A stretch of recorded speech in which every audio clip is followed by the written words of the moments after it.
It all starts with the Prota and his crew shooting a video, and right in the middle of recording, they suddenly bow down and apologize. And the reason they're apologizing is that it took them way too long to promote Evergreen, the premier resort in the South. He explains that it's an ultra-luxurious getaway, where you can enjoy a romantic couple's escape, and that's totally where I'd take my significant other. He says that over there, visitors can swim with sea turtles and go on breathtaking tours around mysterious coral reefs, not to mention having a top-tier chef on site who whips up dishes that are true culinary masterpieces. On top of that, he mentions that the dwarf's craftsmanship in making ceramic tableware is the finest in the world, and the dwarf guarantees that the quality of their ceramics is second to none. Plus, the place offers fun events for all ages all year round. And finally, he invites everyone to visit the Evergreen Resort to discover these and many other wonders. Right after that, Dominic celebrates excitedly, thinking the cash is about to roll in nonstop thanks to this commercial.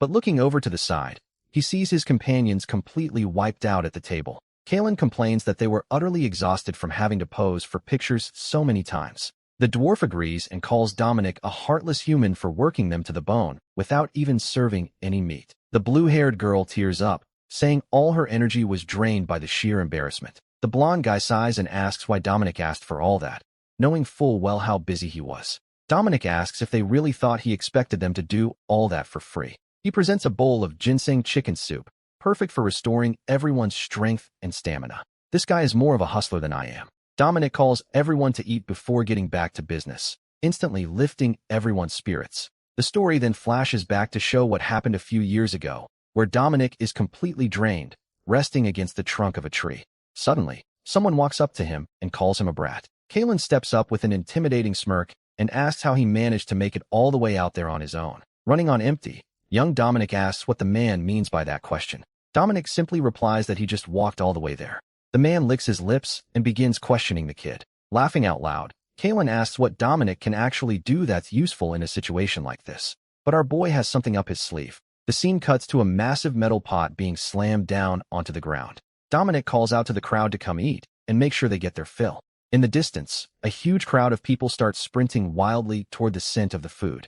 The thundering sound of rushing footsteps echoes across the green field as the crowd rushes in. They shout eagerly for lunch and complain about the wait, saying they were starving to pieces from waiting so long. One of them jokes that he was hungry enough to eat the village chief, while another warns Dominic that he'll have to work overtime. Facing all that chaos and shouting, Dominic snaps and yells for everyone to get in line right now. Startled by the shout, the men instantly fall into a neat line to get their food. One of them compliments the amazing aroma of the meal, and Dominic brags that of course it smells great, since he's the one who cooked it. He introduces himself as Dominic and explains that he's the official guy in charge of preparing lunch for these folks. The place they live in is called Evergreen, a fishing village so tiny it doesn't even show up on world maps.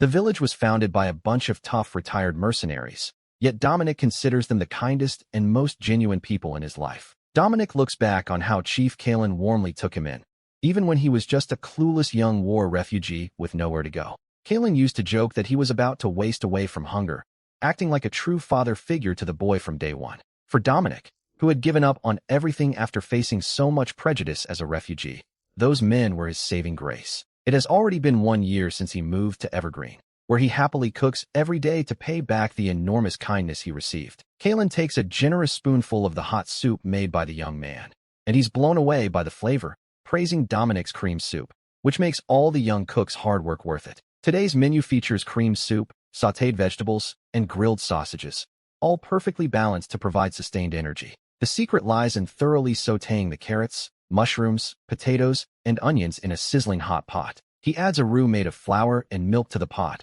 letting everything gently simmer. Then, he seasons it with salt and herbs for aroma, since black pepper is super expensive around there. Here they are talking about food, and I'm sitting here completely famished. Even though it's just a simple, basic cream soup, he knows the final dish is top-notch. That hot soup is just what the fishermen need to warm their chilled bones after work. Kalen points to the sausage made the day before, and Dominic explains that he used plenty of fat in it. The chief decides to try it, and is pleasantly surprised by the rich flavor from the very first bite. Dominic smiles with satisfaction, knowing that some dishes truly need a bit more fat to shine. He takes pride in having upgraded the recipe so much that he could easily sell it for a small fortune, but suddenly he's caught off guard by what he spots. Dominic notices Kalen trying to push the vegetables aside and calls him out on his stubbornness. Kalen grumbles that the kid nags too much, claiming that lions don't graze on grass. Annoyed, Dominic tells the chief to quit being such a picky eater, leaving the other men chuckling at the scene. He sighs as he realizes he's still acting on the exact same old habits from his past life. He remembers back when he was a regular dietitian in South Korea, working across various corporate cafeterias. Back then, his name was Han Jong-min, which is now just a distant memory. Even though his memories returned, nothing changed the fact that he was currently just a war refugee. But his train of thought is interrupted when Kalen asks if he'd like to become the new village chief. Dominic completely freezes in shock after hearing such an out-of-the-blue. Ridiculous, he argues that taking over the village leadership is way too big of a responsibility for him. Dominic yells in frustration, saying Kalen tried to dump the position onto him in the sneakiest way possible. Another villager walks up laughing and tells old Kalen to finally come clean with the kid. The man reveals that the chief's council meetings require literacy, something lazy Kalen despises doing. Kalen laughs, admitting they know him all too well. While Dominic points out that's definitely nothing to brag about, Dominic is completely baffled that they want to make him chief just because Kalen refuses to learn how to read. He asks if all he really has to do is go there and fill the seat, and Kalen just nods in confirmation. Dominic agrees to attend the meeting next month, but Kalen reveals that the trip is actually the day after tomorrow. The young man is left completely speechless, realizing he was shamelessly played by the old guy.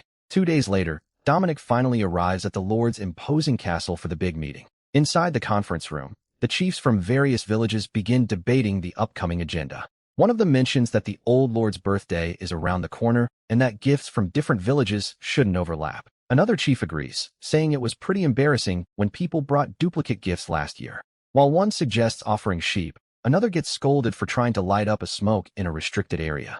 Several chiefs shout out offers of pigs and calves, making Dominic feel like this entire meeting is a total waste of time. He recalls rumors claiming the Lord is a former knight obsessed with becoming a sword master.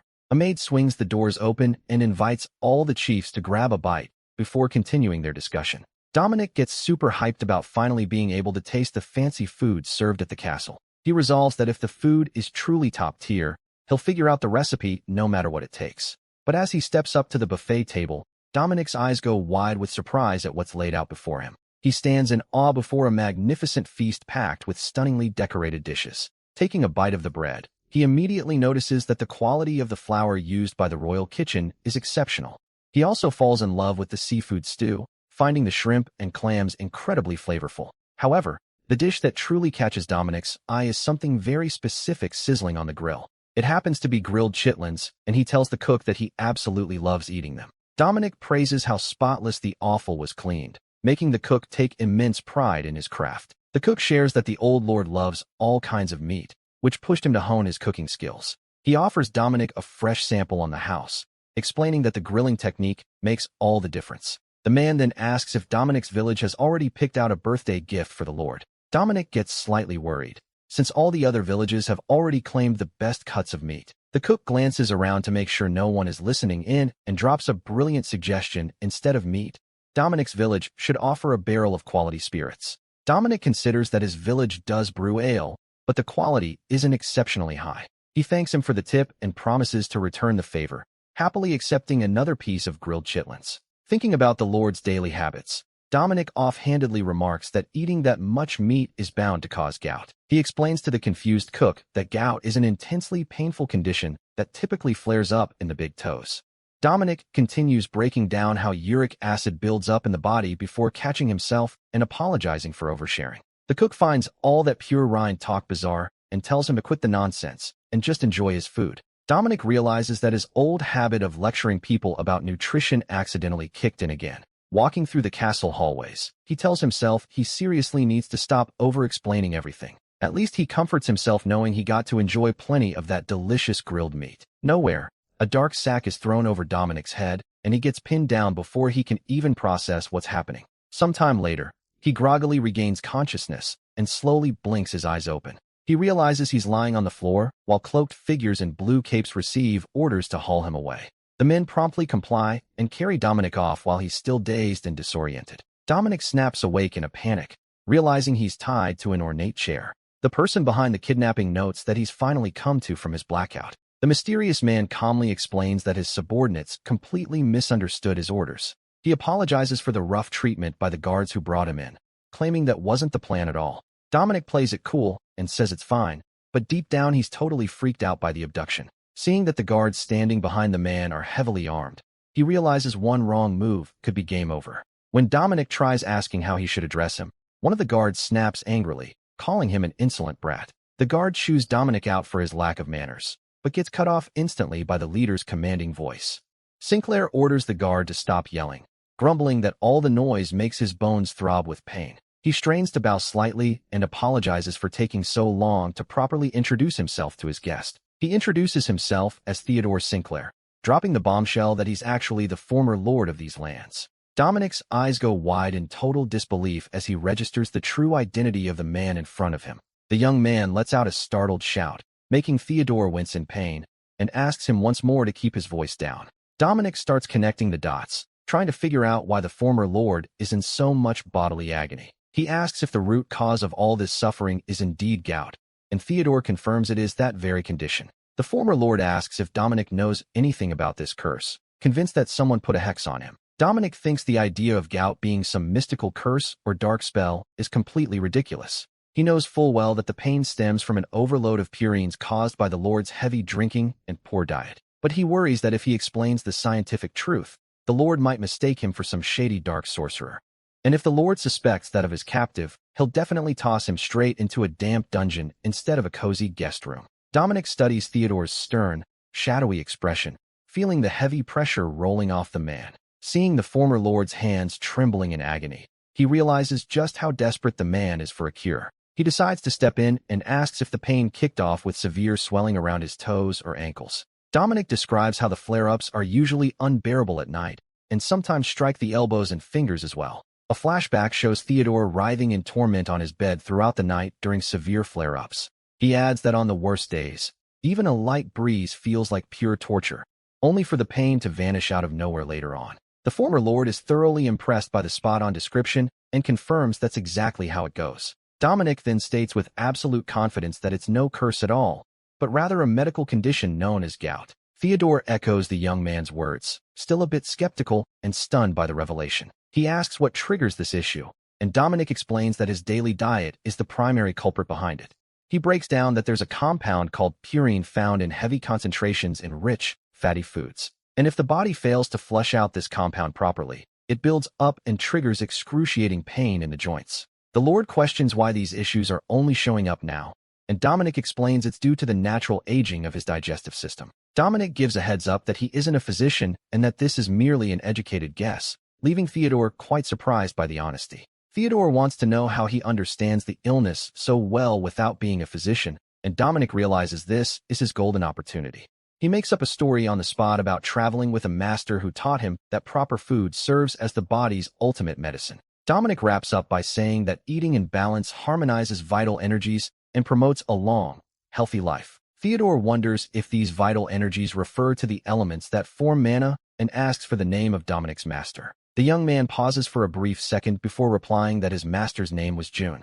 Dominic starts faking dramatic sobs, crying out that his full name was Hyo June and that he misses him dearly. Theodore finds the master's name unique, and seeing the boy's tears assumes he must have studied under a great sage of ancient elven descent. On the inside, Dominic does a massive victory lap, realizing his improvised bluff worked like a charm and totally convinced them. Theodore reflects that Dominic can't truly cure his condition since the kid isn't a trained physician, and the young man readily agrees. But the former lord quickly changes the subject, decreeing that Dominic will be in charge of overseeing everything he eats from now on. Theodore warns that he needs to test whether the kid is merely running his mouth, or if he truly possesses ancient elven wisdom. While this conversation plays out, dawn breaks quietly, illuminating the grand facade of the Sinclair family castle. Dominic paces down the opulent hallways, feeling anxious, trying to brainstorm a way out of this tight spot. He reassures himself by recalling that he worked in a hospital cafeteria for 1 year, so whipping up patient-friendly meals is right up his alley. The real headache is that he's never handled meal planning for someone this influential and powerful before. Dominic knows the quality of the food has to be top shelf, planning to cut out alcohol and heavy fats while hoping the Lord doesn't despise greens. To get the ball rolling, the young man heads down to the castle kitchen to scope out the setup and see what ingredients are in stock. Suddenly, Dominic jumps out of his skin when someone pops up right beside him, asking where he thinks he's going. Heart pounding in his chest, He asks if the knight had been standing there shadowing him the entire time. The blonde warrior stands tall with his arms crossed, staring down at the young man with a deadpan look. He introduces himself as Ian Hanover, revealing that he received direct orders from the former lord to stick by his side day and night. Dominic realizes he's under round-the-clock watch, but asks to speak with the lord's personal physician and the head chef anyway, only to get shut down immediately. The young man is left completely bewildered by Ian's blunt refusal. Ian stubbornly explains that all details regarding Theodore's daily routine are strictly confidential and off-limits to outsiders. Dominic tries to reason that he needs those details to manage his dietary plan, but Ian counters that the order shouldn't be taken so seriously anyway.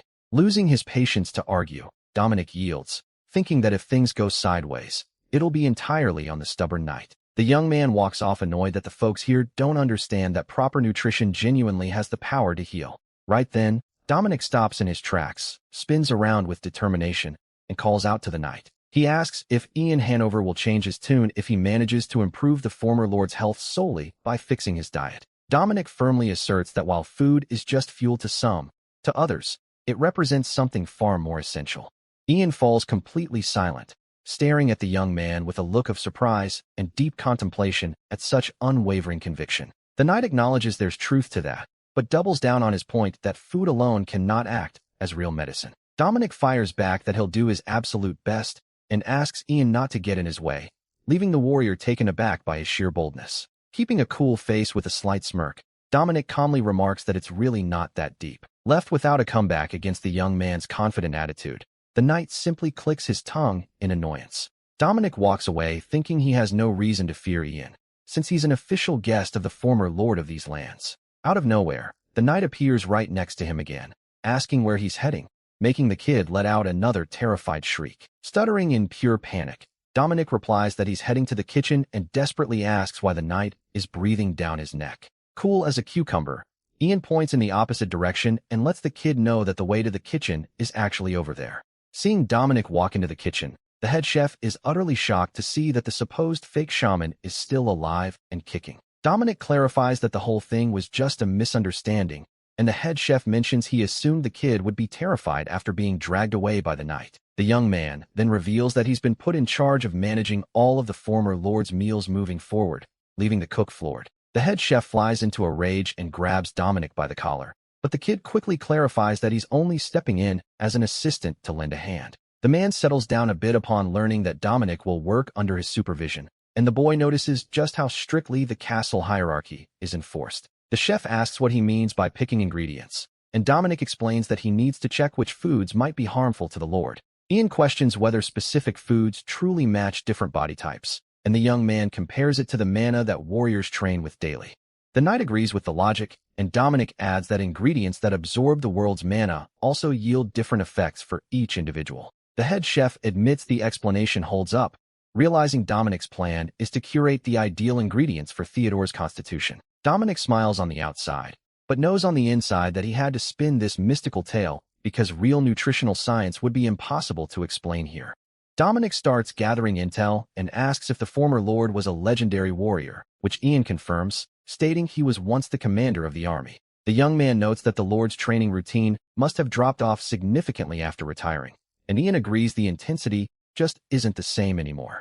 Dominic inquires about Theodore's dietary intake, and the head chef shares that according to veteran servants, the lord's appetite hasn't shrunk one bit. The chef adds that the lord eats nearly twice the standard portion, helping Dominic understand why he's been packing on weight lately. Dominic and Ian discuss Theodore's massive portions and the alarming reality that every single meal consists entirely of meat. Ian reveals that the lord hasn't been feeling well recently, and because of that, was intentionally eating even more meat to try to build back his strength. Hearing that wild revelation from the knight, Dominic is completely blown away and deeply concerned for the former lord's well-being. On the inside, the young man wonders if Theodore has completely lost his marbles to take such a reckless approach with his own body. The head chef insists that eating meat and fish builds strength during illness, but Dominic counters that in the lord's case, it only makes matters worse. Dominic explains that heavy meat consumption wasn't an issue when the lord was active, but the lack of exercise post-retirement flipped the entire script. The young man concludes that this misguided belief that meat cures all was the real culprit behind the train wreck of Theodore's health. Dominic lays down the law,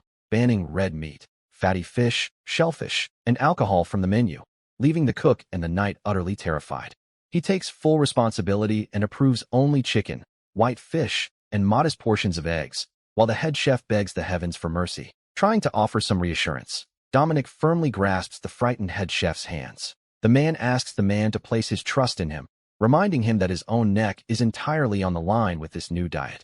Later on, heavy rain begins pouring outside the castle, making the night cold and stormy. Dinner time finally arrives, kicking off the decisive moment to put the former lord's new menu to the test. Theodore is seen seated at the head of the lavish dining table, ready to inspect what they whipped up for him. The man glares at the table with a stern look, demanding to know if that's seriously his dinner. He feels an outrage that his eagerly awaited meal doesn't feature a single cut of red meat or a single drop of whiskey. The courses served that evening showcase an unusual spread, made up solely of light salads and a colorful serving of sautéed mushrooms.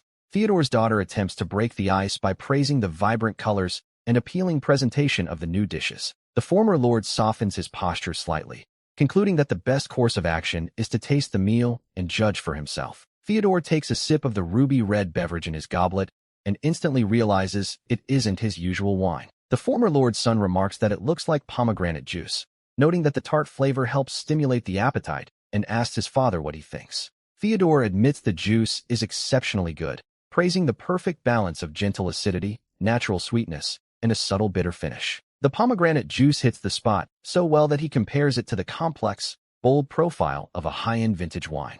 Pleased with the beverage's distinct flavor, Theodore prepares to dig into the next dish on the table. He eyes a velvety golden soup and wonders what this unusual recipe could possibly be. Dominic calmly explains that it's a sliced mushroom soup with olive oil grilled asparagus and broccoli, simmered in milk and fresh cream. With a polite smile, the young man invites the former lord to give the new soup a try. Theodore scoops up a spoonful of the steaming soup and brings it to his lips to test the flavor. The second he swallows the first spoonful, the man's eyes widen in absolute astonishment at the taste. The lord's children panic seeing their father suddenly tremble, asking with concern if he's feeling unwell. The head chef enters full panic mode, blaming Dominic for messing up the lord's meal. But Theodore slams his hand down on the table, ordering everyone to quiet down immediately so he can focus. The former lord describes how the dish carries a rich, nutty flavor that coats the entire palate paired with an amazingly silky texture. Savoring the nutrient-packed mushroom soup, the man is stunned to discover that vegetables can deliver such a deep, robust flavor profile. With a subtle nod of approval, Theodore looks at the young man and praises him, saying he did a fantastic job. Dominic lets out a huge sigh of relief inside, knowing full well that if the lord had hated it, his head would have been on the chopping block. Energized by the early win, the young man claps his hands together and announces that it's time to bring out the evening's main course. A maid enters the hall pushing a cart with covered platters under the watchful eyes of Dominic and the head chef. The former lord's son lifts the metal cloche to unveil the main course's big reveal. Theodore's daughter gazes at the dish, wide-eyed, pleasantly surprised by how appetizing the food looks. Theodore uncovers his own plate as well, watching the hot steam drift up carrying a delightful aroma. Dominic presents the dish as a cod fillet, seasoned to perfection, with 5 distinct spices. The fish is an outstanding healthy choice, being packed with lean protein, combating built-up fatigue, and supporting heart health. The former lord examines the fish fillet thoughtfully, having never experienced anything like it during his formal dinners. He notices that the exterior appears lightly pan-seared to an ultra-crispy finish.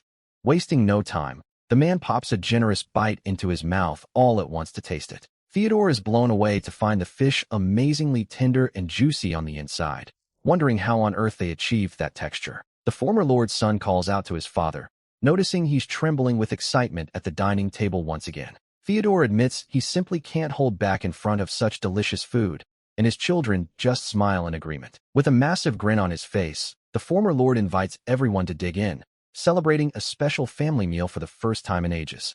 Theodore reflects that it's been ages since a meal sat so comfortably and lightly in his stomach. He finishes the entire plate with ease, setting his utensils aside on the now empty dish. Theodore crosses his arms with deep satisfaction, declaring out loud that the dinner was thoroughly satisfying. Theodore's father, Dominic, breathes a huge sigh of relief to still be in one piece, thinking that dodging a strictly vegetarian menu was the smartest call he made. But out of nowhere, Theodore speaks up with a booming, commanding voice, startling everyone present in the hall. The former lord notes that there's still no telling if this food will truly cure his gout, firmly calling out for Ian right after.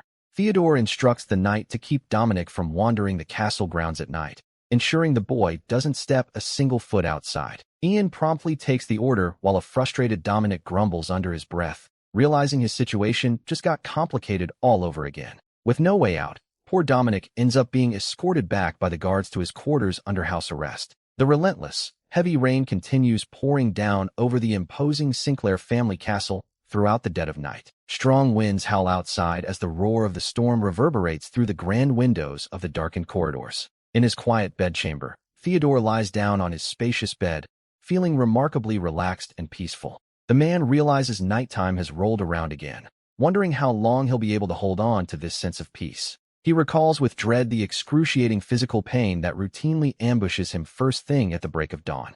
Theodore reflects somberly that he can no longer turn to strong whiskey to numb the fear of that morning torment. He resolves not to show any weakness, so as not to tarnish his reputation, concluding that the best move is simply to fall asleep as fast as possible. The former lord closes his eyes to rest, but suddenly notices something very unusual happening within his body. He realizes his bed feels incredibly cozy, noticing with pleasant surprise that his foot isn't throbbing like it usually does. Theodore feels that the mattress, which used to feel like a bed of nails due to his joint pain, is now remarkably plush and comfortable. He recalls how the meal prepared by Dominic left him fully satisfied, without any heaviness or heartburn. He acknowledges that his past days were filled solely with greasy meats and stiff alcoholic drinks, but tonight's dinner, centered around fresh vegetables and fruits, agreed with his entire system effortlessly. Theodore realizes the human body requires balance, and that meats and vegetables must always go hand in hand. With a serene and peaceful look,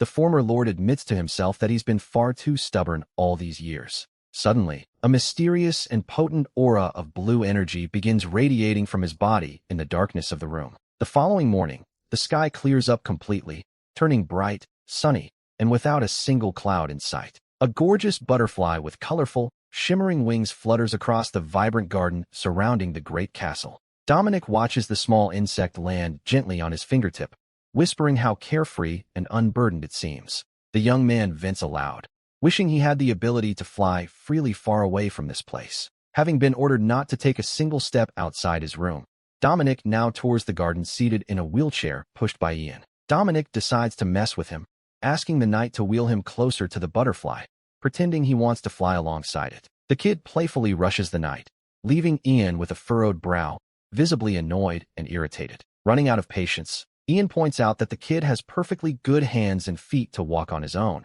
and that playing invalid is pure stubbornness. Dominic fires back angrily that the lord locked himself away to train a week ago without issuing any clearance for them to head home. The young man insists he already did his part by leaving the dietary plan ready, telling the knight to keep pushing the wheelchair without complaining. Despite being annoyed and frustrated, Ian keeps rolling Dominic down the picturesque stone path of the castle garden. Dominic asks what the point of this secluded training is, and Ian explains it's meant to achieve spiritual enlightenment free from outside distractions. Finding it very similar to the martial arts novels he used to read back on Earth, Dominic asks how long this type of seclusion usually lasts. Ian replies that the duration varies wildly, ranging anywhere from a few hours to several years, which leaves Dominic completely terrified. The young man hits absolute panic mode, considering the grim possibility of being stuck in that castle for years, waiting for the lord to finish training.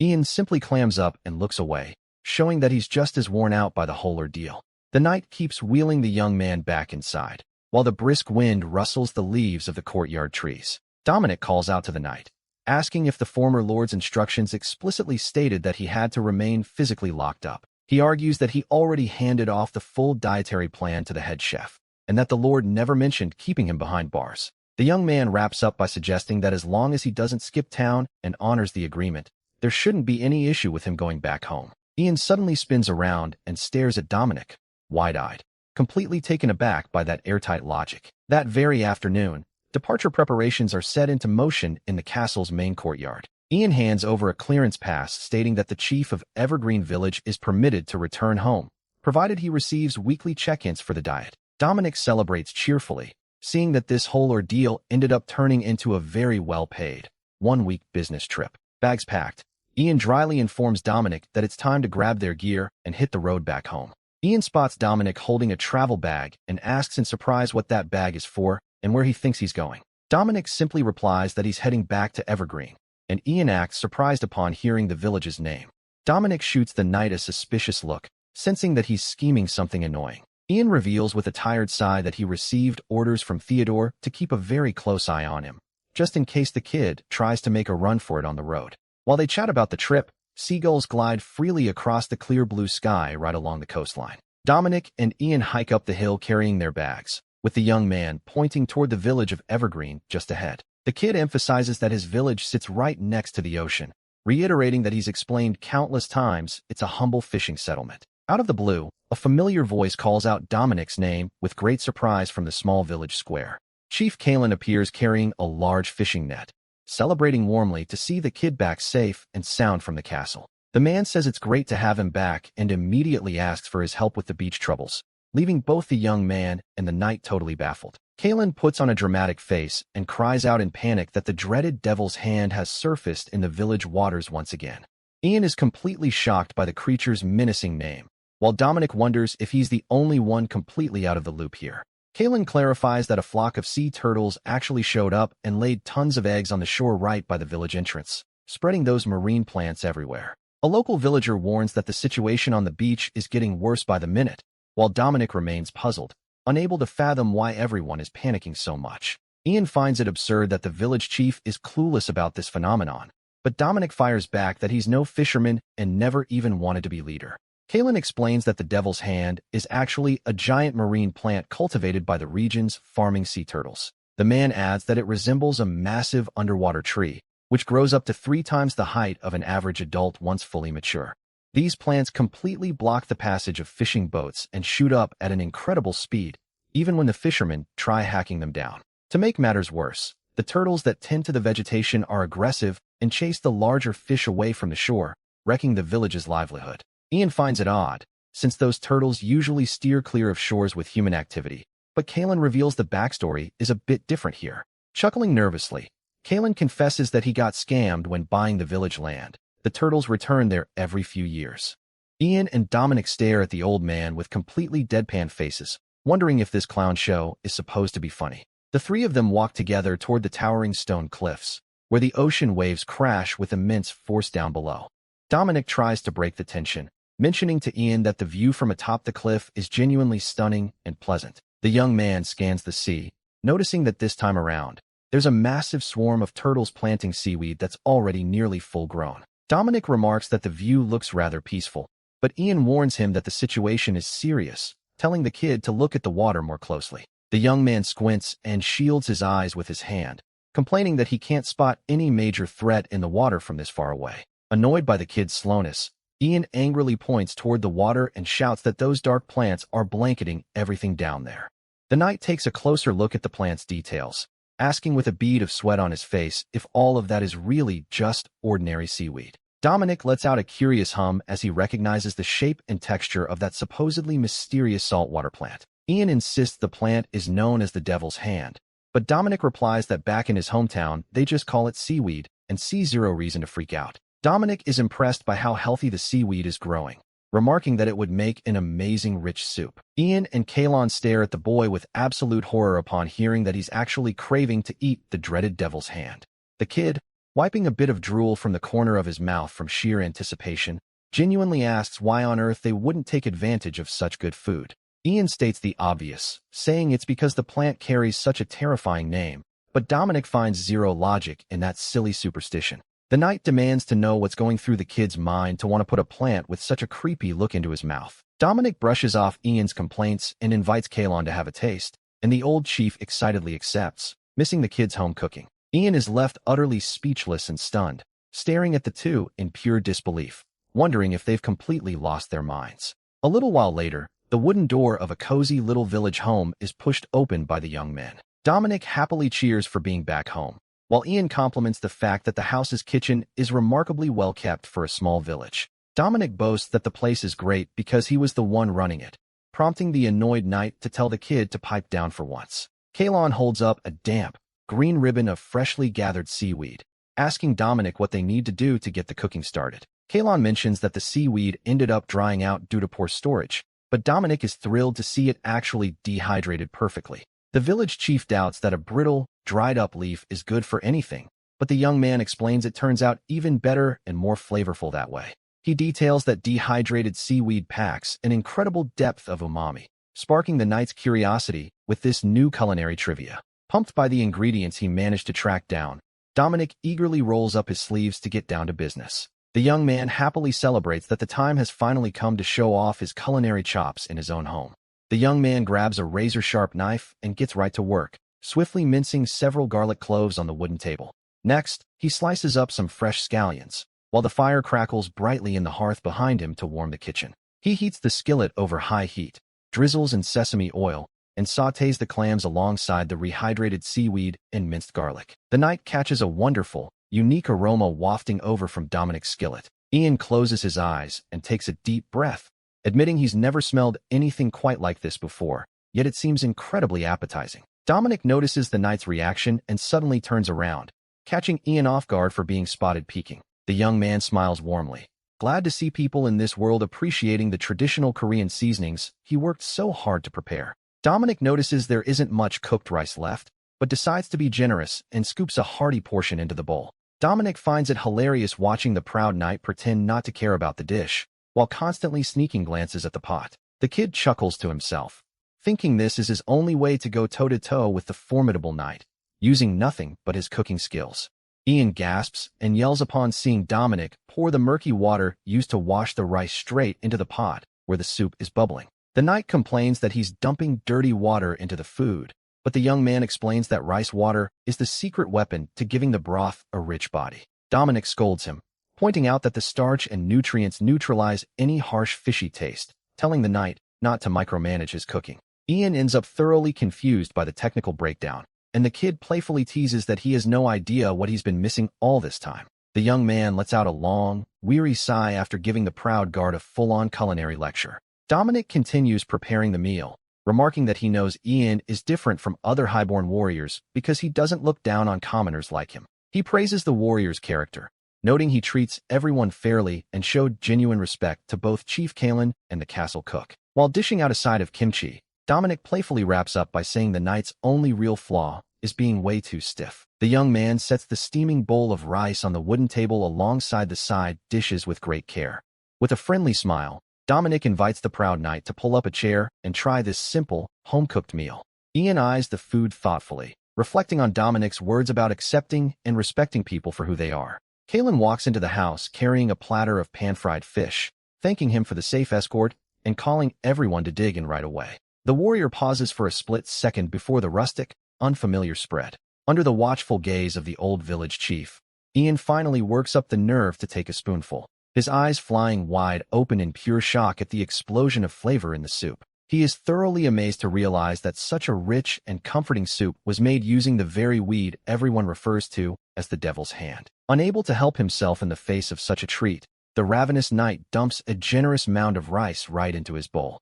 Ian mixes everything together frantically, admitting to himself that his hands and mouth are moving purely on instinct thanks to the incredible taste. The mighty warrior opens wide and starts scarfing down spoonful after spoonful without holding back. On the other side of the dining table, Dominic quietly watches his guard's ferocious appetite with immense satisfaction. Dominic asks Kalon what he thought of the meal, and the old chief heaps praise on the seasoning, demanding the kids serve him another bowl right now. Dominic takes the compliment but points out that rice is pricey, asking what they should do to clear out the plants if the knight lends a hand with the turtles. Suddenly, the young man cuts himself off, flashing a clever, mischievous grin straight at the warrior. Dominic locks eyes with Ian, making sure to remind the knight that he was just raving about the taste of that very seaweed. He asks playfully if Ian would really want to throw away such a delicious and nourishing resource over mere superstition.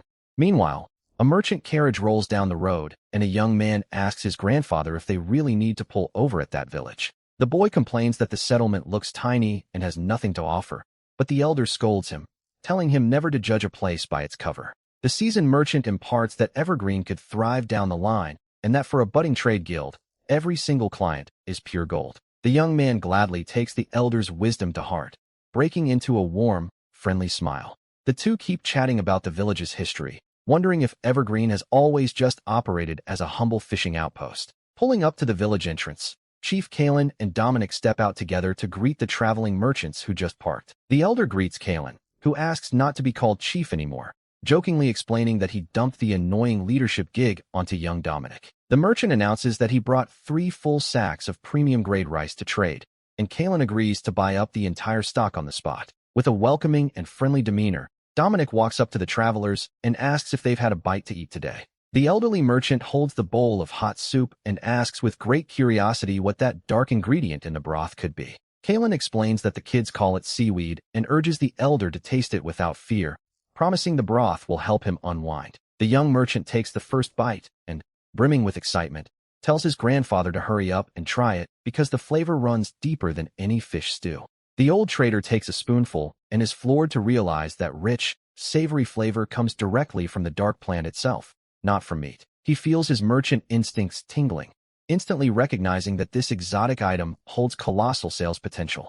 The elder asks if there's a more common name for that dark seaweed, since he's never heard of it in the capital, making Kalen hesitate. Kalen states with a straight face that the plant is locally known as the devil's hand, causing the merchant to drop his spoon in shock. The old trader recoils at the ominous name, but his grandson enthusiastically raises his hand, declaring he wants to buy and trade the product right then and there.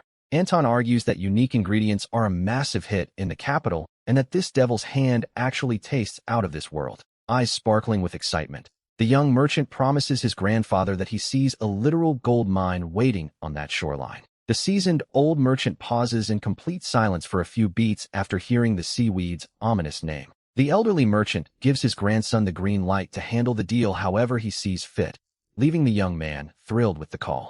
The old trader claps his hands together to draw everyone's attention and seal the start of this major trade deal in the village. Dominic flashes a greedy grin and asks how much product they should pack up, assuring them the beach's seaweed supply is practically endless. A few days go by in the story, and the scene shifts back to the Sinclair family's grand castle under a bright, clear summer sky. In the bustling marketplace courtyard, a desperate man starts venting to his buddy about his wife's fragile condition. He shares with great worry that his wife hasn't been able to regain her strength since giving birth, barely eats, and can't produce milk for the newborn. While listening to his companion's sorrowful story, the other gray-haired man catches a delightful culinary aroma drifting through the breeze. Intrigued, the man cuts the conversation short to pinpoint where that mouth-watering, unusual scent is coming from. The two quickly spot Anton perched atop a wooden crate, rallying the market crowd to come sample and purchase his new merchandise. The young merchant calls out that this seaweed soup is made with devil's hand, the very nourishment turtles feed on right after laying their eggs. He highlights at the top of his lungs that the hot broth is incredible for restoring physical vitality in expectant and postpartum mothers. Hearing about the dish's revitalizing qualities, the husband who was so worried about his wife feels deeply moved and hopeful. The man bolts back home with a crate packed with the ingredient, explaining to his wife that he picked up a superfood recommended for new mothers. He excitedly shares that the merchants even walked him through the soup recipe, asking her to hold on just a moment while he cooks. At the castle market, Anton keeps touting the seaweed's benefits through a megaphone, tossing in complimentary sesame oil at an unbeatable price. Suddenly, the young trader points happily into the busy crowd, spotting his very first customer. The man comes running back holding a gold coin, cheering that his wife has fully bounced back and asking for 3 more packs of seaweed on the spot. The surrounding crowd overhears the testimony and scrambles to grab the sacks, making Anton realize he'll need to restock with Dominic very soon.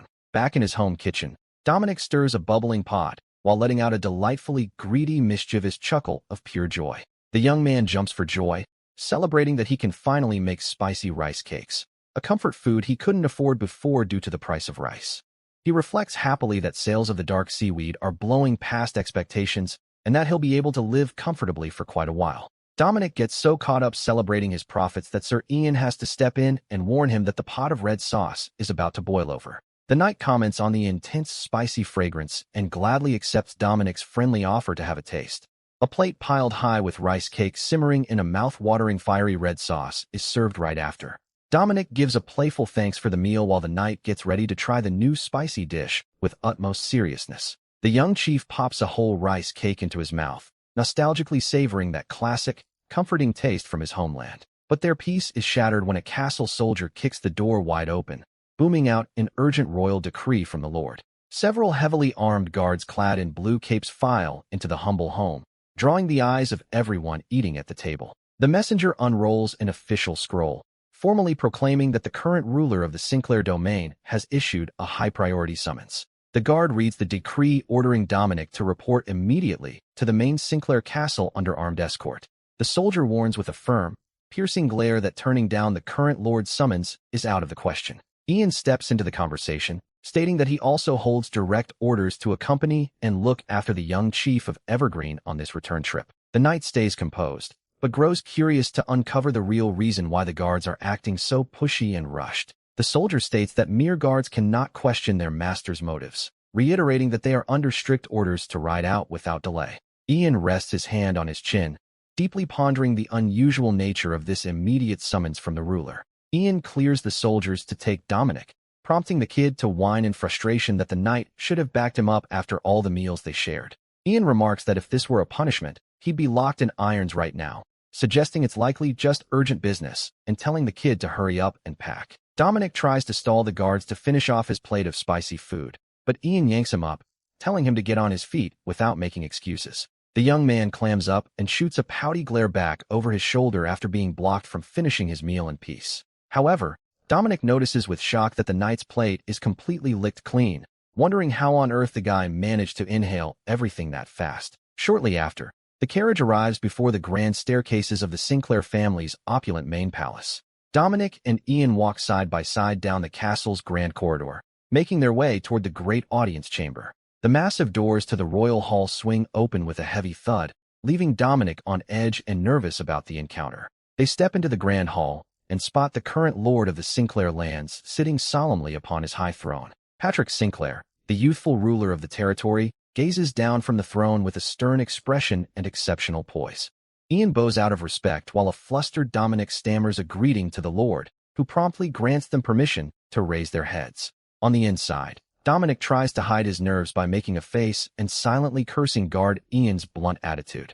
The gray-haired ruler opens the conversation by mentioning he heard Dominic is the one supplying the new seaweed at the castle fair. Patrick holds up a dried frond of the dark seaweed, asking with a sharp gaze if it's true that the beach turtles are crazy about the devil's hand. Dominic swallows hard out of pure internal panic, wondering if the lord discovered the seaweed marketing was a bit of a stretch. The young man tries to play it cool, confirming the story by inventing that back in his homeland there's an ancient custom of cooking devil's hand seaweed for new mothers. Lord Patrick flashes a friendly smile, saying he already knew Dominic was an extraordinary kid ever since he managed his father's special diet. The gray-haired ruler turns to Ian Hanover, asking how the knight would evaluate Dominic's personality and character after spending time together. Dominic quickly leans over to whisper to the blonde knight to put in a good word, cheekily reminding him of the delicious spicy rice cakes they just shared. Ian replies that the young man possesses deep knowledge of cooking and ingredients, along with the courage to treat others as equals regardless of social rank. The knight concludes by stating, the boy knows how to balance reality and ideals seamlessly and would serve as an invaluable asset to Lord Patrick. Patrick lets out a genuine laugh upon seeing the strict warrior praise someone so highly, deciding the kid's character is more than approved for the task. The ruler of Sinclair then reveals the true reason behind the summons, sharing that his beloved wife recently gave birth to the family heir. Surprised by the announcement, Dominic quickly offers his warm and courteous congratulations to the current ruler. Patrick sighs, explaining that the Countess has locked herself inside and refused to leave her quarters ever since 2 days after giving birth. The Lord proposes placing his wife's postpartum recovery entirely in Dominic's hands, catching the young chief completely off guard with the offer. Eyeing the profit, Dominic accepts immediately, demanding a rate of 1 gold coin per week, internally celebrating that his golden era of prosperity has officially begun. But their peace is abruptly shattered when a furious female voice screams from inside the room, declaring she's perfectly fine and refuses to see anyone. The Countess rants that she feels insulted they brought in a mere cook to look after her health, leaving the red-haired maid completely at a loss. Dominic scratches his cheek in defeat, realizing his dream salary of 1 gold coin a week might be going down the drain before it even starts.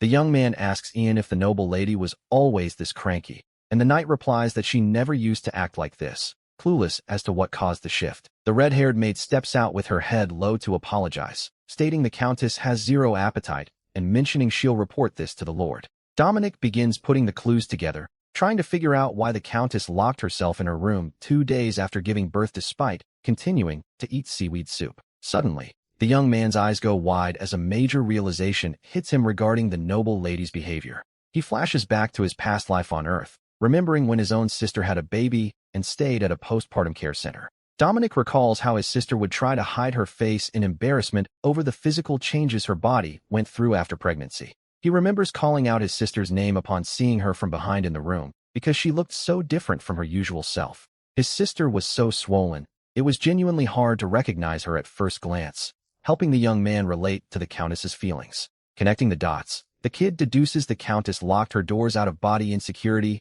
and that there's a huge chance she's dealing with severe postpartum edema. Dominic stuns the maid by pinpointing her mistress's actual issue, leaving the young red-haired girl utterly speechless at such precise insight. He explains that a woman's body naturally retains fluids and fats to produce breast milk and that a proper dietary plan is crucial for a fast recovery. Placing a hand over his chest with absolute conviction, the young chief of Evergreen promises he has the skills to help the Countess reclaim her former figure. Convinced by the young man's unshakable confidence, the maid asks them to wait a moment and heads into the room to reason with her mistress. Dominic considers that the Countess must have had minimal physical activity while eating excessively salty and rich foods alongside her father-in-law, Theodore. Ian steps up, mentioning he made sure to highlight Dominic's practical talents and competence when discussing his abilities with Lord Patrick. The knight wishes the kid luck, hoping he'll use those unique skills to resolve this tricky situation, just like he did with the Lord's father. Dominic looks back at the knight with a surprised expression, taken aback by the unexpected support and encouragement. He wonders if they suddenly became buddies over that bowl of spicy rice cakes he made, but decides not to overthink it. The heavy wooden door to the Countess's luxury chamber finally opens with a gentle creak, grabbing Dominic and Ian's attention. The red-haired maid peeks her head out rather timidly, finally inviting both young men to step inside the room. The Countess is seen sitting up in bed with a noticeably puffy face, stating she'll accept his help based on the stellar dietary results he achieved with her father. Dominic clocks the visible swelling and figures the noble lady's self-esteem took a massive hit after giving birth to the heir. She silently hopes she isn't dealing with postpartum depression on top of it, knowing that would make her recovery a whole lot harder. The Countess somberly vents that she's been trying to heavily restrict her food intake on her own, yet hasn't managed to shed any weight so far. She anxiously clutches her dress, wondering if she should cut her meals down even further to quickly get her old figure back. Dominic cuts her off firmly, stating that starving herself is the worst thing she could do, leaving the woman completely stunned by the remark. She snaps in annoyance, thinking the young man is mocking her, but Dominic calmly reiterates that proper nutrition is essential for her weight loss. He explains that his food will act like medicine. The young man asks the Countess to promise that she'll follow every dietary rule and meal plan he lays out to the letter. After a moment of hesitation and having no better options, she accepts the meal plan terms, admitting she has no choice but to trust his expertise. She sets a deadline of 3 weeks until the grand blessing ceremony for the newborn heir, stating she'll be counting on Dominic's work. With a confident and determined look, Dominic gives her hand a firm handshake, promising he'll deliver on his word flawlessly. As the sun sets, casting warm hues across the castle skies, the young man starts doing the math and planning the light meals he'll need to cook for the Countess. He knows the swelling will subside quickly, but the real test will be designing light dishes that still deliver the essential nutrients a nursing mother needs. Ian asks if Monica's case is tougher than Theodore's, and Dominic replies that the former lord's condition was technically more serious since it was an actual disease. The young man explains that because gout is a well-defined medical issue with clear solutions, putting together an appropriate diet for him was much simpler. Dominic notes that with Monica, the swelling is temporary, but balancing slimming down with maintaining energy for nursing makes it complicated. Ian Hanover bluntly suggests that the kid tackle one issue at a time, catching Dominic off guard with such straightforward logic. The knight advises the young man to focus on the immediate step to reach the goal, suggesting Dominic apply that exact approach to managing the Countess. Dominic ponders the warrior's great advice, realizing he was overcomplicating a situation that's actually fairly simple. The kid decides to prioritize clearing the postpartum water retention first, locking in the clear direction for her dietary plan. Strolling beneath the clear sky, Dominic thinks to himself that the stubborn blonde knight can actually be a huge help from time to time. Come morning, the red-haired maid steps into the bedroom to wake Lady Monica, whose face still looks quite puffy and worn out. The Countess is skeptical of the new healthy breakfast spread, featuring brown rice with black beans, a warm salad, and a bowl of sesame seaweed soup. The maid serves the tray, making sure to mention that Dominic strictly requested the Countess drink a special tonic right after finishing her meal. She explains that it's brewed pumpkin tea, fantastic for flushing out fluid retention and cleansing the body, recommending 4 cups a day.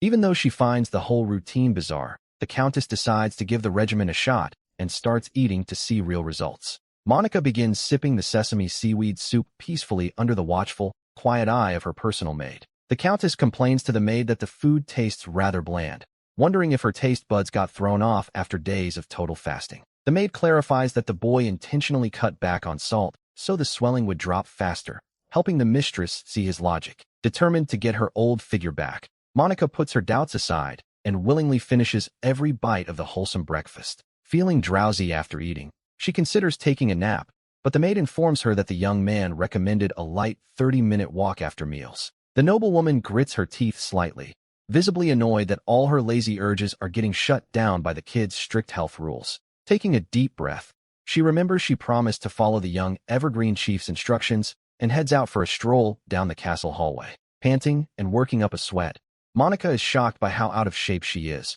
while the maid lets her know her bath is ready, with one extra heads up. The Countess halts in her tracks with an impatient, annoyed glare, asking what other restriction Dominic came up with to torment her.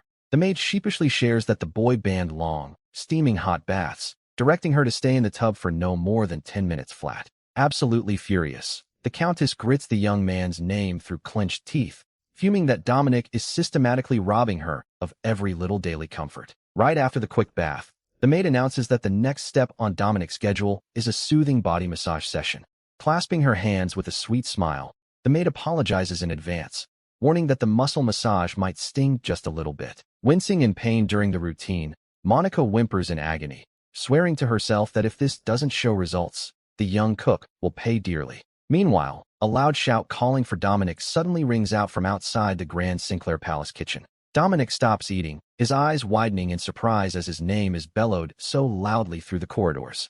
The current ruler, Patrick, walks into the room with a laid-back attitude, asking with a smile if he just interrupted their lunch. He warmly admits that he caught the mouth-watering scent of Dominic's cooking, asking if he could also sample a little bite of the snacks on the table. Later that evening, with the castle glowing under the starry night, Lord Patrick begins reminiscing about his fond memories with Monica. Patrick looks back to his younger days when he first laid eyes on Monica, dressed elegantly during a grand banquet for the local nobility. The young man confesses with a dreamy look that it was love at first sight the second he saw the beautiful young Monica. He fondly remembers gathering the courage to take her delicate hands for the first time to ask her for a dance across the ballroom floor. He recalls how they pledged their love and tied the knot soon after, smiling as he admits he'll never forget that unforgettable first encounter.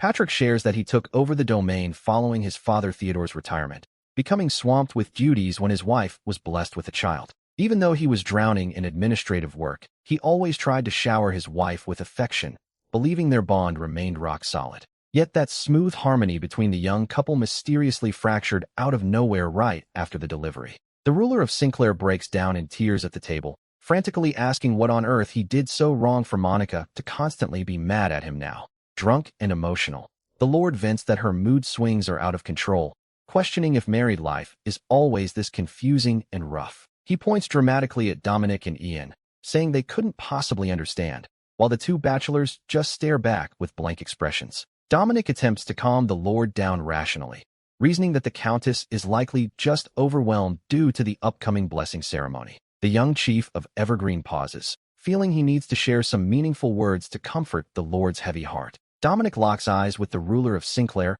addressing him with sincere respect for a heart-to-heart man's talk. With a calm demeanor and a warm smile, Dominic asks point-blank if the Lord still loves his wife deeply, despite everything. Ian Hanover watches the interaction out of the corner of his eye, wondering if the kid's personal question would actually provide any real comfort to the Lord. Time flies by, and the long-awaited day of the official blessing ceremony for the Sinclair family heir finally arrives. Arriving at the Grand Castle Plaza alongside Ian, Dominic looks around in awe at the sheer sea of people gathered for the occasion. The young man watches the massive crowd of highborn guests gathered before the cathedral, remarking that the scale is truly fit for a ruler's child. A noblewoman gossips in the crowd, giggling behind her fan and wondering aloud how much the Countess must have let herself go after pregnancy. Another woman snickers, mentioning it's only been 4 weeks since the birth and that she can't wait to see the smug lady taken down a peg. Ian wonders if this gathering is meant for blessings or gossip, and Dominic agrees that some folks seem far more interested in drama than celebrating the child. Right then, Ian asks why Dominic looks so chill, noting it's only been 3 weeks, and the kid isn't showing an ounce of worry about the Countess' results. The young man simply looks at him calmly, completely unfazed by the knight's doubts regarding his health plan's success. Dominic explains that as long as she followed every guideline, there won't be any issues, though Ian teases that he sounded confident before and is now covering his bases. The kid responds that he trusts her willpower and that having overhauled her eating and daily habits, the sudden water weight should be completely gone. Ian listens to the young cook's argument in silence, contemplating his unwavering confidence. The young cook's knight gazes toward the hall's entrance, turning over Dominic's confident words about the noble lady's determination. He briefly ponders the concept of trust, just as the booming sound of cathedral bells begins chiming across the holy grounds. The priest at the altar steps forward, loudly announcing the official start of the long-awaited blessing ceremony. He delivers his sermon on the nobility of life, inviting everyone present to offer their heartfelt prayers with pure intentions. Dominic and Ian stand their ground, observing the solemn ritual alongside other high-ranking members of the castle. The clergyman raises his arms before the grand temple doors, which begin to swing open, letting in a radiant beam of light. The priest formally announces the entrance of Count and Countess Sinclair, while the youth choir begins a sacred hymn. The choir's soft harmonies fill the hall, setting an even more grand and emotional tone for the couple's walk. Step by step, the Count and Countess make their way, arm in arm, down the cathedral's stone aisle toward the high altar. Ian keeps his eyes locked on the family's silhouette, approaching the clergyman in the center of the sunlit hall. At that moment, he remembers Dominic's confident words about trusting the woman's inner drive, and she truly proved her grit, appearing breathtakingly slim and radiant, while cradling her newborn baby in her arms. The crowd starts whispering in disbelief at her stunning appearance, wondering how on earth she managed to shed such severe swelling so fast. Those gossiping noblewomen are left completely floored, unable to comprehend how that figure belongs to someone who just had a baby. Stunned by such a dramatic transformation in so little time, the guests at the venue begin speculating if the Lord resorted to some kind of sorcery. However, Ian knows full well that Dominic lacks any aptitude for mana manipulation, making the use of magic entirely out of the question. Yet even knowing that, the knight can't help but look at the young cook with a mix of deep intrigue and awe. He senses an unexplainable presence in the young man, wondering where such authority and conviction on health and diet come from. Ian turns his gaze back to the altar, but his thoughts remain utterly captivated by the mystery surrounding the boy. Meanwhile, a firm, aged hand tightly grips the handle of an ornate cane, signaling that a powerful figure is observing the scene. Dominic breaks the silence, mentioning to Ian that he plans on heading back to Evergreen Village the moment today's festivities wrap up. The knight finds it strange and asks if he's really giving up his gig as the Countess' dietitian, pointing out how he was just grinning over the gold coins. Dominic explains that he can easily supervise her diet through weekly letters, even if it slightly reduces his generous paycheck. But on the inside, the kid is grinning like crazy with dollar signs in his eyes, already smelling massive business opportunities on the horizon. Night falls quickly, and the warm glow from the castle's towering windows shows the grand celebration ball is in full swing inside. Elegantly dressed guests mingle throughout the opulent hall, laughing and raising their glasses to toast the health of the family's young aunt. Monica shines as the absolute star of the night, glowing with charm, while the red-haired gossip watches her from across the room in pure jealousy and resentment. She bites her lip in pure frustration, watching her plan to publicly shame the Countess crash and burn right before the entire nobility. Just then, her personal maid approaches with an update, and the noblewoman urgently asks if she got the intel she requested. The maid confirms that someone was indeed strictly overseeing Monica's meals, leading the mistress to assume it was some master chef. The maid reveals it was actually a custom meal plan, designed by the chief of a small, humble village located within their own territory. The noble lady figures it would be tricky to recruit the chief, and the maid cautions that the Sinclair family might push back and spark severe backlash. She knows that stirring up more unnecessary drama will only turn her into the target of nasty rumors among high society once again. Fully aware of the social risks, the woman stares ahead with sheer resolve, deciding she simply cannot let this secret slip away. She insists that if the kid managed to double the countess like that, he could certainly work wonders on her own figure, too. Driven by this fierce obsession, she decides to make a move. Meanwhile, a calm, crisp morning dawns over the quiet, coastal village of Evergreen. Dominic wakes up groggy to persistent knocking at his door, grumbling about who could possibly be interrupting his sleep this early. Opening the door, he comes face to face with a grinning old Kalen, who jokingly tells the young man to wipe that grumpy scowl off his face.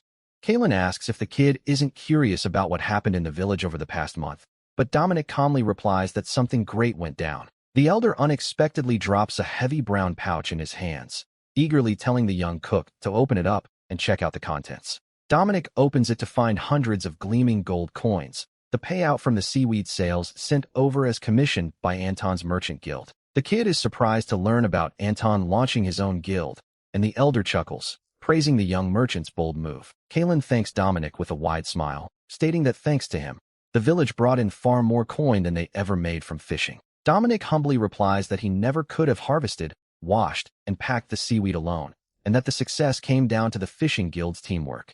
The young man mentions the elder showed up right on cue, excitedly asking if he can take a look at something very important. Dominic spreads a large map across the wooden table, directing Kalen's attention to the marked locations on the parchment. The young man is nervous and a bit bewildered. Kalen rests his hands on the table and asks what on earth the kid is showing him on the map. With a confident and determined look, Dominic declares that if this plan pans out, the villagers will never have to worry about putting food on the table again. Shortly after, the two stroll down to a gorgeous nearby beach, boasting crystal-clear waters and powdery white sand. Dominic points out that the water here is shallow with virtually no waves, while Kalen explains it's a dead zone where boats don't sail and only kids splash around. Dominic compliments the scenery, calling it absolutely perfect, leaving Kalen wondering what the kid is scheming to do with the spot. The young man flashes a mysterious, excited smile, already visualizing the massive business potential of this quiet shoreline. Dominic explains that this stunning setting is ideal for anyone looking to enjoy a relaxing holiday retreat away from their troubles. The kid enthusiastically reveals that he plans to build a resort right there, leaving Kalen and the other fishermen looking completely clueless. Time passes, and the steady rhythm of hammering and construction work begins echoing under the clear blue sky of the coastal area. Ian Hanover watches all the activity with a tired, somewhat puzzled expression at the heavy labor unfolding before him. Seeing the massive wooden frames being erected right by the beach, the blonde knight wonders what on earth they're actually building out there.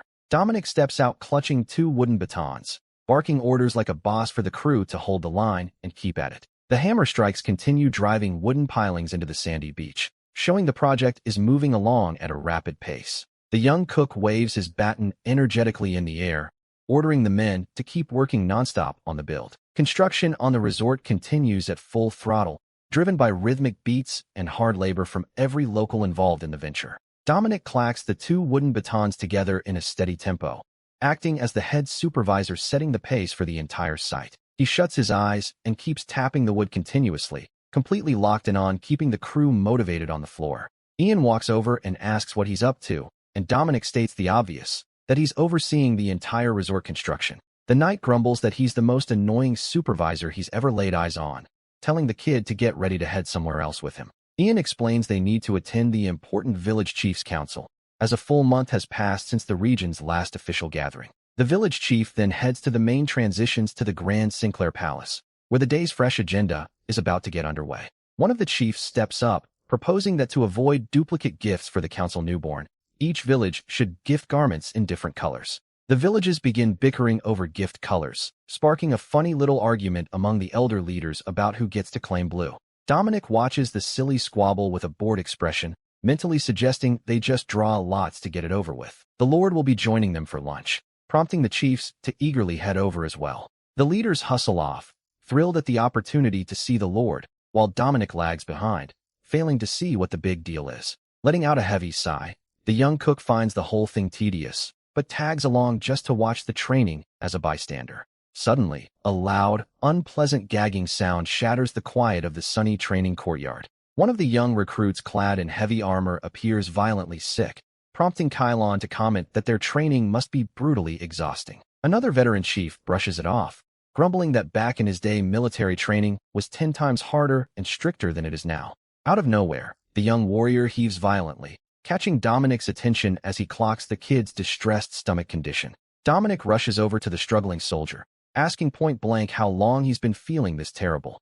Dominic asks about other symptoms, and the trembling soldier reports experiencing nausea, chills, and stomach cramps since early morning. The young man's face turns completely pale as his cheeks puff up, showing he's on the verge of another heavy heave right in front of him. Dominic takes a step back with a mix of disgust and concern, noticing the rough shape the young castle recruit is in. While the young man considers the fact that the symptoms kicked off this morning, the palace head chef suddenly appears to greet him. The head chef asks for a quick hand with prep, but Dominic asks if he can take a quick look around the kitchen and check out the stock. The man mentions there isn't much to see, but agrees, asking if he's looking for anything in particular as Dominic zeroes in on a spot. Dominic spots a large wooden crate packed with fresh oysters packed in ice, internally cheering that he finally found the lead. Dominic asks if the oysters came in yesterday, and the man chuckles, confirming they did and assuring him they haven't spoiled since they're on ice. The man then gives the oysters to anyone in the palace, and the head chef admits he gave a few to recruit Mickey. The chef shares that Mickey loves seafood and always helps unload deliveries for a snack, revealing he whipped up some fresh ceviche for him. Dominic thinks to himself that ceviche is delicious when made with raw seafood, citrus juice, and herbs, but carries a massive food safety hazard. He reflects that folks in coastal regions consume tons of shellfish, but notes that eating them completely raw often leads to severe health troubles. The chef then tries to defend himself, claiming he inspected everything and they weren't spoiled, but Dominic cuts him off, stating they definitely are. Dominic fixes the man with a deadly serious look and reveals it's shellfish-borne food poisoning, leaving the seasoned head chef completely stunned. The head chef chuckles, remarking that Dominic seems to know a lot about oyster sickness, but points out it only ever happens during the winter.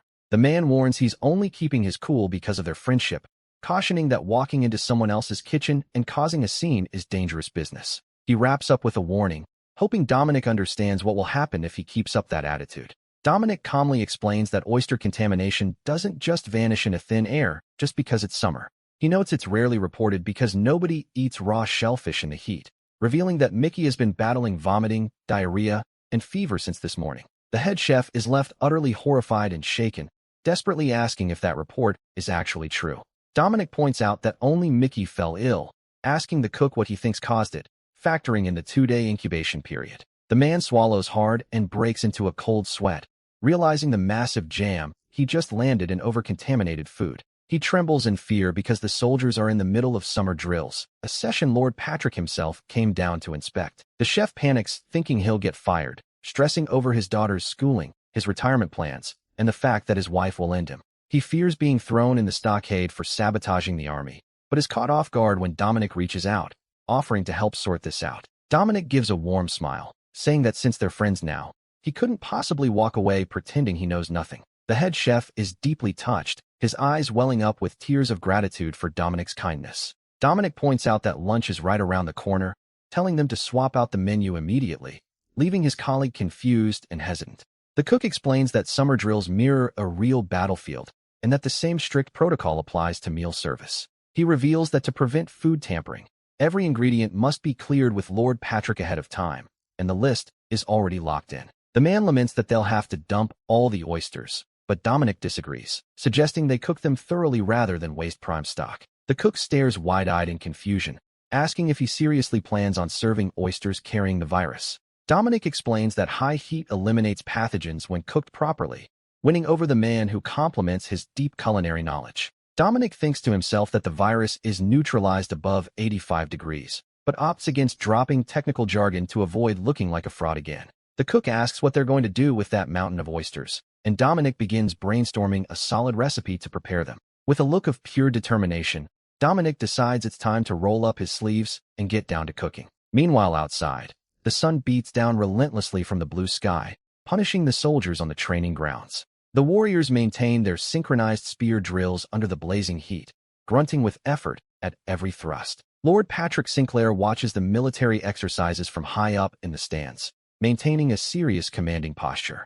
Out of nowhere, Patrick Sinclair twitches his nose and sniffs the air, catching an incredibly appetizing aroma drifting from the kitchen. The Lord is completely intrigued by the delightful smell, wondering out loud where that mouth-watering aroma is coming from. In the kitchen, the golden battered oysters are frying in hot oil, filling the space with an irresistible fragrance. The head chef explains that they coat the oysters in egg batter first, then deep fry them in plenty of oil until they're golden and crispy. Dominic squeezes fresh lemons and blends the juice with sugar, promising that zesty kick will wake up everyone's appetite and have them coming back for seconds. Patrick mentions he originally planned to use the chicken for salad, but suggests whipping up a soup with the rest to avoid any waste. He smiles eagerly, deciding to brew a fiery, spicy chicken soup, perfect for delivering an energy jolt to wake up the tired troops. Since there's no time to prep rice for the entire battalion at the last minute, Dominic pivots, choosing wheat noodles to go with it instead. Ian Hanover watches the whole scramble from afar with his signature calm, sharp demeanor, tracking every single move. Meanwhile, in the courtyard, the soldiers continue drilling hard under the scorching sun, giving their all to the spear exercises. However, the irresistible scent of food begins wafting over, making one of the guards' mouths water right in the middle of training. Lord Patrick Sinclair himself comments with pleasant surprise on the amazing aroma, wondering what they whipped up for today's lunch spread. He praises the kitchen's hustle and orders the drill halted for lunch, reminding them to serve the soldiers first so no one gets left out. Hearing the Lord's call, the soldiers cheer excitedly, pumped to finally grab a bite and catch their breath. Patrick reflects that soldiers' loyalty doesn't come for free, acknowledging that unlike his legendary father, he's just an ordinary man. The young lord strives to be a fair, grounded leader to his people, which is why he makes sure to show he cares about everyone's well-being. He believes he should eat shoulder to shoulder with the troops in the mess, rather than be a distant leader who only shows up when trouble strikes. The head chef apologizes for not laying out a royal feast, but the Lord reassures him it's completely fine for a field training day. Patrick asks about the menu, and the cook explains he prepared fried oyster fritters battered in egg, lemon, and minced greens. The dish is dubbed lemon oyster fritters, an exceptional recipe for boosting immunity, promoting clear skin, and even enhancing stamina. The cook presents the spicy pepper chicken soup, cautioning them to eat carefully since the broth is piping hot. The man mentions the soup comes with noodles, too, and Lord Patrick Sinclair is thoroughly blown away from the very first bite. The soldiers inhale the meal eagerly, noting that despite the heavy spice, the soup is ridiculously addictive and impossible to put down. The guards banter as they sweat from the spicy kick, while Lord Patrick wonders if the heat is really that intense. Curious to find out for himself, the young lord scoops up a generous spoonful of the rich red broth, gently blowing on it before taking a sip. After even tasting it, the lord finds the soup intensely spicy, with a sharp kick distinct from the tteokbokki Dominic prepared earlier. He feels as though that rich heat is flushing out his entire system, hitting him right in the soul. The lord praises the dish with great excitement, declaring the meal exceptionally tasty and applauding them for a spectacular job. Hearing the glowing praise from his sovereign, the head chef tears up with emotion, realizing his neck is officially off the chopping block. The cook mentally thanks Dominic for everything, while the young man smiles happily, seeing everyone devouring the meal with gusto. Dominic confesses to Ian that he was a bit worried the seasoning might smell too sweet or end up making people feel bloated. Ian asks if he really doesn't plan on telling the Lord the whole thing was his idea, and Dominic simply asks why on earth he'd need to do that. The knight points out the village needs resources, noting this would be the perfect shot for Dominic to secure a cash reward. Dominic finds it funny, thinking to himself that this high-ranking knight is surprisingly naive about how these things work. He explains there's no point in bragging about the obvious, while the warrior stands with his arms crossed, missing the cook's logic. Suddenly, someone starts calling out for the village chief from a distance, cutting short the philosophical back and forth between the two. The head chef comes running over overjoyed, sharing that everything went great and that the Lord even handed them a generous cash bonus. The cook asks if the man was planning to pocket all the cash for himself, but the cook promises he'd gladly hand it all over to the kid. He explains he needs to split a cut with the rest of the kitchen crew, but heaps praise on Dominic for working so hard today. Out of nowhere, a gray-haired steward appears, politely asking Dominic to follow him for a private chat in another room. The gentleman informs him that the young man will have an audience with Lord Patrick shortly, suggesting he straighten up his clothes so he doesn't look untidy. The young man is left with a long, dried-up stride, agreeing to tidy up before standing before the castle's top authority. As he passes by the blonde knight, Dominic's expression suddenly shifts to a deadpan look, piquing his guard's curiosity. Wearing a smug grin, the young man thinks to himself that he really didn't need to brag for his talent to finally get noticed. Clocking the real motives behind Dominic's attitude, Ian gets visibly annoyed, a vein popping on his forehead. The young man then goes to Grand Hall and greets the Lord. Patrick notes that the troops would have had a rough time if the young man hadn't stepped in, admitting he's deeply indebted to him, though Dominic responds with humility. The Lord asks if the issue was indeed oyster contamination, thanking Dominic for flipping a crisis into an amazingly tasty meal. Dominic thanks him for the compliments, reflecting that the Lord, eating the chef's food every day, would notice immediately if someone else took the pans. He also gathers the Lord was already aware of the oyster issue, so it was no shock that he saw right through the cover-up. Patrick Sinclair catches everyone off guard by asking if Dominic would turn down an offer to take charge of the castle's entire main kitchen. Dominic appreciates the honor, but politely declines, explaining the current chef is plenty talented and that he needs to focus on a pressing project back in his village. The Lord grows curious about Dominic's reasoning, asking what kind of mysterious project he's putting together over there. Dominic senses this is the golden opportunity he's been waiting for, flashing a wide smile with his eyes lighting up in excitement. Dominic starts explaining that Evergreen Village is just a poor fishing settlement with no real attractions to speak of. He explains that seaweed sales help temporarily, but that income stream will dry up, driving him to brainstorm ways to keep hunger at bay. Patrick grasps the situation, asking if the project he's chasing so fiercely comes from that struggle, and Dominic confirms with conviction. The Lord smiles and admits to feeling slightly embarrassed, acknowledging that the young man is handling the community welfare that belonged to the ruler himself. Patrick decides he'll back the young man in bringing his grand vision to life, but Dominic politely asks the Lord not to trouble himself so much over it. Silence settles over the grand royal hall as the Lord watches Dominic kneeling, turning over the next steps of this partnership. Ian Hanover watches the whole thing in silence, utterly baffled, unable to fathom why Dominic would turn down direct patronage from the Lord himself. Lord Patrick Sinclair himself slightly widens his eyes, staring down at the young man in surprise at the unexpected refusal. The scene shifts to a distant guild hall at sundown, where a wealthy, shady man clutches his aching stomach while puffing on a pipe. This man is Rondo, the influential master of the Rondo Merchant Guild, grumbling in frustration over how badly his stomach hurts right now. He vents that if young Anton hadn't started hawking that cursed seaweed, he would still hold a monopoly over the county's entire food trade. Rondo screams at his henchmen in a fury, calling them all dead weight, and demanding they quit standing around like statues and find a fix immediately. The henchmen, who look like dangerous, seasoned mercenaries, take their bosses yelling in silence and start whispering among themselves in the corner. One of them suggests roughing up Anton or torching his warehouse, but Rondo slams the table in annoyance, yelling that he's the only one who can do it. The henchman reveals that the rival's success comes down to the chief of Evergreen, since he was the one who turned that weird seaweed into something good to eat. Rondo takes a thoughtful drag from his pipe, telling his subordinate to keep talking to see where this intel goes. He suggests getting rid of the cook, so Anton crumbles on his own, forcing the fishermen to beg for help and letting them seize control of the seaweed trade. The other thugs around look pleasantly surprised by their peers' sharp thinking, realizing the plan is set in stone. Rondo breaks into a wicked grin, showing off a shiny gold tooth, agreeing that his associate's idea makes great business sense. He orders them to round up the crew to raid the village, instructing his men to cripple Chief Dominic of Evergreen so he never cooks again. Meanwhile, back at the royal castle, Dominic holds Lord Patrick Sinclair's gaze, stating firmly that he doesn't need charity. The Lord asks in surprise if the kid truly doesn't want his help, and Dominic makes it clear that he isn't looking for help. Instead, Dominic clarifies that he's asking the nobleman to make a serious business investment, leaving Patrick Sinclair intrigued by the term. Dominic explains that if the Lord provides the seed capital for his venture, he'll repay the principal along with a handsome return. The Lord studies the young cook, deeply impressed by the boldness and maturity behind that business proposal. He bites his lip, trying to stifle a laugh, finding the wildly unusual situation unfolding before him genuinely entertaining. The Lord bursts into laughter, remarking that Dominic is fascinating since everyone tries to squeeze free money out of him.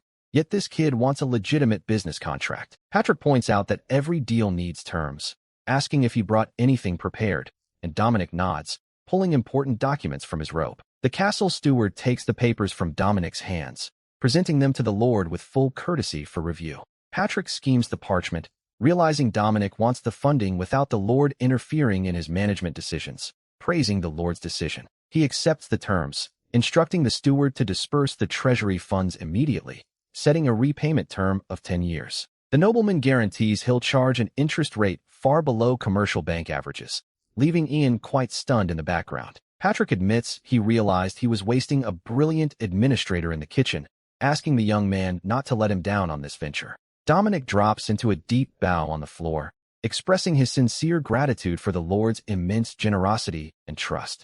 The Lord leans back against his throne with a pleased smile, already picturing the massive growth potential of this new enterprise. Patrick reflects that the village might finally gain a landmark that sparks envy even among snooty capital nobles, reshaping the region's future.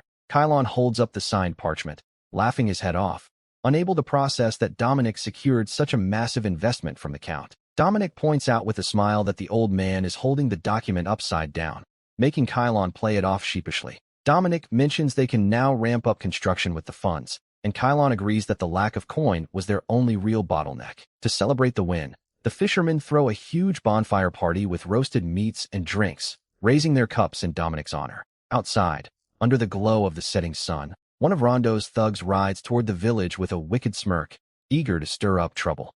Night finally blankets the village under a bright full moon, as echoes of laughter carry across the beach near the lake. Around the beach bonfire, the locals keep laughing and celebrating, praising the kid and saying they always knew he was someone special. Kylon chugs his ale happily, bragging to the rest that all this good fortune came about because he has a sharp eye for talent. The locals tease the old man, saying he only passed the gig so he wouldn't have to learn to read, but Kylon insists he saw the kid's hidden dragon potential. Dominic chuckles at the banter, while a fisherman jokes that Kalen's eye is blind as a bat, sending the old man into a mockery of a man. Suddenly, one of the guys eating turns around, catching suspicious noises emerging from the dark woods. Looking down the path, he spots heavy movement, alerting the others that shady figures are riding straight toward the beach. The men find the approaching armed group suspicious, and the villagers get annoyed at having their dinner interrupted so rudely. Keeping their cool, the fishermen slowly get to their feet, marching toward the intruders with steady, purposeful strides. The men are shocked by the menacing glare, asking if the intruders have a death wish coming around messing with his village. Dominic watches the scene slightly alarmed, wondering if these friendly fishermen were always this rowdy and terrifying. Ian Hanover draws his sword and joins the ranks to back them up, making Kylon even more confident with a royal knight in the mix. Ian Hanover turns around quickly, advising Dominic to back off immediately and find safe cover so he doesn't get hurt in the brawl. The bandit leader storms in shouting, demanding to know who runs this place, and ordering everyone to drop to their knees with their eyes shut. Kylon tells the knight not to finish off the intruders, since they need them alive for questioning to trace who sent this crew. Wasting no more time, Ian Hanover darts forward at lightning speed toward the closest foe, landing a swift opening strike. A full-blown brawl breaks out on the beach, with the villagers yanking the thugs off their mounts with pure brute force. The bandits are caught off guard by the beatdown. The bandits panic, wondering if these locals are actually fishermen or monsters in disguise. Chaos takes over the grass as the raiding party scrambles to fight back against getting completely run over by the fishermen. One of the village lads lands a devastating punch square on a masked mercenary's jaw, sending him flying from the impact. Elsewhere, Kylon delivers a crushing blow that drops his opponent cold, proving his physical strength is still unreal. The raiders are left alive, while the downed mercenary leader begins suspecting the village hired ringers. Dominic watches the fight from a distance, munching on a meat skewer, finding the moves incredible and way more thrilling than his high school scraps. He thinks about cooking up even better meals to thank them for his safety, unaware that a shadowy threat is creeping up behind him. The thug leaps out of nowhere, pressing a sharp blade right against the kid's neck, making Dominic shriek in terror at being caught off guard. The kid's terrified hostage is the exact village chief from the bounty poster. Dominic goes completely pale and shakes in fear upon spotting his wanted sketch, realizing he was the primary target of this raid. The criminal yanks Dominic by his collar, screaming at the top of his lungs for everyone to freeze, threatening to end the kid. Turning around to see the young man held hostage, Kylon is hit with absolute shock and dread, screaming and asking why the kid didn't hide properly. The criminal yells furiously, ordering all the villagers to drop their weapons immediately and put their hands up and surrender. He keeps pressing the blade against Dominic, aggressively warning that they'd better do exactly as he says. Ian Hanover makes a subtle shushing gesture with his finger over his lips, quietly setting up a tactical play to rescue his friend. Catching the blonde knight's signal, Kylon and the other villagers work to keep the bandits distracted so he can make his move. Kylon puts on an over-the-top display of panic, screaming for them to spare Chief Dominic and promising they'll comply with every demand. Dominic feels a bit embarrassed by their melodrama, while the thug snaps at everyone to shut their mouths and give up without another word. Suddenly, One of the thugs sprawled on the ground screams a warning to his boss, shouting that the terrifying knight is right behind him. The bandit leader's eyes go wide in shock, quickly spinning around to block the surprise attack. The criminal realizes he's cornered and decides that if he's going down, he's taking Dominic with him, raising his blade for a lethal strike. Kylon and the villagers fall into sheer panic, seeing the enemy blade about to come down on their young chief's neck. Even the seasoned knight Ian Hanover is horrified, screaming out for the kid upon realizing he won't make it in time to stop the blow. However, with stunning agility and timing, Dominic uses both hands to firmly clamp down on the blade, and the blade is able to strike. He executes a flawless throw, launching the massive man clean over his shoulder in a textbook martial arts flip. Dominic drops to his knees with wide eyes, staring down at his own hands in complete shock at what he just pulled off. Kylon runs over to the young man in shock, asking what that incredible move was, and the kid sheepishly replies it was just a basic shoulder throw. The fishermen praise their chief's agility, while Dominic stays lost in thought, trying to process if he really just knocked out the thug. The criminal lies flat on his back on the grass with his eyes spinning, while Dominic starts wondering if he's secretly a martial arts prodigy. Kylon finds the whole thing hilarious, laughingly asking the kid to test the throw on him, while Dominic playfully tells the old man to brace for impact. Ian Hanover watches the scene up close with a serious, guarded look, turning over what he witnessed just seconds ago.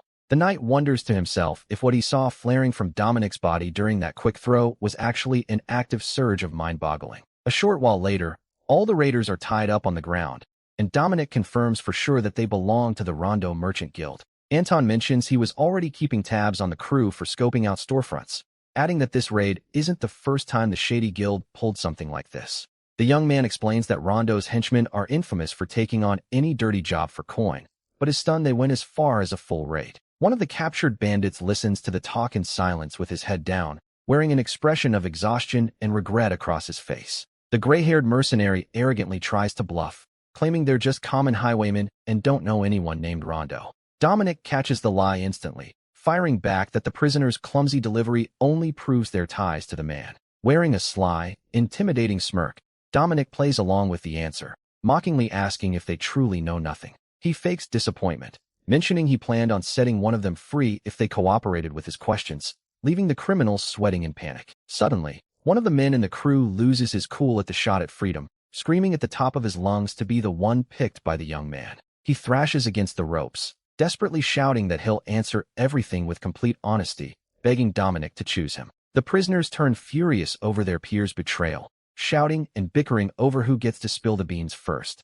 Dominic scoffs, remarking how amusing it is that they flipped their script so fast, pointing out that lying earlier put them in a rough spot. Flashing a sarcastic grin and giving a thumbs up, he says their deceitful attitude makes them even more unlikable. The snitching prisoner is left completely crushed, horrified to hear Dominic coldly declare that he just blew his only shot at saving his skin. The other criminals celebrate, calling it poetic justice, glad to see their turncoat buddy take the fall in his bid to escape. Dominic calmly turns back to the remaining prisoners, asking with dry humor if there are any other volunteers eager to tell the truth. The recruit breaks into tears, pleading for mercy, explaining he only joined the guild recently and promising to turn his life around if spared.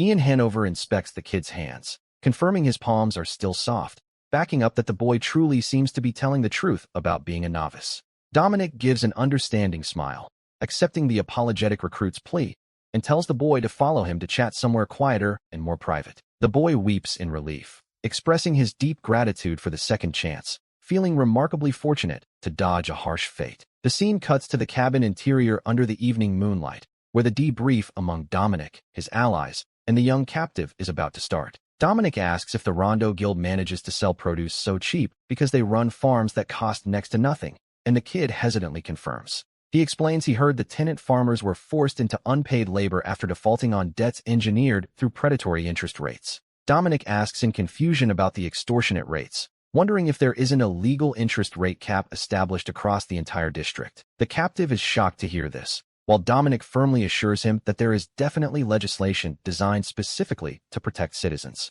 The boy glumly replies that common peasants can't read and have no way of parsing complex laws, which is knowledge reserved only for the educated. Dominic reflects in silence that the exploitation of the vulnerable and illiterate is a heartbreaking reality that sadly repeats across any world.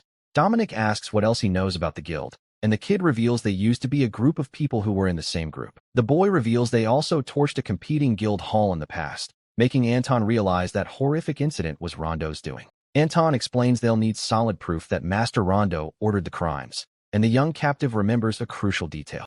The boy hands over a promissory note signed personally by Rondo for another hit, asking if that document can serve as evidence. Dominic, Ian Hanover, and Anton look at the document and say, "If you're going to sell produce, you're going to sell it." The boy and Anton look at the document in sheer disbelief, stunned by the massive stroke of luck in securing that smoking gun. A delightfully villainous, triumphant grin spreads across Dominic's face, realizing he finally has Master Rondo cornered. Dominic tells the young man that thanks to this help, he likely won't have to spend the rest of his days on the run from the law. The group explains there are mitigating circumstances under the law for those who cooperate, which could significantly lighten the repentant kid's sentence. The boy is told that promising his village will shield the young man from harm until this entire mess is resolved. The boy breaks down in tears of gratitude in the dead of night, swearing from the bottom of his heart to walk a completely straight path from now on. The scene cuts to the trial, where Master Rondo wails and screams frantically before the court, crying that the whole thing is a massive setup. He yells at the top of his lungs before the magistrate that he was framed and is entirely innocent of every single charge. The judge is then taken to the defendant with disdain, remarking to the steward that the man is beyond help for lying in the face of clear proof. Dominic and Ian Hanover watch the proceedings quietly from the gallery, while Rondo keeps screaming that this is all a terrible mistake. The judge bangs his gavel and orders Rondo to hold his tongue, rebuking the criminal for continuing to lie, despite mountains of witness testimony and evidence. The magistrate reads out the final verdict, convicting Rondo on multiple counts of arson, assault, fraud, human trafficking, and grand larceny. He orders the immediate seizure of all assets belonging to the Rondo Guild, mandating that a portion be paid out as restitution to the exploited victims. The judge concludes the sentence by condemning the villain to permanent, unforgivable hard labor down in the treacherous Bailey mines. As the guards haul him away, Rondo screams in a fury, demanding to know what the corrupt officials who took his bribes are doing to help him. Patrick Sinclair overhears Rondo's shouts about kickbacks, growing thoughtful upon realizing there are crooked nobles shielding that man. The magistrate promises the Lord he will conduct a thorough investigation to hunt down and penalize every corrupt official tied to Master Rondo. The clerk presents the dossier containing the full ledger of all high-value assets seized from Master Rondo's merchant guild. Patrick reviews the property listings, ordering the assets liquidated quickly at auction to pay off the victim's restitution without causing public drama. The auctioneer confirms the public auction will kick off immediately, while Dominic and Ian Hanover prepare to follow the bidding. Dominic tells Ian he intends to use the auction to snap up as many properties as possible, specifically the farmland Rondo used for crops. Ian Hanover is a bit confused by the young man's plan, asking why he wants to target the farm instead of the guild's main headquarters. Dominic explains he needs a farm for his upcoming resort, but the night gets lost in the strange terminology used by the cook. The auctioneer takes the stage and loudly announces the start of the event, requesting everyone's attention for the session's special guidelines. He announces that each buyer is restricted to bidding on only 2 lots today, sparking murmurs and complaints of surprise among the traders. The auctioneer explains it was a mandate from Lord Patrick to prevent a few wealthy elites from monopolizing all of the villain's seized assets. With the new, strict rules in place, buyers begin recalibrating their strategies on which specific assets to bid for. Dominic sneaks a glance back, noticing Lord Patrick Sinclair himself observing the auction floor in silence. Patrick catches Dominic's eye and offers a slight nod, signaling that his plan to assist the young man is already in play. The nobleman flashes a knowing, friendly smile, making it clear he capped the bidding rules specifically to smooth the path for Dominic's venture. Dominic gets super hyped, mentally celebrating the brilliant move the Lord just pulled to help him secure the buy. The auctioneer begins reading through the asset list, which includes the guild hall, Rondo's estate, carriages, livestock, and fine jewelry. Dominic folds his hands and starts silently hoping that his main acquisition target gets called up next. The man finally announces the Lubia farm lot, and Dominic breaks into a massive grin from ear to ear, realizing his time has come. The young man excitedly mentions to Ian Hanover that the 2-item cap will cause the competition for the farm to drop off a cliff. The other traders around hope the luxury lots don't draw too many bidders. While the auctioneer sets up the opening parcel, Dominic rubs his palms together in anticipation, buzzing with energy for the bidding to finally get rolling in the courtroom hall. The auctioneer presents the next lot, which is draped under a large red velvet cloth atop a wooden stand. Pulling back the drape, the auctioneer reveals an overly frilly pink dress, sheepishly explaining that Rondo used to wear it for personal taste. He opens the floor for bids at the reserve price, leaving every buyer in the audience with looks of total disgust and disinterest. Dominic and Ian Hanover whisper with funny, repulsed faces, with the kid remarking he wouldn't take that hideous dress even if it were free.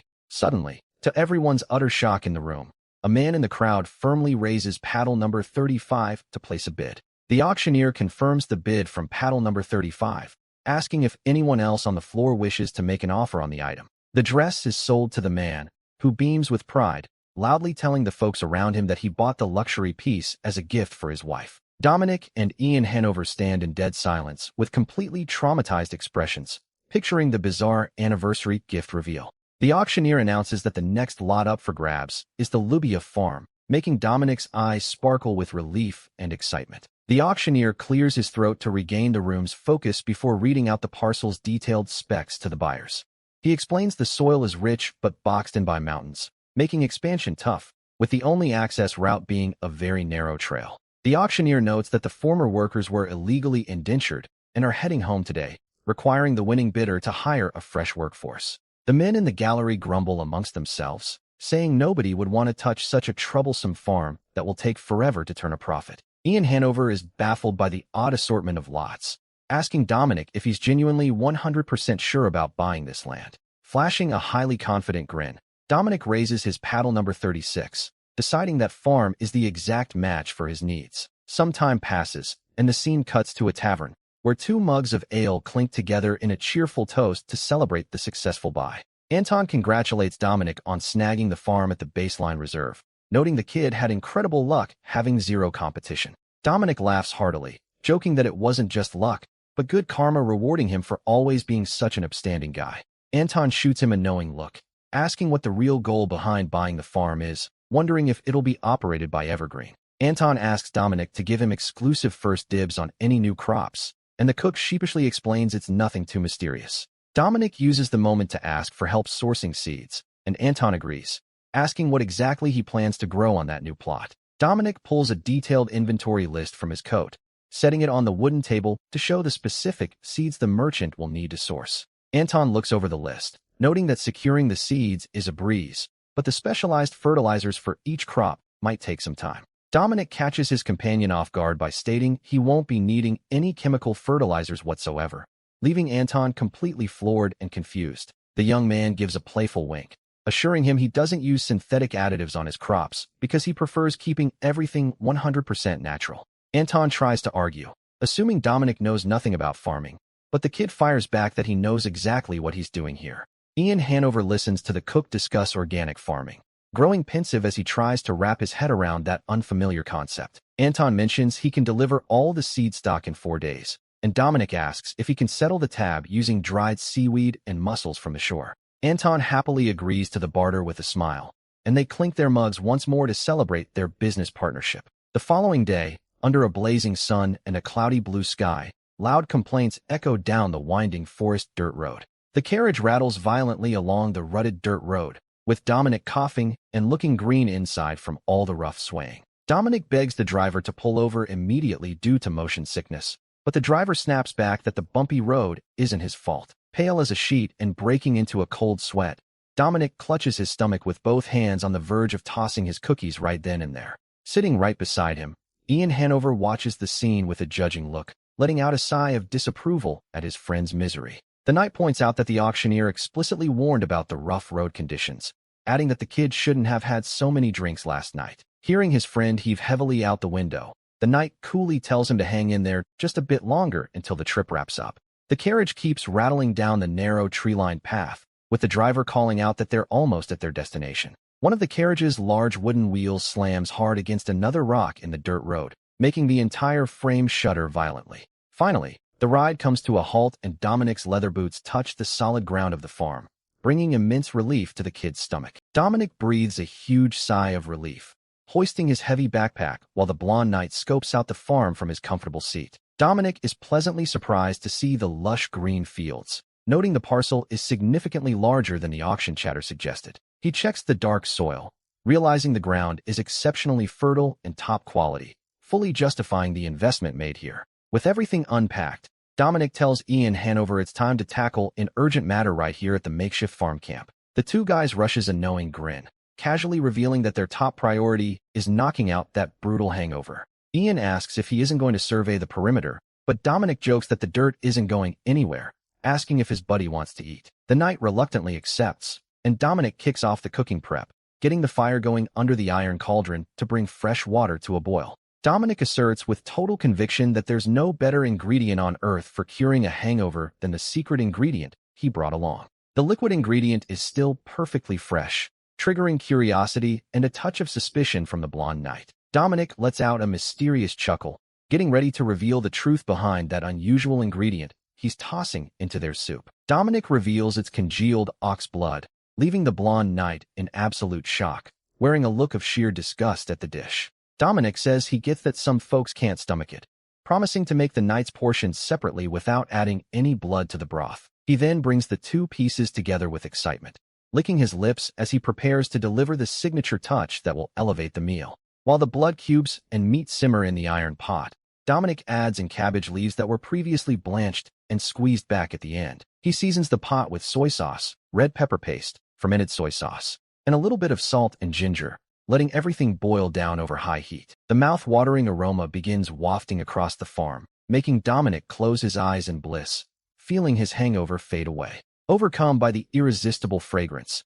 Ian Hanover does a sudden about-face, asking Dominic to include ox blood in his portion of the soup after all. He says he'll give the dish a shot, and Dominic commends the choice, promising it wouldn't be an authentic hangover soup without the blood curd. Dominic grabs kitchen shears and snips several spicy green peppers straight into the bubbling broth to wrap up the seasoning. The young man dishes out a generous scoop of hot white rice cooked in an earthenware pot to pair with the spicy soup. The hangover soup is ready, looking spectacular, serving as the ideal meal to restore vitality and flush out the entire system. Dominic looks at the size of the massive cauldron, thinking he might have gone overboard on the portions, a habit he picked up back at the village. Dominic thinks to himself that if there are any leftovers in the pot, he can just save them to eat tomorrow. He scoops up a heaping spoonful of soup alongside the warm rice and takes a bite, eager to taste how his recipe turned out. Dominic lets out a satisfied sigh, enthusiastically declaring that there's nothing on earth like hangover soup to shake off a rough morning. He dismisses pills, pizza, and burgers, swearing that a steaming, spicy broth is the only real remedy, while Ian Hanover watches him in silence.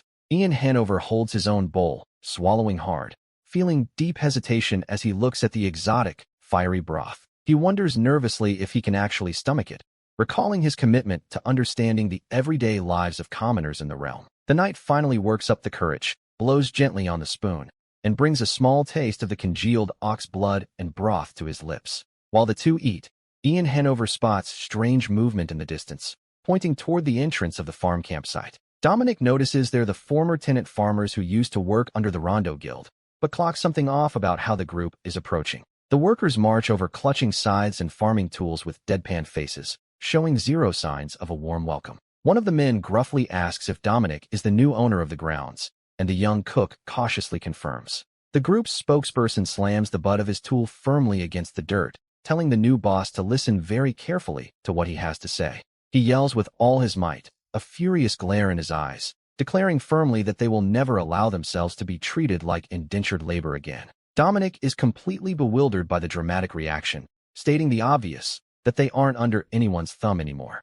The farmers freeze in surprise as Dominic explains that debt bondage has been abolished, leaving the workers looking slightly caught off guard. Out of nowhere, a brown-haired youth comes sprinting toward them, cutting through the tension of the moment and leaving Dominic intrigued by the scene. The brown-haired lad is Lockie, the young former bandit Dominic spared, who flashes a bright, happy smile upon reuniting with the chief of Evergreen. Dominic cheers in surprise upon recognizing Lockie, asking warmly if the boy was one of the farmers who lived and worked on this property. Lockie expresses his gratitude, saying the note Dominic gave him saved his skin, excitedly sharing that he made it back home thanks to that parchment. Lockie introduces Dominic to his father, revealing he's the chief of Evergreen he spoke so much about, leaving the older man completely stunned. Lockie's father and the other farmers bow respectfully, offering their sincere apologies for their hostility and marching over armed. The man thanks him for the mercy shown to his son, and Dominic humbly replies that the boy's help was instrumental in taking down Rondo.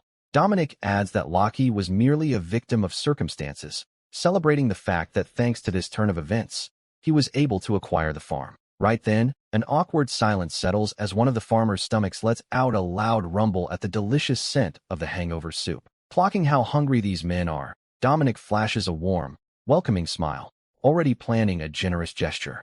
With a wide grin on his face, Dominic holds up a steaming bowl of his hangover stew, warmly offering a serving to the farmers. Lockie's father accepts the offer, taking a hearty spoonful of the soup and rice, chewing the hot meal with a look of pure astonishment. All the workers begin scarfing down the food in a hurry, and Dominic realizes that this amount of soup definitely won't be enough to go around. Dominic scans the area, spotting fresh potato patches growing nearby, and his chef brain instantly starts drafting a new recipe. He lays out his metal utensils and spice jars across the packed dirt floor to kick off fresh preparations using the local harvest. Dominic digs up mature potatoes straight from the soil, quickly peeling the spuds to prepare an extra side dish. Ian Hanover steps up, politely asking how he can help, and the young man asks the knight to julienne those peeled potatoes into fine matchsticks. Dominic notes the cuts need to be ultra-thin and uniform, and the proud knight accepts the task, taking a deep breath to keep his cool.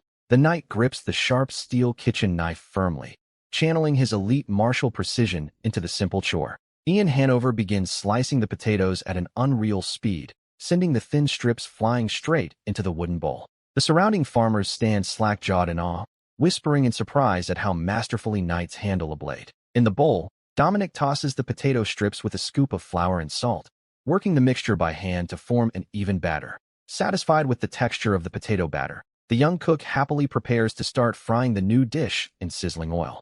He pours the mixture into the pan over the campfire coals, letting the potato pancake slowly crisp up until golden brown on the outside. Dominic flashes an excited smile, announcing it's time for the signature finishing touch that will give the pancake recipe an unforgettable flavor. He dusts cracked pepper over the golden fried potato pancake, creating the ultimate comfort dish to coat the stomach and recharge the farmer's energy. Dominic plates the hot pancakes, directing the workers to dip the crispy bites into the special dark dipping sauce. The men swallow hard from pure craving as they catch the delightful aroma and see the perfectly golden, crispy crust of the potato pancake. Lucky's father cuts off a generous piece of the tender, steaming pancake with a wooden spoon, eager to taste this new culinary creation. He dips the crispy potato bites straight into the bowl of dark sauce, letting a few drops trickle off before bringing the food to his mouth. The man tears up from the incredible flavor, declaring through happy sobs that the food is out of this world delicious. Dominic and Ian Hanover watch the group demolish the pancakes with huge smiles,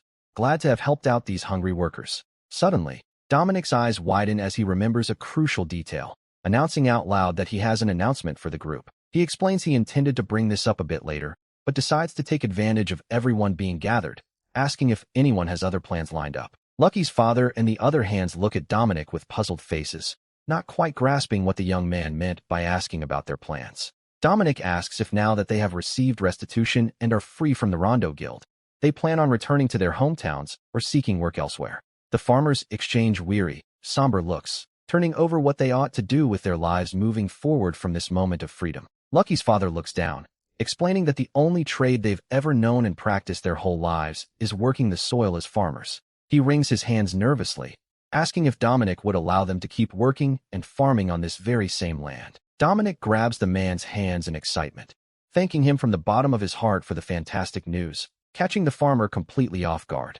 The young man admits through relieved tears that he was terrified everyone would leave, stranding him with nobody to manage the grounds. Full of enthusiasm, Dominic suggests signing a formal employment contract right on the spot, leaving the farmers completely floored. Dominic explains with a clever smile that his requirements are straightforward. All they need to do is cultivate the land without applying any fertilizers. He breaks down the generous terms, promising great payouts in gold 4 times a year and bringing in extra hands whenever they need the support.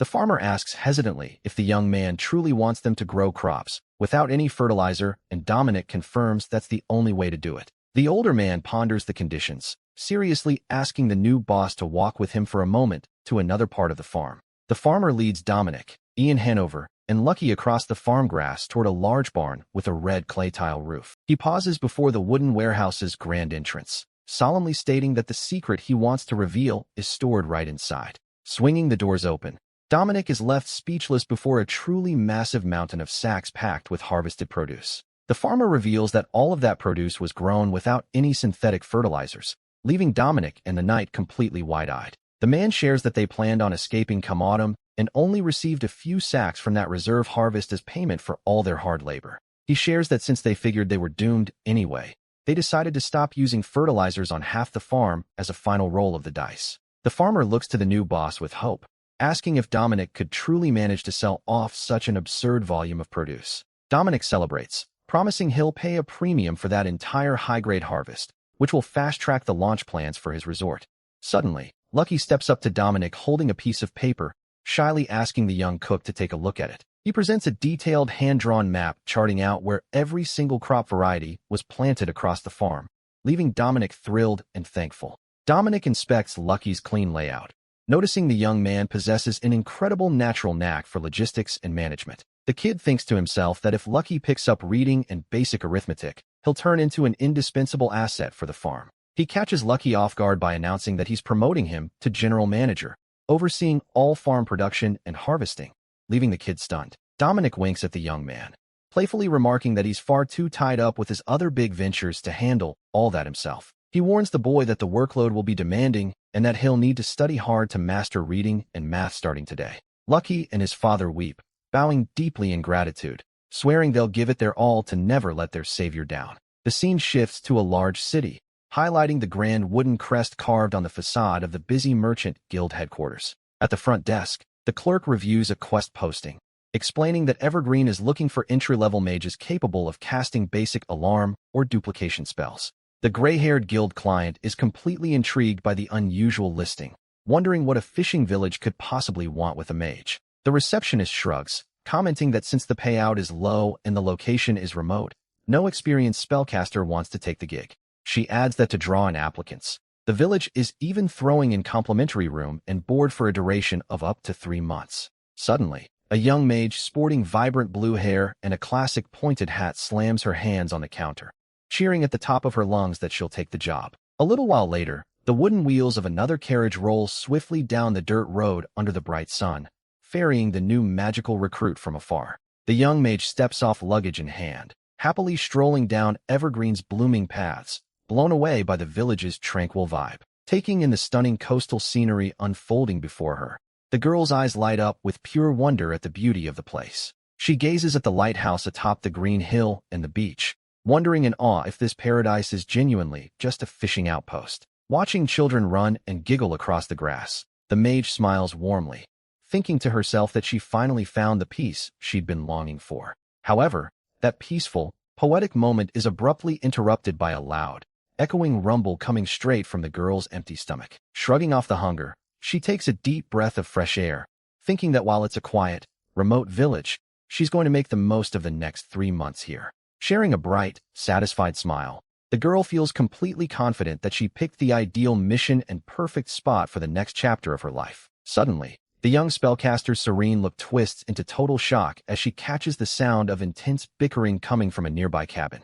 She quickly checks the time on her pocket watch, alarmed by how late it's getting, looking around nervously to get her bearings in the village. Carrying her heavy luggage, the girl strolls along the grassy path, wondering if there's an inn or tavern around here that serves decent food. Suddenly, she twitches her nose, catching an incredibly delicious, comforting scent of baked goods drifting on the coastal breeze. The spellcaster closes her eyes in pure delight and tracks that amazing aroma, sensing the source of the delicious food is right around the corner. Catching the rich scent of warm batter, the girl sprints over toward the cabin window, ready to pay top dollar to get her hands on a piece of that treat. Peeking through the wooden window, she spots Kylon yelling childishly that since he's the eldest of the crew, the biggest waffle belongs to him by right. Dominic steps in, claiming he was the one who cooked the whole batch, while Sir Ian Hanover calmly notes he only managed to eat 2 pieces. Dominic yells in disbelief, asking if they're seriously going to resort to muscle over a simple potato waffle. Peeking through the window, the mage is shocked to see that delicious waffle is the last one left, while Kylon insists a tough guy like him should get to eat it. She complains to herself that she hasn't had a bite since morning, lamenting that there isn't a single diner in sight in this village. Having no other choice, the The girl sighs and decides she'll have to use a special trick to secure that snack. She channels her magic, reasoning that pride won't fill an empty stomach. A brilliant glow wraps around the waffle, making it float into the air, leaving Dominic, Ian, and Kylon completely speechless. The mage devours the entire waffle in one bite, cheerfully giving thanks for the meal. Munching happily away, the girl raves about the incredible flavor under the stunned gazes of the three men.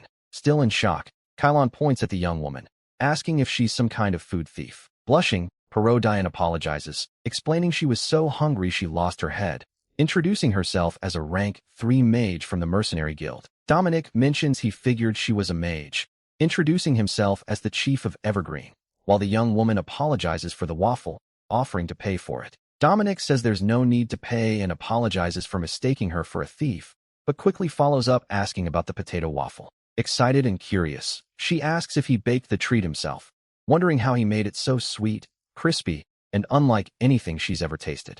The mage asks if he sells the waffles and whether snacks are covered under the free lodging offered by the guild. Seeing her enthusiasm, Dominic flashes a sneaky grin, having just landed on a brilliant idea. A few days later in a small cabin, the teacher instructs the children to pull out their homework quickly, and they eagerly reply.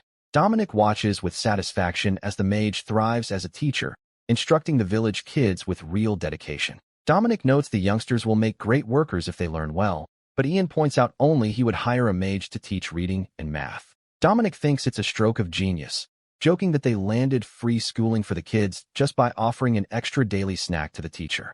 Ian admits he wasn't sure the plan would pan out, but is glad to see it working like a charm. Dominic mentions construction is wrapping up and that they'll need to train staff for the resort launch, targeting noble women. He agrees with Ian, but explains the real challenge will be marketing, since he needs to generate massive buzz across the region right from the jump. Dominic explains the resort centers on postpartum recovery for nobility, and that ideally they'd bring in an expectant mother for promotion, though that's a tough ask.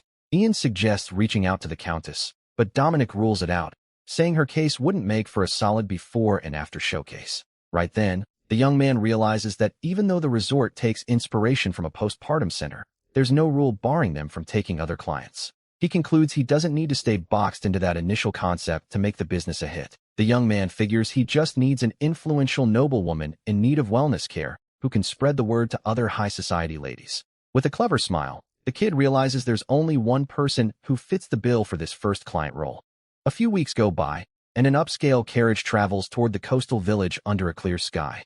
Viscountess Noella takes in the view from the window, remarking that the coastal village is surprisingly well maintained. Viscount Noella complains about having to trek all this way for a simple luxury stay, asking if she truly wants to hire that chef that badly. She replies that he's only saying that because he didn't witness Countess Sinclair's transformation, reaffirming that she needs to recruit that cook for herself. Noella notes the young man didn't even send an invite to the Countess, speculating he might have felt let down by her modest payment. The woman resolves to show her generosity, thinking that if the cook joins her willingly, the Sinclair family won't have any grounds to complain. Noella vows to recruit the chef during their stay, just as Dominic appears dressed in sharp manager attire, welcoming them to the Evergreen Resort. The Viscountess expresses interest in chatting about Countess Sinclair, and Dominic replies that he's honored to be remembered by such high-profile VIPs. Noella wears a puzzled look, trying to parse the meaning behind the acronym dropped by the property manager. Smiling, the young man explains the term is just resort slang for a very important person. Dominic politely apologizes, playing it off like the slang slipped out because he was so nervous to host them. Charmed by the courtesy, the Viscountess chuckles behind her fan, complimenting the young man on his smooth talk. Dominic gives a polite hand clap, announcing the resort staff will take care of all the nobles' luggage. He directs them to follow the porters to their private suite, wishing them a wonderful and relaxing stay. The Viscountess praises the service and the property's beauty, though the Viscount remains skeptical, expecting to be bored out of his mind over the next 3 days at this retreat. Dominic watches the two nobles stroll off toward the suite's grand double doors. Wearing an exceptionally confident grin, the young man wonders to himself if they'll truly manage to be bored here. Stepping into the resort accommodations, the noble couple is left completely slack-jawed by what they see. Standing inside a breathtaking luxury villa, they wonder if this is genuinely an inn, feeling stepped into a second honeymoon. The attendant shows off the lavish master bedroom, pointing out the dedicated area set up as a private study. Next, the steward pulls back the grand glass drapes to reveal the absolute highlight of the suite. He presents a private beach exclusively for resort guests, politely inviting them to enjoy their stay in peace. The Viscount and Viscountess stand completely frozen, mesmerized by the sheer beauty and elegance by the sea. Swept up in the romance and beauty, the noble couple lovingly holds hands. The Viscount looks tenderly at his wife, softly calling her, my lady. Noella gazes back affectionately, calling him, darling. The ocean waves lap gently against the white sand of the resort's private beach. Lounging on a sunbed, Dominic lets out a relieved sigh, noting the welcome was a complete home run. Ian asks how he can be so sure, and Dominic explains that getting through day one without a single complaint is half the battle won. Suddenly, a shrill scream calling for the chief cuts through the quiet, disrupting Dominic's break. The young mage storms in, shouting and asking if he doesn't think he crossed the line with her. Dominic tries to smooth things over, saying he wanted to chat about the temperature-controlled oven she built the other day. He presents a box of colorful treats called macarons, explaining they're tricky to make, but anyone falls head over heels for the flavor.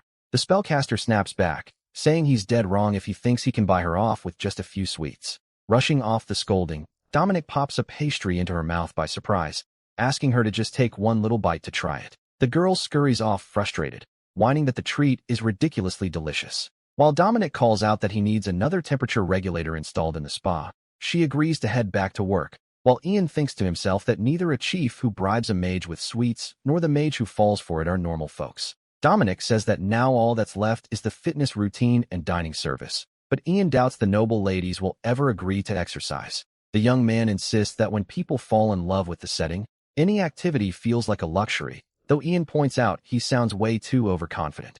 Dominic pitches a wager of 1 gold coin, and when the knight declines, stating knights don't gamble, the kid teases him, asking if he's scared. The noblewoman takes a deep breath and attempts the stretching routine, focusing on keeping her breathing steady while working out. Dominic and Ian watch from afar as several highborn ladies follow the fitness routine on the lawn by the shore to the count. Seeing the hit it's become, the kid collects his winning gold coin, leaving the knight visibly annoyed at having to pay up. Out of nowhere, a resort staffer comes sprinting in frantically, warning that they have a major situation on their hands. The young man and the knight widen their eyes in pure shock, hearing that Lady Owen has just gone into labor.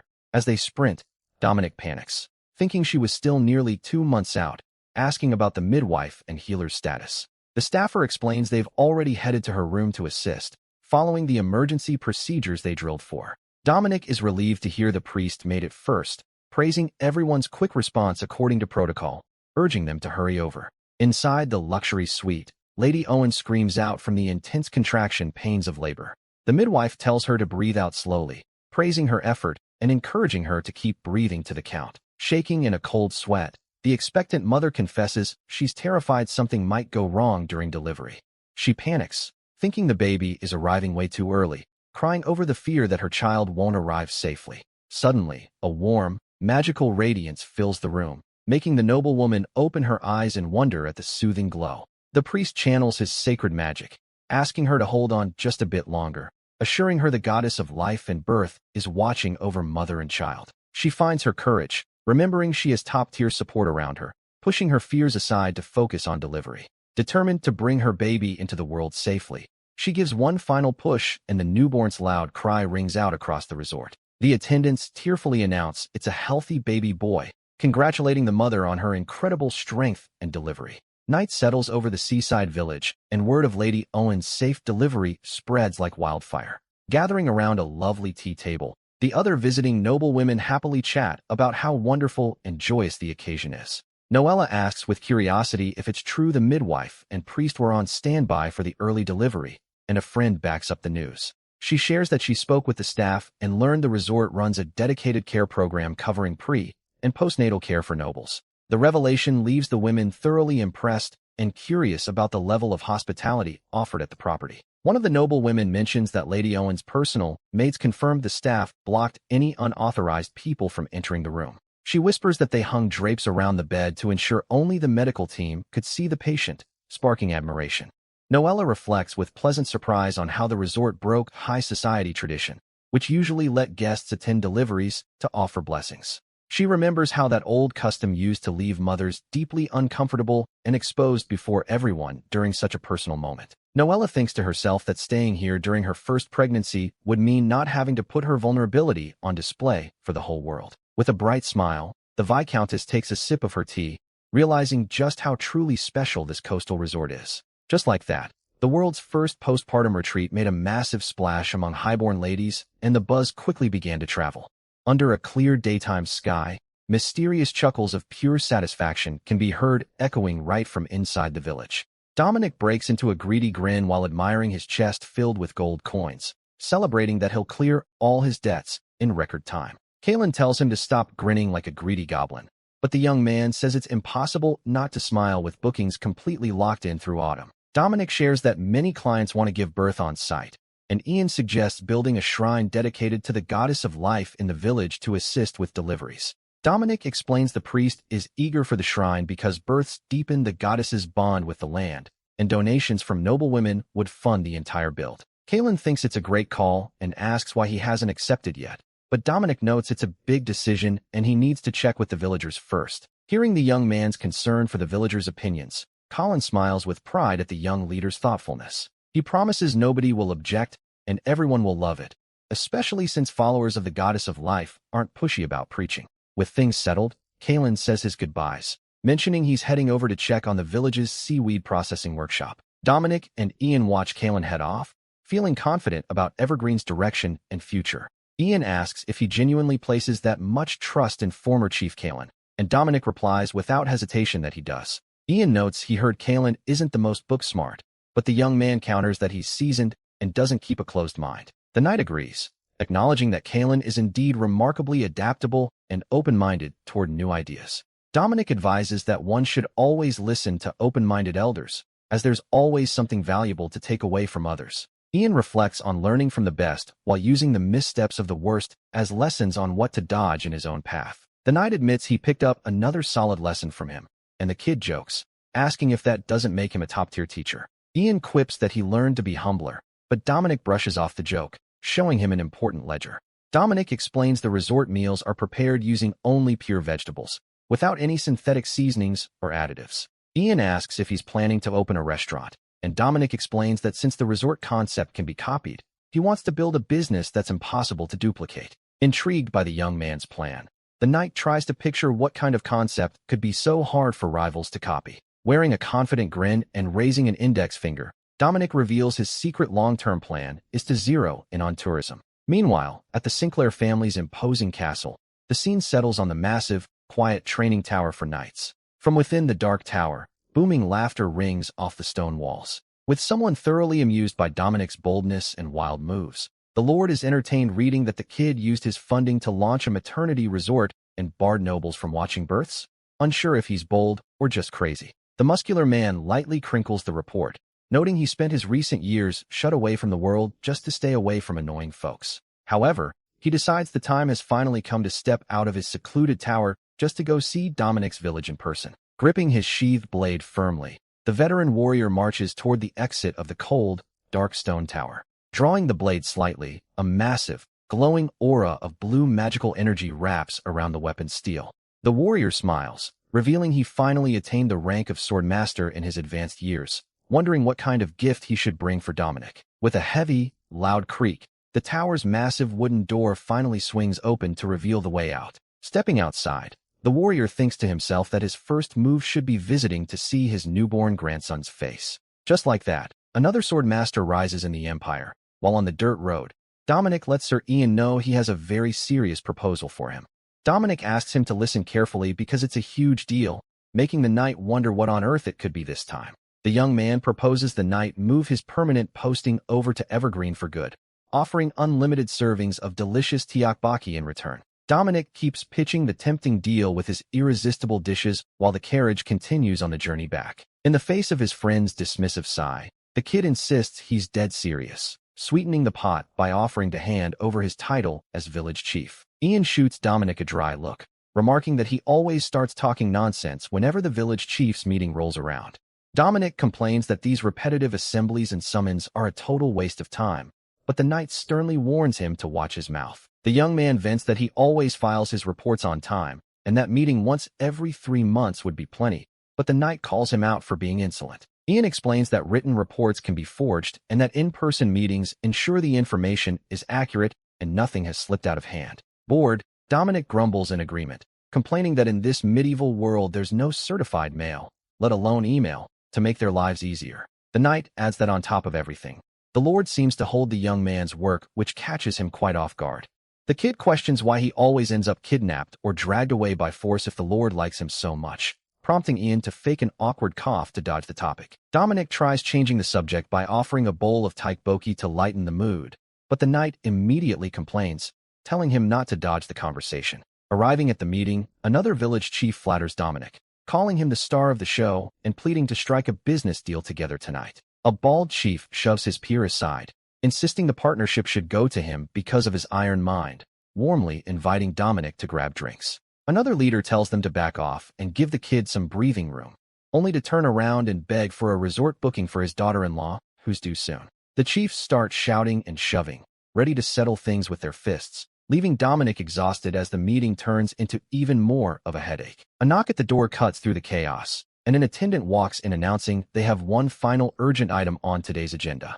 The men complain about the delay since it's the busiest season of the year, but the messenger announces the Lord just wrapped up a strategic briefing. The chiefs pipe down, agreeing that nobody would dare argue with the Lord's administrator, curious to find out what the new decree from the castle is. The gray-haired administrator takes the floor, solemnly announcing that before the start of the autumn season, a new campaign will get underway. He places the official mobilization scroll on the table, declaring there will be a monster subjugation expedition, ordering every village to prepare. The village chiefs get hyped up about this year's monster sweep, asking around about the scale of the operation and which fortress the troops are supposed to muster at.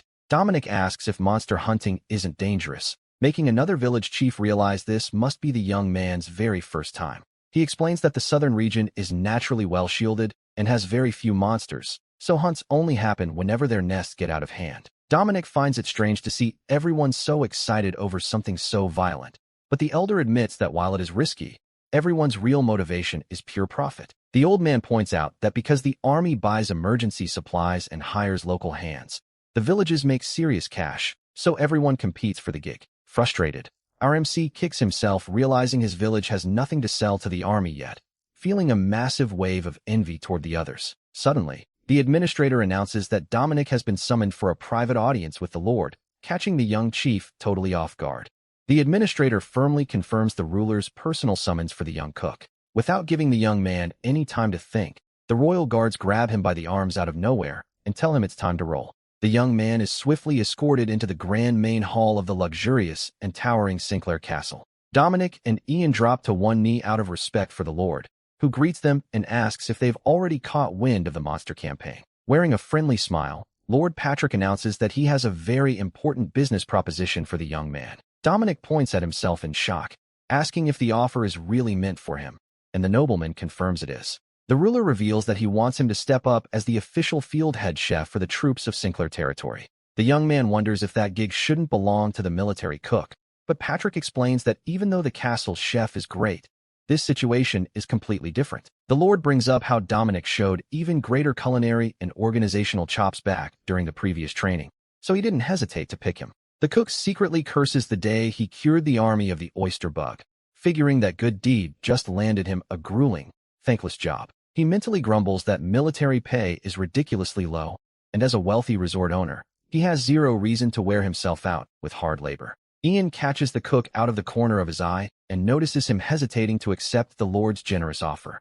The knight is totally baffled that a mere village chief has the nerve to drag his feet on a direct order from his ruler. While Dominic scrambles for an answer, Lord Patrick simply waits with a calm and remarkably patient smile. Hearing the Lord casually mention that a few coins might not be enough to buy his time, Dominic panics and drops into a frantic bow, denying it with all his might. The young man covers his tracks by claiming he was just worried about falling short of such high expectations, making the nobleman chuckle in relief at the excuse. Patrick promises that if he does a solid job, the payout won't just be loose coins, but something he genuinely needs, instantly piquing the young man's interest. The ruler mentions hearing about Evergreen's massive progress, but the young cook tries to play it down, claiming they're still just a humble little village. The young man argues that they don't even have a single guard post, making the ruler laugh and point out that playing poor has basically become second nature to him.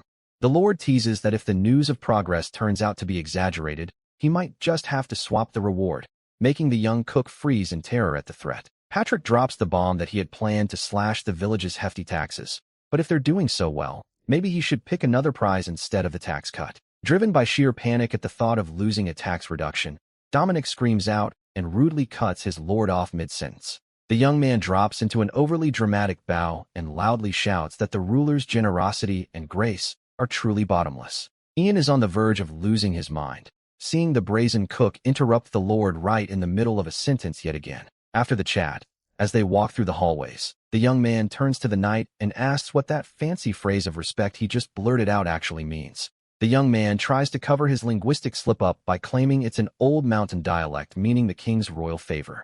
Ian grips the hilt of his sword and grimly asks if he's plotting treason against the crown, leaving the cook completely bewildered. Dominic says he's glad Evergreen is taking part, figuring that setting up a field mess is totally worth the hassle if their taxes get slashed. Spotting one of the castle guards, the young man casually asks if he knows the ropes when it comes to these monster hunting campaigns. Ian just quietly watches his friend effortlessly strike up a conversation with the castle patrol. The knight bluntly says he doesn't know a thing, leaving the young cook totally confused by his cold tone. Blushing in pure embarrassment, the noble warrior admits it's his very first hunt too, making Dominic laugh in relief as he remembers the guy isn't even from around here. The young soldier chimes in, suggesting that instead of asking the head chef, they should focus on keeping the troops happy to lock in that lord's bonus. Dominic thoughtfully repeats the word soldiers, trying to figure out the best culinary game plan to win over the army on the battlefield. The young red-haired soldier Dominic previously saved from food-poisoning beams and cheerfully asks how the young man has been holding up lately. Dominic asks if he's been careful around seafood, and the warrior laughs, assuring him they make sure to cook everything thoroughly now. Dominic reveals he'll be running the field kitchen for the campaign and asks what kind of chow they like, to which the soldier jokes that they'll eat anything that doesn't eat them first. He explains that daily drills and missions are so brutally exhausting that the troops will devour whatever meal gets put in front of them in seconds. Dominic gets the picture, but the red-haired soldier suddenly remembers a telling story one of the veterans shared with him. He shares that since soldiers from multiple territories team up for the hunt, troops from usually get treated to massive, savory meat stews. While the others feast like kings, Sinclair soldiers are stuck gnawing on dry bread and plain boiled potatoes, which was a huge blow to morale. The soldier adds that everyone would be thrilled if he could turn that around, prompting Dominic to jot notes in his recipe book as his competitive drive kicks in. Wearing a fiercely determined grin, the young cook declares that this has officially become a serious matter of personal honor and pride. He sets his sights on crafting an epic menu with soft wheat bread, a hearty meat stew, fresh fruit, and crisp greens to make the rivals completely green with envy. Ian cuts in and bluntly asks if he's actually factoring in the budget allocated for the soldiers' rations. The knight suggests the young man go talk to the castle bursar first to get a real grasp of the available funds. Gripping his favorite kitchen knife, Dominic starts flashing back bitterly to his previous life in the modern world. The young man is utterly appalled to see that the budget allocated to feed the entire army is ridiculously tight and practically non-existent. He laments how miserable life as a nutritionist can be when you're forced to craft meal plans while juggling 1,000 different restrictions at once. Another nightmare was having the kitchen crew straight up ignore his directions and act like they own the place. But the worst part of all was having a shoestring budget that made him want to cry over the price of a single drop of sesame oil. Not to mention watching students turn their noses up at healthy greens while unfairly comparing their trays to the lobsters served at the school next door. Snapping back to reality, Dominic panics upon realizing that this pitiful allowance is truly all he has to work with. The administrator mentions that the Lord ordered them to mirror Baron Delt's budget, prompting Dominic to ask why on earth they're comparing themselves to that specific neighbor. The old man notes that Evergreen is a brand new village, so Dominic wouldn't know the backstory, choosing to fill him in on the past feud. He explains that Baron Delt's lands are the most fertile in the Empire where no one ever goes hungry, something Dominic confirms he's heard before. The elder explains that the fatal flaw of that paradise is its military, since nobody wants to fight on a full stomach, preferring to steer clear of the blade. To compensate, they hire Sel's words, which bruised the Baron's pride so much that he pulled off an extravagant stunt to show off during the last hunt. With a smug grin, the Baron cooked up a cheeky plan using his deep pantry just to rub it in his neighbor's face. Dominic figures the flex had to do with the soldiers' meals, and the old man nods, confirming the Baron's strategy was a roaring success. With that detailed rundown, the young cook finally grasps the whole picture as all the pieces click into place. The Sinclair family is a storied lineage of honorable knights, but the current Lord Patrick is strictly a civil official, not a warrior. Because of that, the ruler is super touchy and insecure whenever it comes to anything regarding his military prestige. He flat out refuses to tarnish the grand reputation and legacy built by the warrior lords who came before him. Dominic figures the lord felt humiliated, getting outclassed over lunch, internally grumbling about why he couldn't just be straight about the budget from day one. The young man says he gets the assignment and knows what to do, but the old man warns him it won't be easy competing against the dirt-cheap produce of Delt territory. Dominic thanks him for the tip and turns to leave, while the administrator shyly sneaks in and asks about any job openings at the resort for his daughter-in-law. Lights flicker across the castle windows as the chill of the night. The young cook thinks to himself that while their budgets might match, the enemy holds a massive upper hand in cheap supplies. Pressed for time and resources, the young man scraps complicated recipes, putting his brain to work on a clever, streamlined kitchen strategy instead. Ian steps into the office, announcing he's back, and the young man barely looks up from his notes to greet his friend. The knight breaks the news that he won't be able to lend a hand in the kitchen this time, because he's been assigned to lead the entire combat campaign. Dominic shoots him a mocking smirk upon hearing he's the commander, deeply annoying the knight, who asks if he's actively begging for a beating. The young man asks if he's genuinely ready for the front lines, and the knight wonders if he's secretly worried about his safety. Dominic laughs it off, saying it'd just be embarrassing if the troops saw his real combat level, but Ian proudly shoots back that his aura mastery is top tier.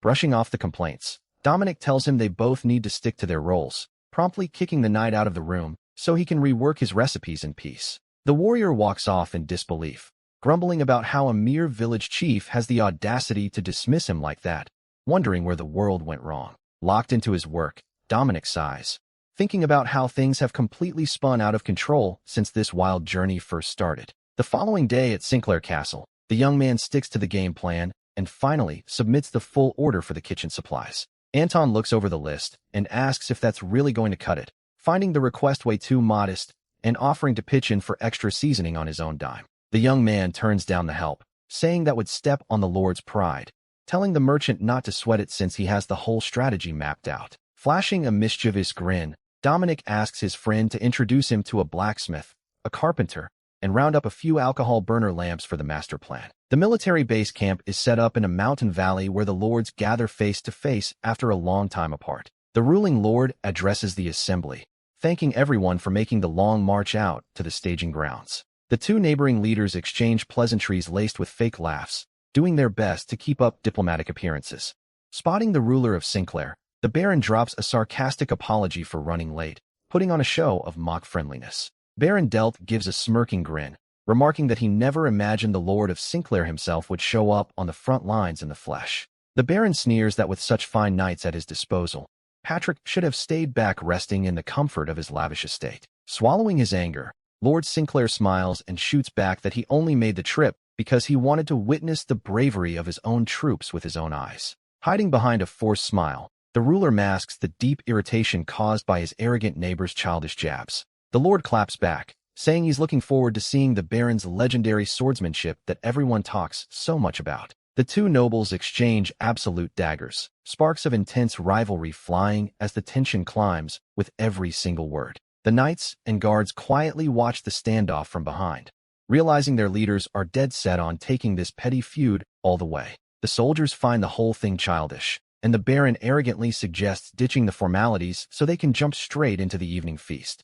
Baron Delt mentions reading a military treatise about a surefire way to win the hearts of soldiers, prompting the Lord to curiously ask what that might be. He explains that to command troops, you first have to fill their bellies, making Sinclair's knight think the guy is just running his mouth to show off. The Baron plays humble, saying he'd love to spoil his men with royal banquets, but sighs about how tight budgets are always such a headache. He dares Sinclair to pay close attention to his men's rations, and the Lord counters that warriors need solid nutrition to perform at their absolute best. The Baron slathers Lord Sinclair in sarcastic praise, setting up a verbal trap to put him on the spot in front of the entire assembly. He cheekily asks if the Count would be kind enough to show everyone firsthand how a true Sinclair-worthy feast is put together. Sinclair just smiles right back, holding his ground against his rival's mockery regarding his men's rations. Servants begin laying out the camp tables, carrying heavy silver trays loaded with food. The Baron unveils a lavish spread of hearty meat stew and smoked ham for his men,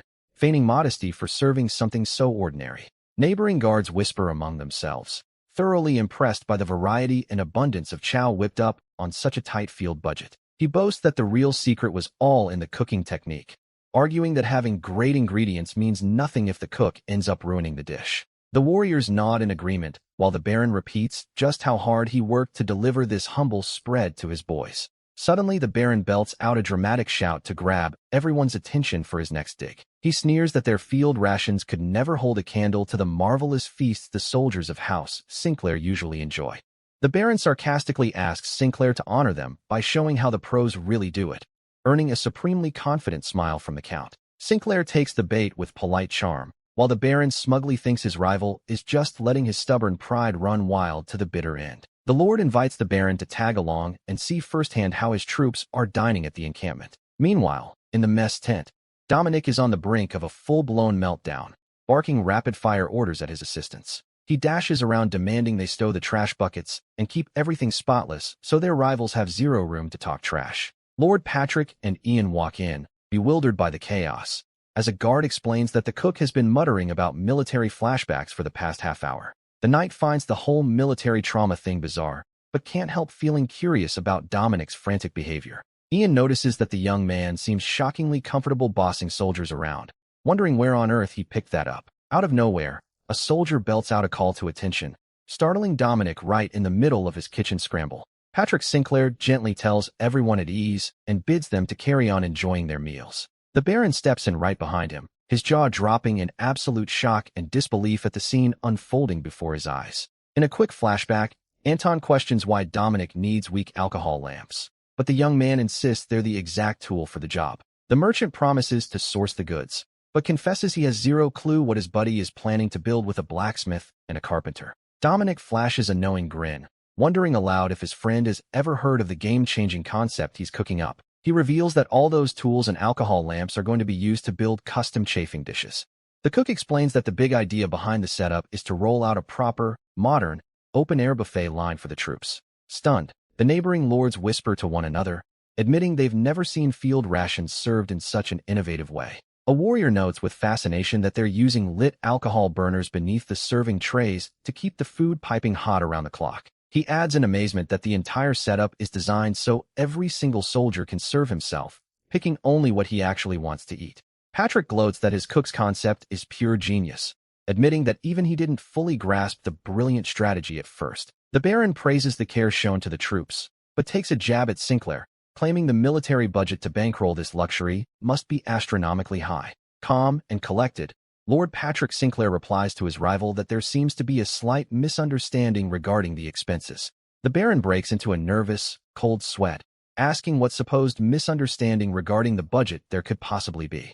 The ruler points out that his troops' food budget is identical to Delt's down to the last coin, suggesting the cook explain how he pulled it off himself. Dominic realizes this is his golden ticket to lock down that village tax cut, gearing up to dazzle them with his silver tongue. The young man steps forward politely, and the Baron presses him on whether Sinclair slipped him extra emergency funds beyond the standard kingdom budget. Dominic denies it, stating he worked strictly within the basic budget provided, leading the Baron to question if today's feast is just a one-off stunt. He assures him there's nothing fancy going on, and that the entire spread was carefully planned within the exact spending limits. Burning red with fury, the Baron fumes, shouting that it's impossible to offer this much variety without spending a fortune over budget. Politely, the cook asks the Lord for permission to break down his cost-saving secret to the other nobles, which Patrick immediately grants. He admits that offering so many choices usually drives the bill up, but rather than shortchanging hard-working soldiers on food, he cut costs somewhere else. Confused, the Baron asks where on earth you could possibly make such massive cuts outside the price of raw ingredients. With a sharp gleam in his eye, the young man raises a single finger, claiming there was one perfect area where costs could be slashed. Pressing a finger to his lips with a cheeky grin, the young cook reveals that the massive cuts were made to labor. The reveal leaves the Baron and all the neighboring guards totally stunned, unable to wrap their heads around how that works. He explains that traditional food service demands tons of hands for bulk cooking, plating, portioning, and cleanup, asking if they have any idea how much staff that takes. The soldiers chime in that even with support recruits, plating and washing dishes for 200 men at a time eats up an enormous crew. Dominic breaks down how slashing the headcount saves big on wages and rations, making the guard realize the buffet line was designed specifically for this. The cook cheerfully nods, explaining that this setup saves precious time and labor, letting them pour every ounce of energy straight into food quality. The Baron still doubts it's possible to prepare so many dishes with a skeleton crew, so the young man explains the smart trade-off he had to make. He reasons that while every chef wants top-shelf ingredients, you have to choose between fancy delicacies and making sure everyone eats until they're stuffed. In his thoughts, the young man recalls past hardships and the bitter pain of watching folks go hungry. The young man looks back on the day he vowed that his main mission in life would always be to feed people with dignity.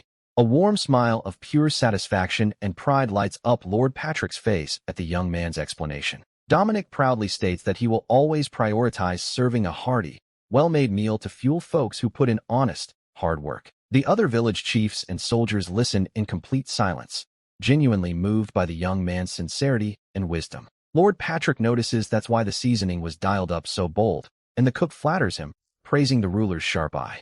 Dominic explains that exhausted soldiers don't need delicate, highbrow flavors. They need punchy, bold food to replenish salt and deliver quick energy. The young man tells the Baron he went with humble yet solid ingredients, using bold spices to make every single bite mouth-watering and satisfying. Totally cornered with no comeback left, the Baron just swallows hard as a bead of sweat rolls down his chubby cheek. He excuses himself, humbly admitting he learned a valuable lesson from Count Sinclair and his cook today. Relieved, Dominic wonders if his play truly worked out, trying to check in with his lord to see how he graded the performance. The young man hesitates upon seeing the lord sporting an intensely smug, triumphant grin after thoroughly dunking on his territorial rival. Under the bright moonlight of the night camp, Dominic lets out a happy sigh, sipping a sweet drink straight from the bottle. Lounging on the grass, the young man celebrates taking down the arrogant Baron, thinking the lord won't have any reason to bother him personally down the road. He eagerly pulls out the official reward scroll, stamped directly from Lord Sinclair's castle. Dominic reads the decree cutting Evergreen's taxes down to just 20% for the next 3 years, recognizing his hustle. A massive grin of pure satisfaction and pride spreads across the young man's face as he realizes he secured his big business goal. Thrilled to have hit his target, he declares his shift over and resolves to kick back with a drink every night since he won't be the one tangling with monsters. The young man thinks about whipping up some fried chicken to pair with his drink when Ian pops up out of nowhere, complaining that he never stops talking about food even after cooking all day. Dominic cheerfully welcomes him back, but the knight seriously asks just how much the young man has been drinking out here alone. Ian warns him they're in dangerous, untamed territory, but the tipsy young man brushes it off, claiming no monster would be crazy enough to show up here. The cook jokes that Ian will protect him anyway. In that worst-case scenario, he'll just toss the beast over his shoulder like last time. Suddenly, the young man clumsily trips over a rock hidden in the dark grass of the camp. Dominic goes tumbling down the slope, letting out frantic yelps of pain before landing flat on the dirt ground. Ian rushes over in worry, asking if the young leader is all right, and reminding him he told him to take it easy on the drinks. Dominic pushes himself up, grumbling in pain, while the Sinclair knight suddenly shouts the young man's name in pure panic. Ian tensely orders the young man not to make a sound and freeze completely, leaving the cook totally confused by the command. Dominic tilts his head, puzzled as he feels a strange, sticky slime slowly dripping down over his shoulder. Looking back slowly, the young man freezes in sheer terror as he finds himself face to face with a terrifying beast right behind him. Ian frantically warns that they're Groot spiders and demands dead silence, explaining that they're blind and track prey strictly by sound. Drawing his glowing blade in fury, the blonde knight bravely lunges at the beasts to pull their aggro away from the young man. With lightning-fast, surgical strikes from his light-infused sword, Ian unleashes devastating slashes across the giant spiders. More colossal monsters start creeping out of the dark woods, making the terrified young man yell that there are way too many targets. The Sinclair knight takes a deep breath, locking in to tap into the absolute peak of his combat prowess. He charges the enemies, unleashing a spectacular energy arc that shreds the air and blazes through the pitch-black night. The dreadful creatures are cleanly sliced in two by the sheer, overwhelming power of the warrior's radiant attack. Sitting on the ground with wide eyes, Dominic gasps in absolute awe as he witnesses Ian's insane firepower. The young man compliments his friend, calling the move incredible, while the knight calmly wipes his blade and sheathes it. Ian drops an edgy, dramatic one-liner over the fallen monsters, leaving the cook cringing hard at his showmanship. Dominic instantly takes back the compliment, grumbling that the knight's cliché catchphrase was so corny, it gave him second-hand embarrassment. Ian holds out a hand to help his friend up and asks if he's hurt, to which the young man offers a heartfelt thanks for the save. The knight warns that he'll have to come with him, leaving the young cook thoroughly confused about where they're heading. Ian explains with grave urgency that they need to alert the Lord immediately about the sudden swarm in the area. They spot thick web trails winding through the woods, and the warrior warns that if the brood mother is about to surface, things are going to get ugly fast. Back at camp, the lords lose their cool upon learning that 22 Groot spiders emerged nearby. Frantically checking for casualties, Ian reports that luckily they spotted the beasts early so nobody got hurt, prompting Lord Patrick to thank the heavens. One knight finds it strange since Groot spiders usually nest deep in caverns, and another agrees that something big must have stirred up the mountains. Ian asks permission to speak, and Lord Patrick immediately nods, telling him to lay out his theory. Patrick explains that since Groot spiders are super rare, seeing them out in the open like this is completely unheard of. Patrick asks if Ian is suggesting something unnatural went down, and the knight confirms that's exactly what he thinks. He explains this points to the rise of a new queen who, fresh off a molt, needs a massive stockpile of food to rebuild her strength. Deep in the dark woods, the giant spiders continue hauling resources back to their eerie hive. Another knight shrugs it off as just a spider queen, doubting it could cause that big of an uproar. Ian gives him a deadpan look, stating that the situation isn't that simple at all.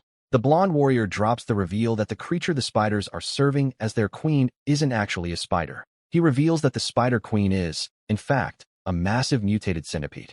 Patrick and the others are left completely speechless upon hearing that the queen is a centipede. Dominic scratches his head in confusion, noting how weird that is since a centipede's favorite snack is literally spiders. Patrick asks in surprise if that's true, and Dominic confirms, explaining that normal centipedes actively hunt spiders. Patrick wonders why on earth spiders would feed their natural predator, guessing it might be an offering to keep from getting eaten. Dominic disagrees, saying even that doesn't add up, leaving the Baron thoroughly intrigued. The young man points out that spiders hoard rotting meat, but centipedes don't eat that kind of stuff due to totally different dietary habits. Patrick falls deep into thought over the tricky puzzle, trying to figure out what the real endgame is here.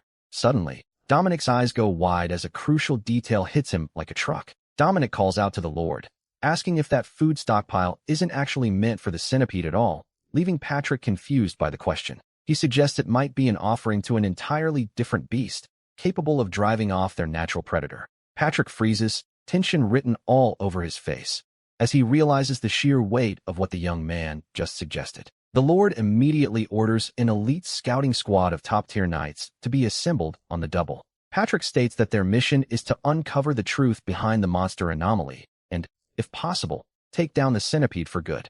Ian Hanover bows in deep respect, promptly accepting his lord's direct orders. The Lord adds that he has one final directive, looking straight in Dominic's direction. Completely lost, Dominic asks in total confusion what that look is supposed to mean. Right on cue, one of the knights steps forward and shoves a sword right into the young cook's hands. Dominic freaks out, screaming about why on earth he has to tag along while Ian tells the village chief to keep his voice down.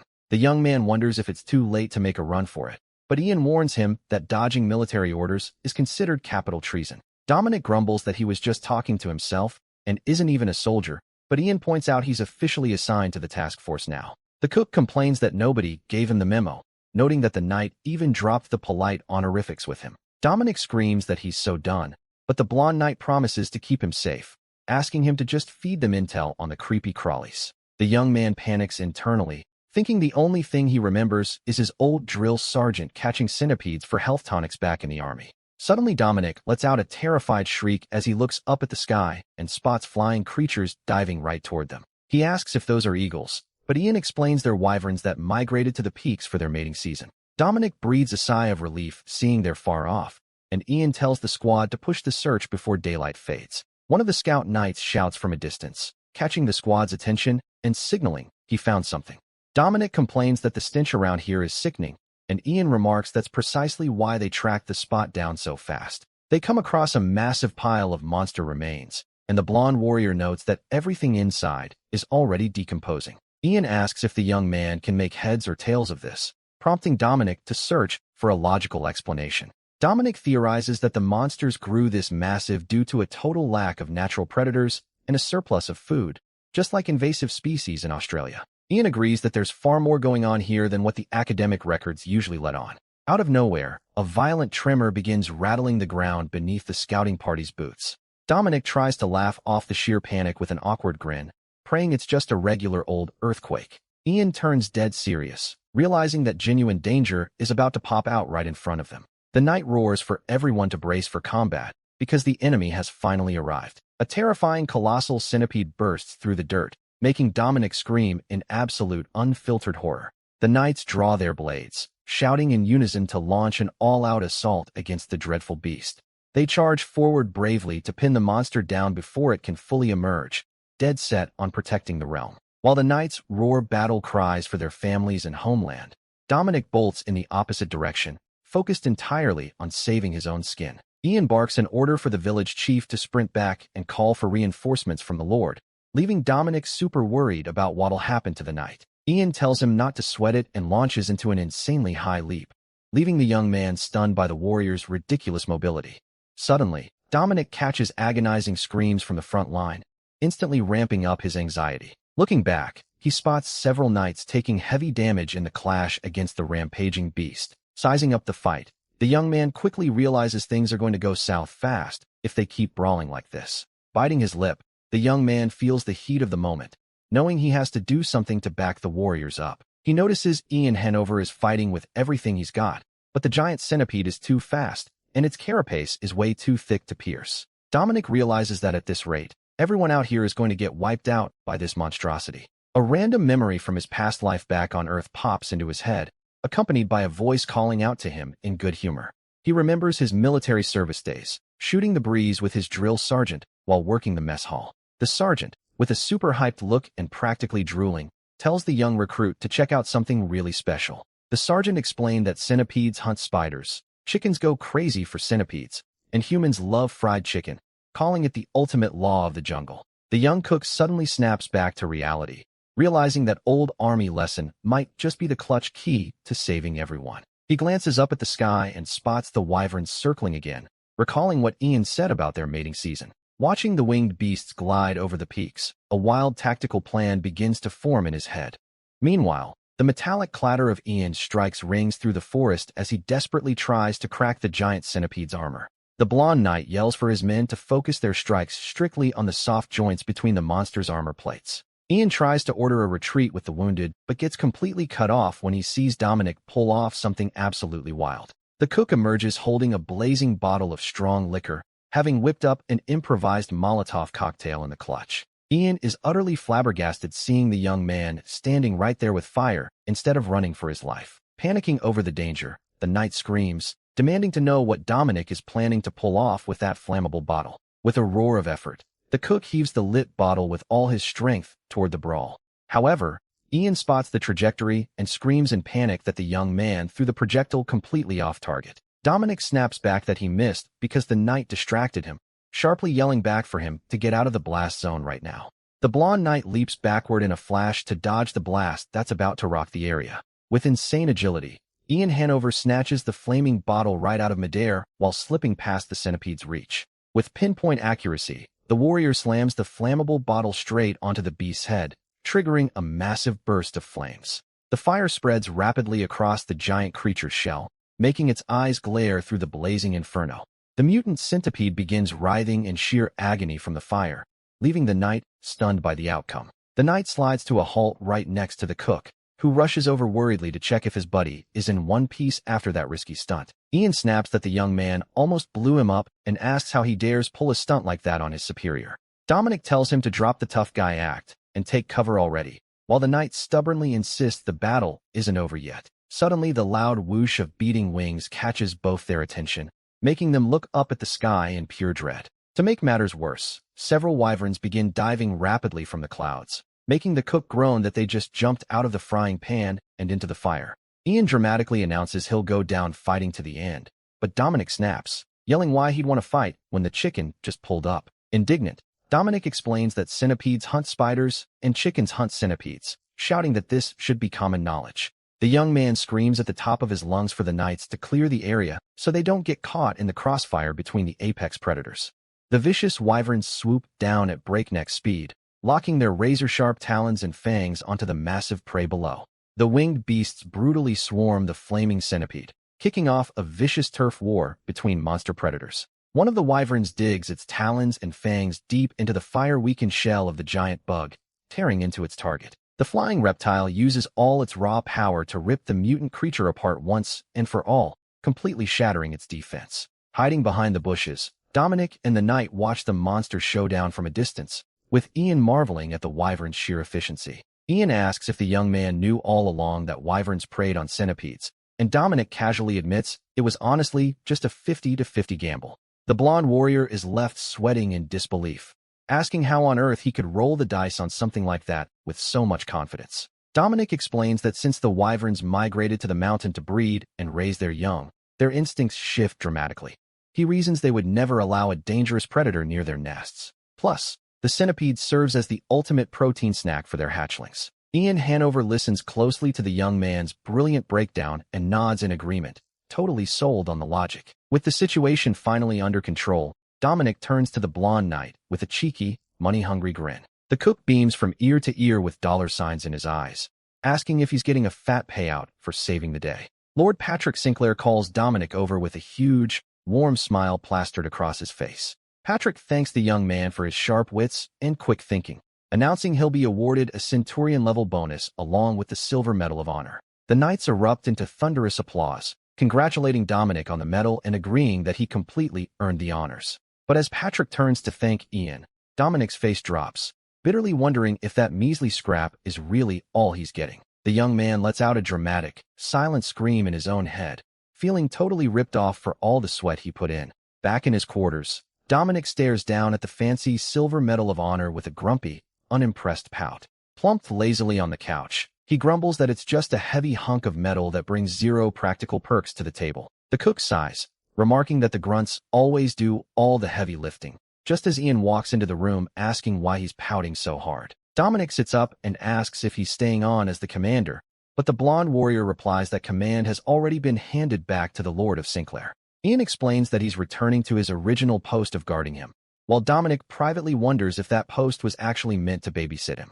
Dominic tries to comfort his buddy, saying losing the title sucks, but at least he didn't walk away with chump change for a reward like he did. The young man flashes the Medal of Honor, grumbling and questioning the blonde knight on how this could possibly count as a real payout. Ian patiently explains that the Silver Medal of Honor is exclusively granted to those who pull off truly monumental military feats. The knight drops the detail that the medal also acts as a golden ticket, granting him on the most valuable battlefield loot. Hearing that secret perk makes Dominic's eyes blow wide open in sheer shock at what he just found out. Stuttering with sudden hype and surprise, the young cook asks what exact grand prize he's supposedly entitled to. Ian Hanover reveals that the single most valuable item from the brawl was the giant centipede's intact carapace, and that it now officially belongs to the young man. The cook instantly drops to his knees, loudly praying for the Lord's long and prosperous, making Ian Hanover sigh over how fast his loyalties flip. Even though the monster subjugation campaign wasn't wrapped up yet, Dominic secured special leave from the Lord and caught a carriage back to Evergreen. A few days of total peace and quiet rolled by in the coastal town, exactly the way the young man had always dreamed of living. In his home kitchen, the young cook was already fired up and working at full blast on another one of his signature creations. The ingredients danced in the wok over roaring flames, sending a mouth-watering smoky aroma wafting through the entire space. Dominic grins excitedly as he tosses the pan, cheerfully remarking to himself on how absurdly amazing the food smells. With expert precision, the cook plates a hearty serving of freshly boiled noodles, dressing them up into a neat, perfect nest. Right after, he ladles a steaming rich red broth packed with fresh seafood straight over the entire bowl of noodles. The dish was finally complete, and the cook proudly presents his special piping hot seafood jampong. Dominic dishes out the steaming bowls, inviting each of his guests to grab a portion and dig into the new creation. With chopsticks already locked and loaded, Colin's eyes go wide, practically drooling just from taking in the gorgeous spread. The blonde knight politely offers thanks for the meal, getting ready to savor the hot noodles with his usual calm elegance. The mage Pero slurps with her mouth full and tears up from the spice, thanking the chef, while whining about how fiery the broth is. Former Lord Theodore Sinclair lets out a hearty belly laugh of pure joy, praising the dish and declaring the recipe an absolute masterpiece. Dominic lets out an awkward laugh, noting how at home the former lord looks here, while the old warrior laughs, saying he's obsessed with the resort. The cook asks if the old man will be all right eating this since it's terrible for gout, but he flexes his sword master vitality with pride. The two meatheads happily chow down, praising the intense spicy kick as the ultimate comfort food for real men. Dominic just rolls his eyes, thinking to himself that those two are totally playing tough through the chilly heat. Dominic asks when the old man plans to head out, and the swordmaster says he wants to check out the centipede shell auction before taking off. Kylon asks why the auction has to go down in the village, pointing out that merchants would rather hit the capital to bring more gold into Evergreen. The young man explains that hosting the auction right here in town will rake in more than double the profit compared to selling it off in the capital. With a cheeky, ultra-confident smirk, Dominic wags his finger, telling everyone to lean in and listen closely to the game plan. Meanwhile, atop a sun-drenched hill, two cloaked travelers let out a sigh of relief as they finally roll up to their destination. One traveler shades his eyes with a hand against the glare, checking out the sprawling view ahead with deep curiosity. He scoffs, wondering aloud if this seaside spot is really just a run-down, sleepy fishing village out in the middle of nowhere. The travelers step into the bustling streets of Evergreen, and their jaws hit the floor, realizing the village looks like a completely different world. A local noodle vendor greets them warmly, offering a piping hot bowl and a free drink if they order 5 servings. The cloaked men stare at the steaming noodles with wide eyes,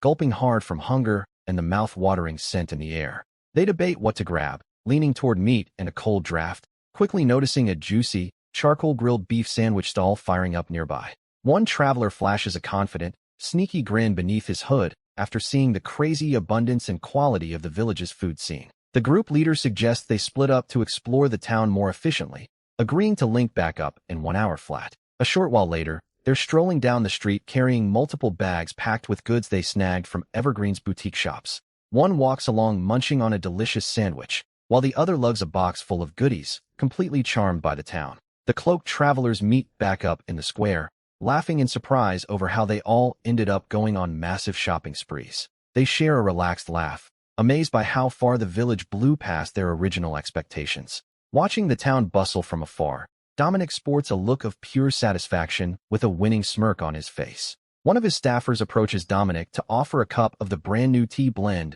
they just launched in town. The young chief gladly accepts the cup, thanking him politely as he gets ready to take a sip of the new brew. Dominic explains that auctioning the loot in the capital would get eaten up by heavy taxes and broker fees, making it tough to walk away with fair profit. The cook argues that the auction itself isn't the main event. It's the massive commercial demand that comes right after it. Kalen, Ian Hanover, and Perot stare blankly at Dominic, having zero clue what he means by this demand factor. The young man points out that the village is far from the big cities, asking if wealthy travelers are really going to pack up and leave the second the bidding ends. Theodore Sinclair plays along with a knowing nod, while Kalen instantly spots that the old man didn't catch a single word of it. Dominic adds that the rich visitors will drop small fortunes on luxury stays and fine dining, gladly hanging around for a few extra days. Kalen agrees, noting that new shops are moving in and resort revenue is bound to skyrocket with the fresh influx of customers. Theodore praises the young man, understanding why his son wanted to scout him so badly, jokingly offering him a government post on the spot. Flustered, the young man smiles and says he's flattered, but insists he's perfectly happy just running his little village. With a greedy gleam in his eye and a broad grin, the cook admits his true goal here is simply amassing a ridiculous fortune. The young merchant Anton cheerfully tells Dominic that the new tea house is crushing it, and they'll break even on the build in no time. Dominic proudly agrees, pointing out that the 3-story building they put up will definitely become the village's signature landmark. Dominic remembers the festival kicks off tomorrow, deciding he'll take a walk around the square later to personally inspect every single booth. The Festival of Life is a sacred traditional celebration held to pray for the good health and bright future of all the children. The event came together with the help of the priests of the Goddess of Life, who were already working wonders over at the resort. Dominic plans to leverage the priest's blessings to rake in massive profit-selling protection charms to the hyped-up crowd and visitors. The young man kicks back in his chair, feeling like he can already hear the coins clinking, itching to get rich and retire early. Out of nowhere, a loud, obnoxious shout from outside shatters his peace and quiet, leaving him startled and annoyed by the commotion. Looking down from the balcony, Dominic, Anton, and Ian Hanover spot a heated argument going down over booth space in the public square. An aggressive guy threatens to rough up a woman if she doesn't clear out, but Dominic's eyes go wide as he realizes who the bully is barking at. Emmeline cracks her knuckles with a terrifying smile, calmly replying, "That sounds great since beating sense into loudmouths happens to be her specialty." Dominic turns ghost white in pure terror watching the scene, mentally screaming that they're totally doomed because of this mess. The bully keeps running his mouth, claiming he'll have to break a few of her bones to teach her a lesson and snatch that prime vendor stall. The thug's goons gear up to gang up on her in a loud, cowardly display of aggression. But the lady reacts in the blink of an eye, delivering devastating strikes that send the attackers crashing to the dirt with scary ease. Dominic dashes over in a panic, desperately pleading for Madame Emmeline to cool it before she puts anyone in the emergency ward. Dominic and Ian break into a cold sweat, thinking about how monumentally stupid those guys were to pick a fight with the scariest person in town. The young man remembers she's the former second-in-command of Colin's Merc crew, and that breaking more of their bones would be a PR disaster. One of the bruised troublemakers wobbles over, shaking like a leaf, asking if Dominic is the village chief, getting an instant nod. The guy complains that it's messed up to treat traveling merchants who came to support the festival like this, instantly setting the lady off again. Dominic fires back that they always welcome traders, but points out that from his balcony view, it was crystal clear who threw the first punch. Shivering under her death glare, the man tries to apologize, suggesting they let bygones be bygones if he gets a spot on the far side of the square. Dominic casually cleans his ear with a smirk, sarcastically asking what kind of nonsense the troublemaker is trying to feed him. The guy freezes up entirely, having zero comeback against the icy, unyielding vibe of Evergreen's young leader.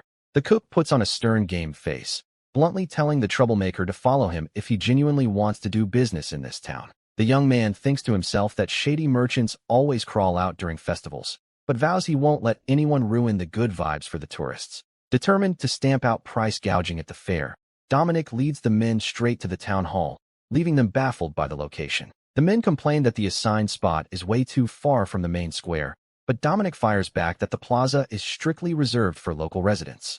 The bully tries to grease Dominic's palm with gold coins, but the young man subtly threatens him with jail time, casually dropping the former lord's presence. Hearing the legendary sword master mentioned, the merchant is struck by pure panic, breaking into a frantic, cold sweat. The troublemaker takes the deal out of pure fear, and Dominic celebrates the win, telling his clerk Rocky to wrap up the stall lease. The man turns to leave with his head low, nursing his bruised ego, but Dominic sternly calls him right back with a suspicious glare. The young man explains that the town operates on a strict price cap system, ordering him to post all product prices clearly for the public to see. He drops a strict warning that he'll be running daily spot checks across the fair, and any unfair price hikes will get them booted on the spot. Dominic praises Rocky for doing a solid job mapping out the stalls, getting Evergreen completely geared up for the big festival kickoff. Dominic tells the clerk to have the fishermen direct any outside vendors straight here, and Rocky proudly promises to handle everything like a pro. Rocky remembers a quick message, letting Dominic know that former Lord Theodore asked him to drop by his quarters before dinner. The clerk adds that the former Lord's invite extends to Sir Ian Hanover as well, leaving both of them pretty curious. Dominic recalls the old man mentioning he wouldn't be stepping out today because of a very special guest, and Ian confirms he heard the same. The young man's eyes immediately light up with greed, figuring this VIP might open up some sweet, profitable business connections down the road. Hyped by the possibilities, Dominic sprints off at full speed so he doesn't show up late and catch an unnecessary lecture from the old lord. Ian Hanover lets out a deep sigh, rolling his eyes at how shamelessly transparent Dominic's gold-digging motives always are. Arriving at the fancy door of Theodore's quarters, they knock politely and hear the old man's voice telling them to come on in. They step into the room and give a respectful bow, politely asking if the former lord summoned them for anything specific. Suddenly, Dominic spots a small figure chilling on the couch, watching them with curiosity, wondering which of them is the village chief. The young man and the knight glance over with intrigued looks, trying to size up the mysterious guest sitting on the fancy sofa. A stout dwarf with a massive red beard greets them warmly, catching Dominic off guard since he's never seen one in person before. The young man reminds himself that in a fantasy world, tons of non-human races exist, with elves and beast folk being the most common. But standing right there in front of Dominic with his arms crossed proudly was a genuine powerhouse dwarf of this fantasy realm. The dwarf bluntly asks why they're staring, introducing himself as Stonemer after Dominic admits it's his first time seeing a dwarf in the flesh. Dominic thinks to himself that since non-human races live under noble protection, an everyday like him would rarely cross paths with one. Theodore Sinclair breaks the silence and motions for Sir Ian Hanover to step up to the couch, getting a quick nod in response. Theodore checks out the blonde warrior up close, asking if his body has been feeling itchy lately, and Ian Hanover admits it has, though it's manageable. The old man calls him a fool and orders him to hit the beach at dawn to train, making Dominic excitedly ask if Ian is finally hitting Swordmaster tier. Theodore tells the cook to zip it, explaining that Ian Hanover is simply entering the stage where he learns to properly channel and control his mana. Dominic looks puzzled and asks if the knight didn't already know how to do that, bringing up how he used mana in that fight with the giant centipede. Ian Hanover clarifies that there is a world of difference between flaring mana and commanding it at will, leaving the young man confused but impressed. Dominic pivots and asks why he was called in, knowing it wasn't just to say hi to Stonemer, and the old man confirms it. Theodore Sinclair puts on a serious yet friendly face, revealing he has a huge favor to ask of the young village chief. The elder asks Dominic to let the dwarf crash in Evergreen for a while, as Stonemer loudly complains about how bitter and gross the tea tastes. Dominic asks if it's just for a vacation, explaining that moving in requires a referral, but the old man fires back, telling the young man to just write the referral himself. Dominic honestly admits he doesn't get why the dwarf Stonemer would want to settle down in a humble, simple village like theirs. The young man explains they don't have mines, smithies, or famous taverns, making the dwarf Stonemer gasp in sheer horror at the news. Dominic sports a deadpan look upon realizing the dwarf got completely hoodwinked into coming to Evergreen without knowing a single thing about the town. Theodore Sinclair compliments the young man's sharp wit, whispering that the dwarf is actually on the run from the authorities of his home kingdom. Dominic instantly shuts down the request, reasoning that harboring a wanted fugitive could bring down heavy trouble and penalties on the entire town. The dwarf Stonemer loses his cool, shouting at the top of his lungs that he never committed a single crime in his life. Dominic asks why he's running if he didn't break any laws, and the dwarf explains that he just hates getting dragged into annoying human politics. The dwarf reveals he asked Theodore to help him find a quiet, out-of-the-way spot, making the cook spot a massive golden opportunity right in front of him. Dominic flips his attitude in a heartbeat, grabbing the dwarf's hands with a greedy grin and giving him a warm welcome as the town's newest resident. The dwarf asks if he can put up a house on the hill and set up a workshop, and Dominic agrees instantly, winning over his new bearded buddy.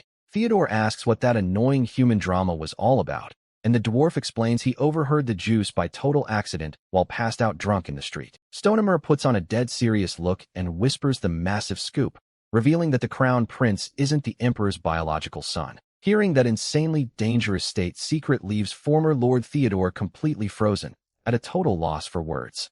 Dominic's jaw hits the floor with his eyes wide open, fully grasping the insane danger of the classified intel the dwarf just casually dropped. Sir Ian Hanover freezes up in a cold sweat upon hearing that bombshell scandal involving the highest royalty in the entire empire. The dwarf chuckles, mentioning that the stuck-up prince isn't the legitimate heir and that honestly, the two never even looked alike anyway. The dwarf finds the whole thing hilarious, but notices the dead silence in the room and innocently asks if that's a big deal to humans. The next day, a stressed-out Dominic walks with the group, repeatedly pressing the dwarf on whether he spilled that dangerous tea to anyone else. The cook demands total secrecy to avoid a disaster, but the dwarf fires back that, unlike humans, dwarves never tell a lie. Eager to change the subject, Stonemer points to a vendor and cheerfully asks the chief to treat him to a grilled sausage and a cold brew.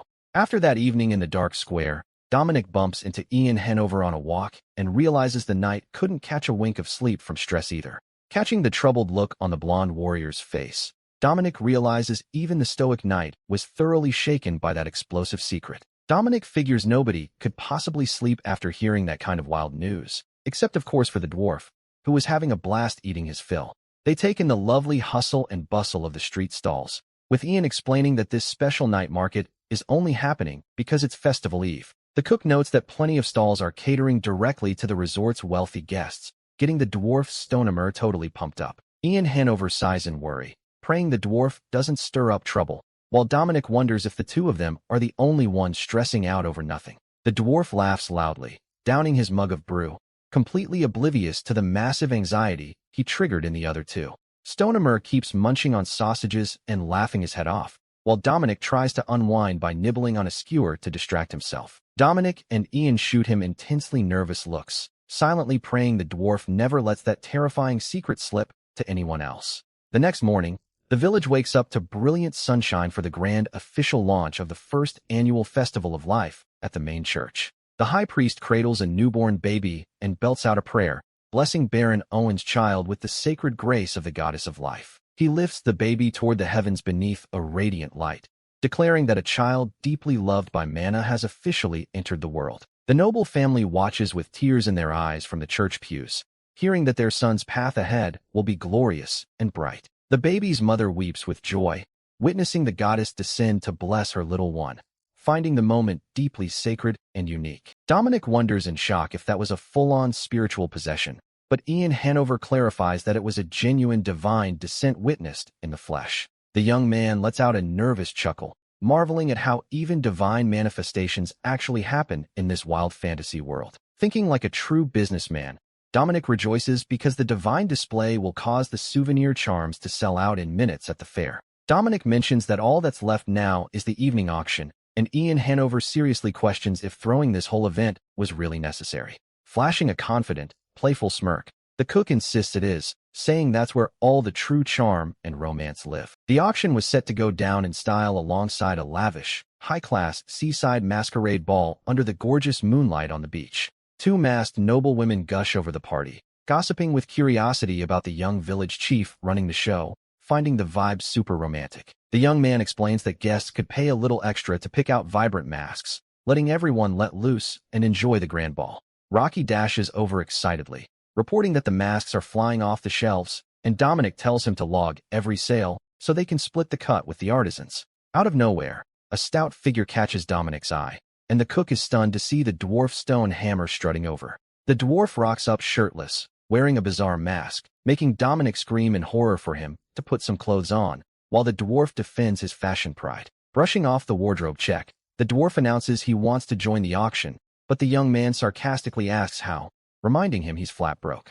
The dwarf whispers a confession that he has no coins, but insists that his race's very existence is cash money, leaving Dominic thoroughly confused. He proposes auctioning off 5 crafting commission vouchers once his workshop is up, guaranteeing the profit will cover the centipede shell. The young chief smiles in relief, thinking about how proud and dependable dwarves are in business, managing to make bank without a single coin in their pockets. Dominic and the dwarf take the stage, and the young man kicks off the show, calling out for all the masked guests to grab their seats. The auction gets lively in a flash, and Dominic enthusiastically steps up to put the dwarf's custom crafting vouchers on the block once and for all. Outside the manor, a few guests stroll along the shoreline, asking others if they aren't heading inside to join the fancy masquerade ball. Patrick asks if the blonde warrior wants to hit the party, but Ian Hanover calmly replies he'd rather stay put and stand guard for his lord. 2 white seagulls soar freely through the clear blue sky over the gorgeous coastal scenery of Evergreen, which was buzzing with celebration. The following morning, calm and steady footsteps echo along the village dirt road as someone takes a peaceful stroll toward the resort. Dominic walks at a super relaxed pace alongside Ian Hanover, soaking in the bright, peaceful morning after the massive auction win. Emmeline walks by hauling heavy wooden crates and greets them, earning a cheerful, friendly wave back from the young man. She offers to give him one of her deep tissue massages if he's feeling sore, making Dominic begging her to spare his spine. The young chief reflects that while the festival buzz has settled down over the past few days, the overall vibe in town is still top-notch.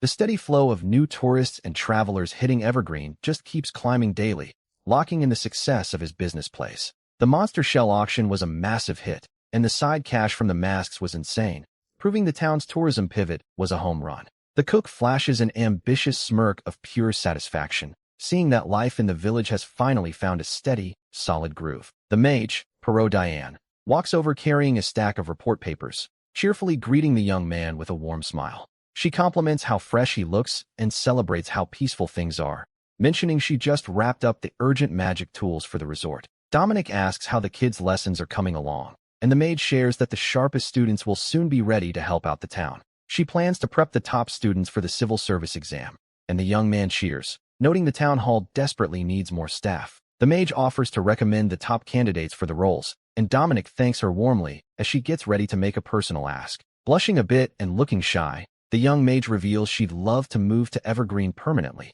asking if that would be okay. Dominic enthusiastically accepts on the spot, and the young lady adds that she wants to set up a magic item boutique catering to visiting travelers. The young man promises to issue the building permit right away, mentioning he was actually to place a custom magic order very soon. Dominic asks if there's a spell to speed up food fermentation, but the girl explains that decay spells are high-tier magic beyond her current level. However, she suggests using premium fermentation catalysts sold by the Magic Tower, crafted from mushrooms, which work like a charm for cooking. Dominic offers to order the supplies for her immediately, and the young lady thanks him a ton, asking him to buy in bulk. With that issue settled, Dominic claps his hands in excitement, deciding it's the perfect time to go whip up his special multi-layered bean paste. The cook slams a massive black cast iron pot onto the floor with a loud thud, gearing up to tackle some heavy-duty kitchen prep. Kaylin asks if the young man is brewing up an enormous batch of paste this time, and Dominic grins, confessing he's gearing up to launch a restaurant. Kaylin cheers that he'll finally be able to just buy his meals, curiously asking what kind of special paste this is going to be. The young man explains it's duanjiang, nothing like the standard stuff, and laughs seeing Kaylin guess gochujang, promising he'll eat those words later. Dominic asks where Sir Ian Hanover ran off to, and Kaylin explains the guy went to train with the former lord and mentioned he'd be late today. Dominic chuckles, joking that the knight definitely ran away in fear from Theodore Sinclair's notoriously brutal boot camp. Kaylin claps his hands to rally the crew for some hard work, ordering them to haul out the stone mortar to crush the cooked soybeans into meju. Dominic nods in satisfaction, thinking about how the local guys picked up the process and can now handle the prep work like total pros. He directs them to mix it at a ratio of 6 parts soy to 4 parts wheat, surprising the workers who were used to using pure soybeans. The cook explains that the wheat brings a natural sweetness to the blend, and Kaylin cheers, pounding the mortar hard while praising that sweet note. Next, Dominic instructs them to knead the dough thoroughly, ordering them to pour in the salt water at the exact right moment during prep. One of the guys asks for a massive pork feast later as a reward, and the cook promises they'll all eat until they pass out. A short while later, the young chief slips quietly into his kitchen to start whipping up the main course he promised the boys. He gently lifts the lid off a massive simmering pot, releasing a thick cloud of mouth-watering, aromatic steam that fills the room. Dominic confirms the pork marinated in doenjang is simmering nicely, explaining that he went with pork belly and pork shoulder for today's spread. The young man gives a satisfied smirk, noting to himself that the pork just needs a few more minutes to simmer before moving on to the next step. Using raw grip strength, he squeezes the salted radish strips to wring out all the excess water quickly and cleanly. Next, the young man tosses in seasonings like chili powder, sugar, fish sauce, and minced garlic to pack the radish salad with bold flavor. The cook mixes the ingredients energetically with both hands, cheerfully humming a little tune to pass the time in the kitchen. To bring the dish home, the young man pulls the braised pork from the pot and begins slicing it carefully into neat, delicate pieces. The young man sighs slightly over not having salted shrimp paste on hand, but comforts himself knowing he already has a batch of samjang ready to go in the pantry. The dish was finally complete and looked incredible, pairing the juicy braised pork with the spicy radish salad in the most appetizing way. Suddenly, the young mage Paro bursts through the door full of energy, and Dominic greets her warmly with a huge, welcoming smile. She brings the red potion that cuts 6 months of fermentation down to a single week, warning that the only side effect is a slightly tart aftertaste. Dominic is hyped with the results and kindly invites her to grab a bite of tender pork before she heads out.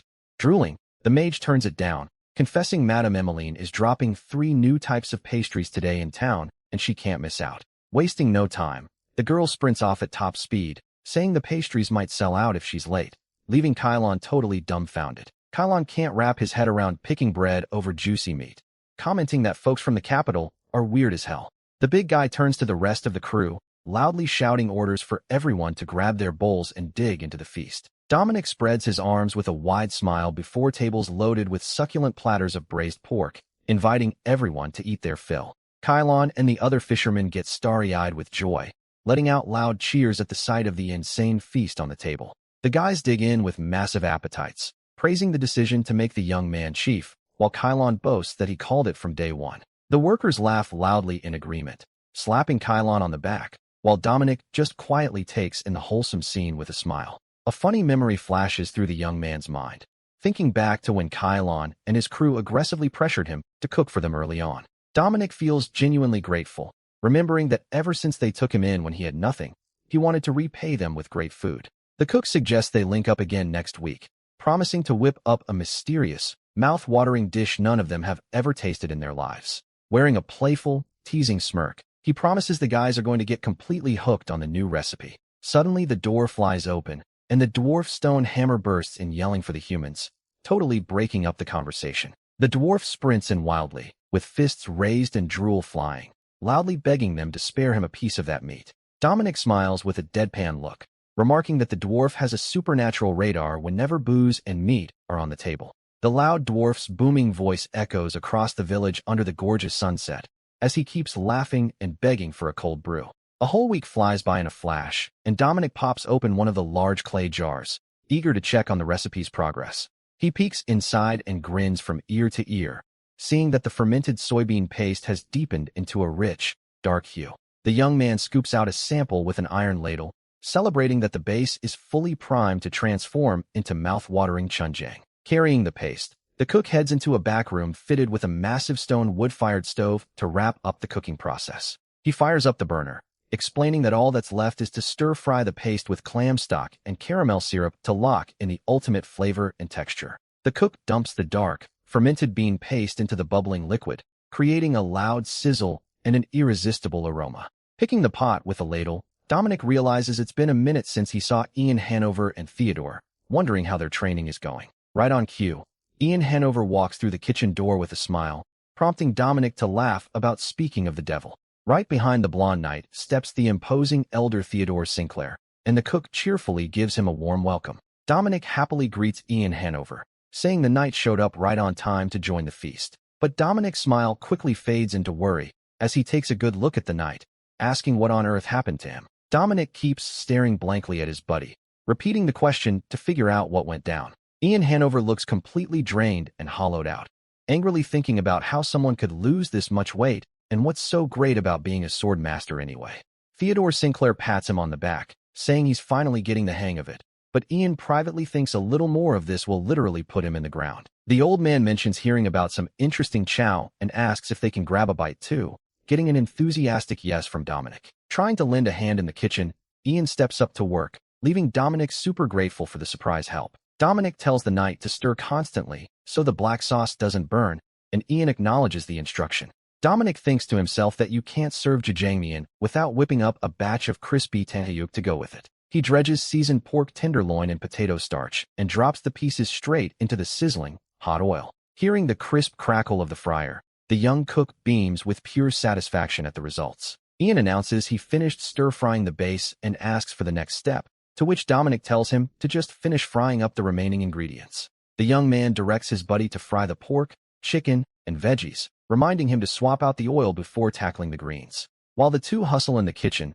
Theodore watches from afar, letting out a thoughtful hum. The old man reflects to himself that he has no clue how he became so chill since he started hanging around this duo. He figures that, for now, the best move is to just let the good times roll. Suddenly, Kalen and the other fishermen poke their heads in curiously, asking if that mystery dish is finally ready to eat. Kalen looks pretty skeptical at the dark color of the food, but another fisherman admits the aroma is out of this world. Theodore scolds the guys, calling them country bumpkins, explaining that in coastal kingdoms, using squid ink to darken pasta is considered a top-tier delicacy. One of the guys takes the plunge, wrapping the dark noodles around his chopsticks to give the new dish a shot. Taking his first massive bite, the veteran's eyes pop wide open as he freezes in pure shock at the mind-blowing flavor. Feigning concern, Theodore claims the dish won't suit his friend's palate, trying to snatch the entire bowl for himself. But before the old man can make off with the food, a heavy hand clamps down on the rim of the bowl, stopping him dead in his tracks.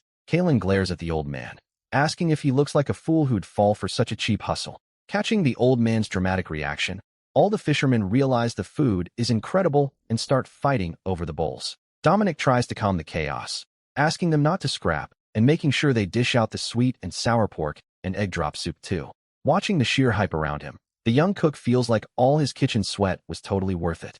The fishermen scarf down the spread with gusto, while Dominic reflects that people really need good comfort food to live happily. Kalen sheepishly sneaks up behind Dominic, who turns around with a smile, asking if the big guy finished eating and wants seconds. The former fisher boss scratches his head in embarrassment, saying he's stuffed, but hesitates to spit out what's on his mind. Building up the nerve, he asks if the cook could maybe teach him that mind-blowing recipe, catching Dominic totally off guard. Feeling awkward, Kalen tries to backtrack and tells him to forget it, but Dominic smiles, saying he doesn't mind teaching him at all. The big guy's jaw drops in absolute shock, unable to believe the young cook's incredible generosity. Dominic explains he knows about the plan to open a diner, but sets one condition. Kalen has to exclusively use the soybean paste he crafts. Hearing the young man's kind words, Kalen gets so choked up that his eyes tear up with emotion. With a shaky voice overflowing with raw gratitude, the big guy stammers out his heartfelt thanks. Later on, the clatter of washing dishes echoes as empty bowls get scrubbed down and stacked sitting by the well. Ian compliments how the fishermen lick their plates clean, and Dominic laughs, noting dish duty will be a breeze. Scrubbing a bowl, Ian asks with a thoughtful look if it's really okay to just give away a killer recipe on a silver platter like that. The knight points out that if he sold that trade secret to a high noble or a wealthy merchant, he could make an absolute fortune. Dominic says he knows, but views the locals as his own family, leaving Ian deeply touched by his loyalty. Dominic jokingly asks if that was a backhanded compliment, and the knight laughs back, saying his friend is at least pretty sharp. The young man explains that since he supplies the core paste ingredient, it makes no difference, adding that the town still has a long way to grow. He keeps scrubbing away, reflecting that even though the place has grown a lot lately, they're still missing so much. Dominic wags his finger, stating there's only one way to scale up fast, and Ian guesses it's by pulling in tourists to spend their cash here. Ian praises his friend's memory, asking what they need to build to become a must-see hotspot that draws crowds. Dominic says folks are looking for rest and recreation, and Ian jokes that the cook would do way better as a scholar than a fighter. Dominic glances up with a mischievous sparkle in his eye, deciding to throw a direct question at the blonde knight. The young man asks what the single most critical factor is to make a place a sought-after landmark, leaving his buddy stumped. Ian ponders whether it's gorgeous architecture or mouth-watering food, but quickly realizes neither is the real answer. Dominic figures that even the former lord and the dwarf Stonemer have visited spots far nicer than this little village. Flashing a bright smile, the young cook reveals that the ultimate factor in drawing crowds is the people. Ian Hanover looks completely lost, trying to wrap his head around what Dominic means by the people. The young man explains he plans to build an academy in town to gather talented folks who can help build up Evergreen. He adds that passing the recipe to Kylon is part of the strategy to raise skilled locals and boost the town's value. Ian chews on the idea, and Dominic clarifies with a smile that it won't be anything as fancy or grand as the Imperial Academy. He details that he wants to start by teaching basic subjects to local kids, then roll out technical trade programs for adults. Ian deduces that carpentry, cooking, and building would be on the curriculum, remarking that those are the crafts of master artisans. Dominic says teaching the basics will boost jobs, but Ian asks what happens if graduates just pack up and leave for other towns. With a smirk, the cook points a finger, saying he needs to school the knight on another core rule of the world. He calmly breaks down that society runs on blood ties, hometown roots, and alumni networks. Ian asks if he's talking about forming political factions, and Dominic admits it could happen, but says he has no plans to do it openly. The young man points out they don't even have the clout to build factions like that, and they're not a bunch of scheming nobles. Dominic confesses he just wants to see his people thrive, preferring to watch his school's grads do well in life without having to move away. Ian Hanover silently wonders if these simple sentiments could also be seen as political power plays or corruption down the line. Dominic shakes his head, explaining that even if grads leave, having friendly faces spread out across the world is a massive asset. The knight watches his friend from the side with a thoughtful gaze, taking in every word of that mature breakdown. Catching his friend's silence, Dominic flashes a friendly grin, getting ready to hit him with an unexpected offer. The cook asks Ian to take charge of the military training classes at the academy, making the blonde warrior jump in total surprise.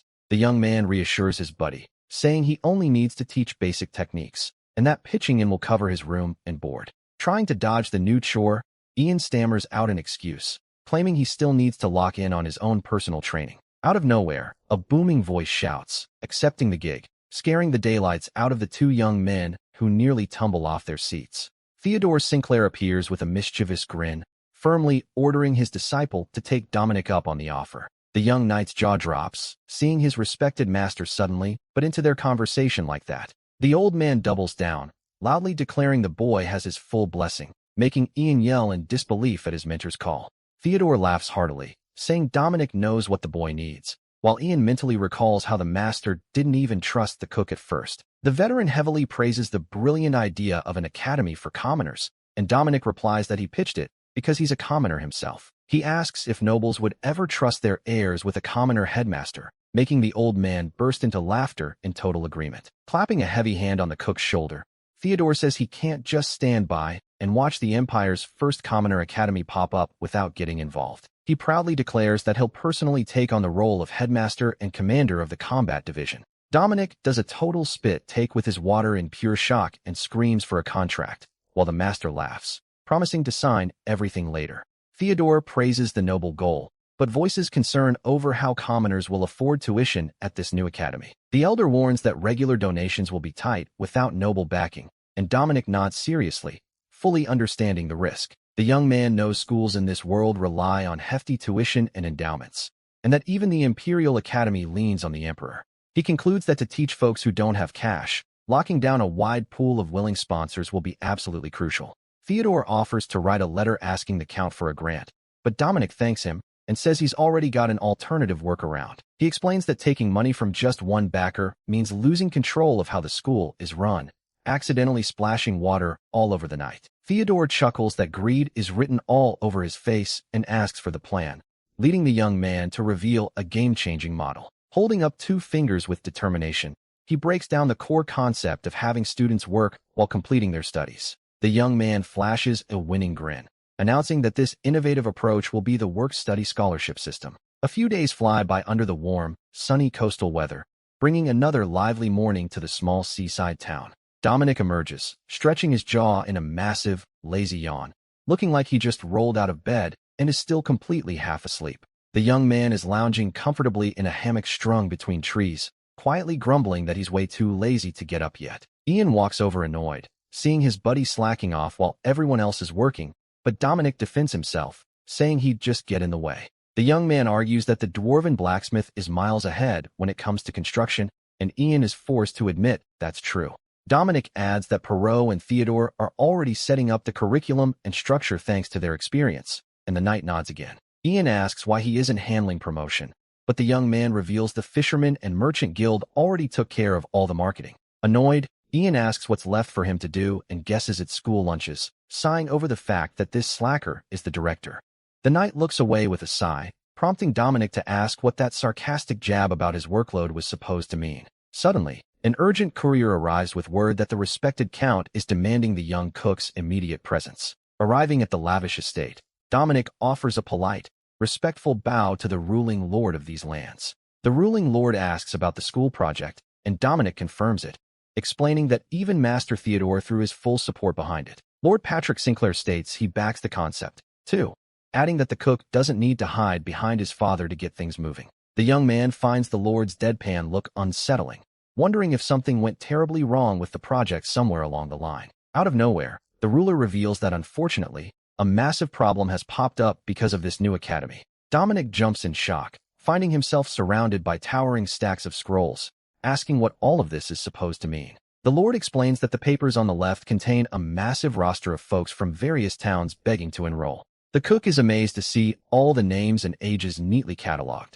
The Lord adds that the files on the right were forwarded from other districts, since the town of Evergreen doesn't even have a central office yet. Giving him a sharp look, the ruler asks if it isn't ironic that he's stuck doing all the administrative paperwork instead of the chief. The young man breaks into a cold sweat in pure terror, realizing the powerful lord is thoroughly ticked off by the situation. Dominic immediately bows, stammering out apologies, while the lord waves it off, saying he's just speaking out of concern. To the young man's shock, the nobleman orders the school project to be scaled up way bigger than what was originally planned. The young man worries about the construction bill, but the noble chuckles at his shrewdness and tells the butler to hand over a payment draft. The butler hands it over instantly, leaving Dominic stunned by how ridiculously fast everything is moving. The ruler wraps up by saying he hopes he never has to clean up Evergreen's administrative mess instead of its chief ever again. The cook bows in sincere apology once more, while an aide asks the lord what they should do with the rest of the paperwork. The lord flashes a clever, self-satisfied smirk, pleased knowing his grand scheme is going to pan out smoothly from here on out. Dominic and the blonde knight freeze when they hear a casual question about needing an administrator for the town. Striking an imposing pose with a raised finger, The ruler solemnly declares that starting today, Evergreen is stepping up to a whole new level. He loudly proclaims that the settlement is officially shedding its village status to become a recognized city. News of Dominic's Commoner Academy spreads like wildfire, reaching all the way to the imperial capital. However, gossip and rumors begin brewing among the capital's high nobility regarding the mysterious new institution. A noble remarks with a snobby tone about the rumor that the so-called Southern Bumpkins are about to launch a brand new academy. Inside a lavish greenhouse, high society ladies question why commoners and working-class folks would ever need any sort of formal education. One noblewoman laughs condescendingly, accusing the Southerners of losing their class by mingling with commoners and giving them big ideas. The other women laugh arrogantly, nodding along in full agreement with the harsh shade thrown at the new school. One mentions the school won't even teach classic noble subjects like theology, leaving another lady shocked and curious about what they actually cover. The young maid Ellie chimes in, clarifying she heard their curriculum is focused on practical trade skills for merchants and clerks. One noblewoman scoffs, calling those skills useless and claiming commoner parents must be absolute fools if they can't even teach that at home. While the wealthy ladies laugh loudly at the banter, the maid goes quiet, looking visibly hurt by the nasty insults. Feeling a mix of anger and deep frustration, the girl tightly wrings her hands, keeping her boiling resentment to herself. It becomes crystal clear that the buzz surrounding the Commoner Academy didn't sit well with every corner of high society. In another corner of the empire, a blue-haired young man walks down dark alleys, wondering at what point his life started going downhill. He questions if the slump began when he graduated as valedictorian of the Imperial Academy or back when he first enrolled. With a hollow, defeated look, the blue-haired youth wonders if his only real mistake in life was being born a commoner. He curses being a limping, mixed-blood orphan, since no matter where he works, folks always dump the worst tasks on him. The young man curses high society and wishes tomorrow would never come until his foot catches something on the ground with a rustle of paper. Glancing down right by his boot, the man notices a dropped envelope, wondering if it's a lost letter. He picks up the paper and checks the sender, discovering the letter was penned by the respected Lord Thomas from the Development Bureau. In the letter, the Lord explains he has something important to share and that the message came straight from the Northwest Territories. On the back of the page, there's a note claiming it's just a funny idea, asking him to read carefully all the way to the end. The sender asks if he's ever visited the southern coast, describing the region as a gorgeous, welcoming, and truly free land. His eyes widen upon reading that on House Sinclair's lands there sits a quiet, peaceful coastal settlement named Evergreen, with a fresh spark of hope reigniting in his chest. The man realizes what he has to do and decides he needs to head south immediately. With burning determination in his eyes, he resolves that if the place truly lives up to the hype, he'll pour his entire life and soul into that vision. Meanwhile, Dominic and Ian walk wearily down a dirt road through the tall, quiet trees of the southern forest. Ian complains bitterly about how anyone could sit through meetings for a whole week under the exhausting excuse of training. Dominic looks utterly wrecked, confessing that the mountain of administrative paperwork nearly took him out. The exhausted cook grumbles that he should have skipped town ages ago as a memory from a week back resurfaces. Looking back on Patrick Sinclair's decree, Evergreen was officially bumped up to a city, and Dominic was appointed mayor for an indefinite term. Back then, the young man panicked upon finding out the district would swallow up neighboring towns and that he'd be managing the whole show. Lord Patrick noticed his freakout and sneered, asking why the new mayor was looking so gloomy. The ruler kept talking in a subtle, threatening tone, saying he hoped the young man wasn't thinking of pulling any funny business. With a chilling grin, he asked if Dominic was considering turning down the gig, and the young man immediately stammered that he'd never dream of it. Thinking fast, Dominic realized there was no dodging a direct order from the Lord, deciding he should milk every possible perk out of the deal instead. He asked what the aide was holding, and the Lord explained it was the updated regional map showing the lands under his direct command. Checking out the coastal map, Dominic noticed that Evergreen's expanded territory made the sea its primary strategic asset. A massive telling realization clicked in the young cook's head as he saw right through the true motives behind the promotion. Dominic asked point-blank if the Lord happened to need a deep-water port, leaving the powerful noble stunned by his sharp wit. The young man asked if Lord Patrick planned to build the largest commercial trade harbor in the entire South, right there in Evergreen. Stepping up with total confidence, Dominic promised the Lord he would make that monumental vision an absolute reality. In exchange for his hustle, the cook asked for a few small favors from the Lord, making the blonde knight pretty suspicious of the pitch. Dominic requested that the tax exemptions be locked in for 10 full years across the board, and the Lord agreed that would be a breeze. He also asked for the new city to be granted high-level administrative autonomy, which caught the noble ruler off guard. Dominic explained that a lack of independence would create a nightmare of paperwork shuttling back and forth between the town and the castle. The young man argued that the massive distance would bottleneck decisions and totally paralyze the city's day-to-day operations. The Lord agreed and gifted the cook an ultra-expensive magic communication crystal meant strictly for reporting critical emergencies. Dominic immediately turned on the charm, kissing up to the Lord in thanks for the gift, making Ian Hanover cringe in second-hand embarrassment. The Sinclair Knight stood in dead silence, just watching his friend's shameless,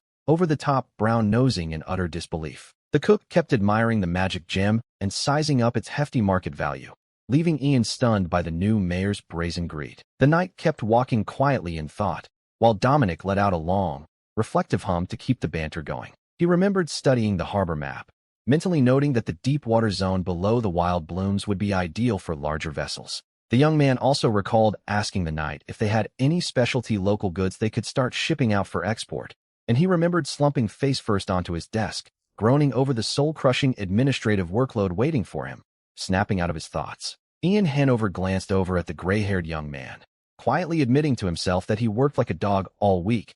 A faint smirk tugged at the veteran knight's lips as he admitted to himself that he was genuinely hyped to see what Evergreen becomes. He wondered what kind of rare, high-level talent was hiding behind Dominic's goofy, cowardly, and clumsy facade. Back in the present, the town was throwing a massive bash, with fireworks lighting up the night sky to celebrate the huge milestone. Dominic and Ian Hanover walked into the plaza carrying heavy packs, with the young cook left speechless by the scale of the party. Suddenly, Kalen came charging full tilt toward the young man, loudly roaring his name across the illuminated square. The big guy wrapped the young man in a bone-crushing hug, screaming that he heard the news and the village is an official city now. He kept shaking the kid around in pure excitement, while Dominic gasped for air, begging the big guy to let him go before he passed out. Kalen threw an arm around Dominic's shoulders, telling him to stop spacing out and look at how hyped his people are. The cook stared in awe with tears in his eyes, thinking he never imagined he'd live to see a day this monumental. Nearby, a little kid asked her mom what becoming a city meant, and the woman smiled, saying their lives were about to get so much better. At a tavern table, the elders laughed loudly, saying they could finally sing their old tunes to represent the dignity of their grand new city. Taking in the genuine celebration all around him, the young mayor felt a deep wave of relief, finding the whole scene beautiful. Looking over at Kalen, Dominic thought to himself that his biggest wish was simply to live in peace without getting his hands dirty. Kalen admitted that he originally founded this settlement so his family would never have to worry about danger again. The big guy strolled calmly alongside the cook, asking in a warm, friendly voice if the young man could do him one single favor. He held out a hand with a broad smile, asking Dominic to build a safe haven where people never have to stress about tomorrow. Dominic was deeply moved and surprised to hear such a noble, heartfelt wish coming from a man who used to look so terrifying. A soft, knowing smile formed on the young cook's lips, realizing he shared the exact same dream as Kalen. He shook his friend's hand, joking whether the big guy was just trying to dump all the hard labor back onto his shoulders again. Kalen laughed, saying he was too sharp. When the dwarf stone hammer suddenly popped up from below, asking what they were whispering about, the dwarf shouted that the drinks were already flowing nearby, dragging his buddies along with a booming laugh to go grab some brews together. The next day, the sun shone brightly and a peaceful calm settled over the new city of Evergreen, easing things into a steady rhythm. Dominic is leaning over a bubbling pot, getting ready to whip up a delicious new recipe. He tosses fresh clams and chopped radish into the boiling water, letting everything simmer until the broth turns a rich, milky white. The cook adds a pinch of salt to dial in the perfect baseline flavor for the soup he's crafting.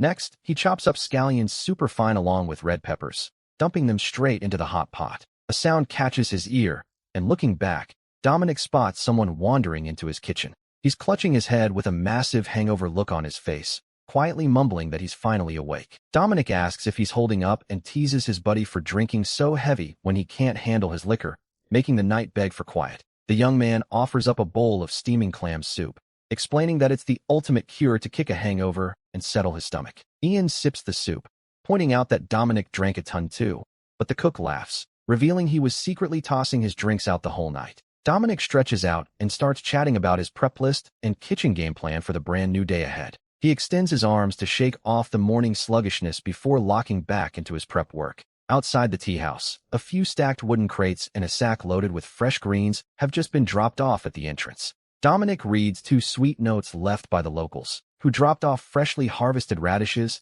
and scrubbed clams through the night. He smiles, thinking about how he keeps scoring top-notch ingredients, finding it adorable that everyone can write notes now after learning in town. Suddenly, heavy footsteps echo outside and another guest walks in, grabbing the attention of both guys at the table. Theodore Sinclair and the dwarf Stonehammer stroll in, hyped, with the smith congratulating the cook on officially becoming the new mayor. Dominic chuckles, thanking them for the quick visit and inviting the newcomers to take a seat before the clam soup gets cold. Wasting zero time, Old Man Theodore grabs a bowl and downs a massive gulp of the hot broth with pure joy. He raves about the incredible flavor, and the dwarf agrees with his mouth full, laughing that the soup would pair perfectly with a stiff drink. Dominic is baffled that they're already thinking about booze so early while Theodore pivots, asking how construction is moving along in the city. The young man explains the roads are paved, but admits the real hurdle is the port build, which desperately needs an expert engineer. He reasons that Salon and the guards can handle local security, and the future academy grads will step up to run the city's administration. Dominic also plans to assign the available crew to manage trade and the market exchange, making sure everything runs smoothly soon. At Town Hall, he counts on Rocky and Perro to steer all the complicated paperwork and organizational tasks of the administration. However, since they lack anyone qualified to engineer the port, Old Man Theodore offers to hook them up with a top-tier professional. The veteran shares that a trusted contact tipped him off about a brilliant young mind who graduated top of his class from the prestigious Imperial Academy. But right as he's about to drop the prodigy's name, a loud bang on the door startles everyone, cutting the old man off mid-sentence. Several mysterious figures in dark hooded cloaks stand silhouetted at the kitchen entrance under the bright morning sun. The blue-haired young man slowly pulls back his hood, asking in a calm voice if this is the official residence of the city's mayor. Looking at the young man's ragged appearance and dusty clothes, Dominic flinches, internally wondering in shock if the guy is just a beggar. Flashing back a few hours, the young man was traveling with his crew checking a map, mentioning in relief that they were almost there. Catching the stunning coastal view opening up at the end of the long trek, the man gasped in total awe at the sight of Evergreen. Under the graceful flight of seagulls along the sunny shore, the crew picked up the pace, realizing they made it way ahead of schedule. One joked the hustle was fueled by their leader's curiosity, while another wondered if the wild rumors about this place were actually true. The leader replied that rumors usually exaggerate, but admitted that for this paradise, the hype actually undersold it. He watched the lively square and kids running around laughing, feeling the infectious, peaceful energy radiating from the locals. The traveler watched warmly, as a mother scooped her little girl into a sweet hug after playing on the grass. The blue-haired youth's eyes welled with deep emotion, seeing such a simple, pure, and wholesome scene of everyday life up close. He thought to himself that you can't fake smiles that genuine, ordering his crew to go track down the respected local chief right away. Back in the present kitchen, the group of newcomers stood waiting on pins and needles for the young cook's reply. Dominic mumbles the word beggars in total confusion, leaving everyone at the table pretty shocked by such a blunt, unfiltered label. Stonehammer guesses they're drifters, while Ian whispers a scolding to the young man for saying that out loud, triggering protests from the squad. The leader cuts off his crew, sarcastically asking if that insult is seriously the first greeting the mayor has for them. He points to his own tanned skin, asking if he doesn't recognize it, and Dominic stammers back that he's got a really nice tan. The blue-haired youth's face twists into a furious scowl, making Dominic break out in a cold sweat under that menacing glare. The cook tries to calm himself down, reminding himself that he's got heavy-hitter allies sitting right beside him to handle any trouble. Finding sudden courage, Dominic points a finger and demands to know who he is and why he's barging into someone's kitchen first thing in the morning. The young traveler leans hard on his walking cane, loudly pleading for the mayor to take him on as his right-hand man from here on out. He drops into a deep bow before the young man, showing all his raw resolve, leaving Dominic completely floored by the sudden move. Later on, the men help fire up the grill, while Dominic carries a basket of fresh veggies, still trying to make sense of the wild chaos. Dominic compliments how sharp they look cleaned up, and the young man awkwardly explains the grime was just from rushing the trek out here. The cook says he'll whip up lunch since they're starving, and the crew gladly agrees to help prep the feast. Dominic reassures the young man with a smile, saying it's fine since nobody should ever put their guests to work on an empty stomach. The young traveler flashes a warm smile, putting himself entirely at the mayor's service for whatever tasks need doing. Dominic chuckles to himself, figuring that if he feeds them a massive meal, they won't bring up tough demands later, keeping everything on script. Watching the cleaned-up visitors, Dominic feels even more sure of his theory, noticing telling details in their looks. He zeroes in on the man's hands, spotting the distinct calluses of someone who spends endless hours writing with a pen. On top of that, Dominic picks up their refined capital accent, even though they clearly aren't part of the old money noble elite. The young man concludes they're the prodigies from the Imperial Academy, figuring they fled south just to escape the rigid class barriers. Either way, the cook resolves to feed them like kings to get them on his side, knowing meat is the ultimate bait. The cook lays out juicy cuts of pork belly, smoked meat, and savory German-style sausages he prepped beforehand. Dominic cheers Perot's magic support, thinking about how having magic to build a cooler and a food dehydrator makes preserving meats a breeze. He tosses seasonings in a large bowl to prep pickled onions and seasoned green onions to pair with today's barbecue. Right after, he whips up a batch of fluffy, piping hot steamed eggs to serve as a comforting side dish. To top off the welcome feast in style, the young man decides to switch things up, ditching the standard grill grate entirely. Ian, Theodore, and the dwarf stone hammer watch with wide, hungry eyes, letting out a synchronized gasp in the kitchen. Dominic lets the meat sizzle over the curved, scorching hot surface of a cast-iron cauldron lid. Veteran sword master Theodore Sinclair steps up quickly, snagging the first piece of crisp pork to give the treat a taste. Fighting into the juicy meat, Theodore Sinclair goes into total bliss from the sheer explosion of rich flavor bursting inside. The old man and dwarf chow down, praising the unique crisp outside and tender inside. While Dominic explains the secret is the high heat retention of the cauldron lid, the dwarf shows off a massive lettuce wrap stuffed with meat, shoving the whole thing into his mouth at once, earning some playful shade from the young man. Dominic spots the crew standing around the yard, asking why they aren't eating while the locals are going to town on the barbecue.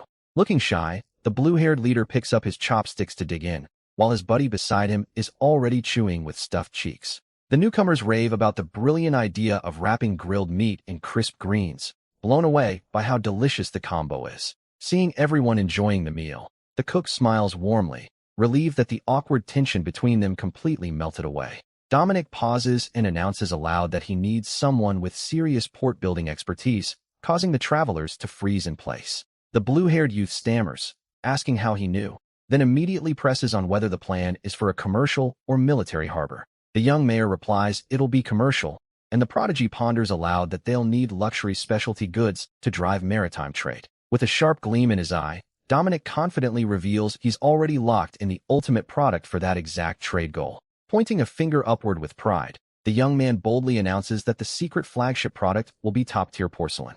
The prodigy asks in shock if he plans to trade with the dangerous eastern continent, but Dominic laughs it off, saying he'd never be that crazy.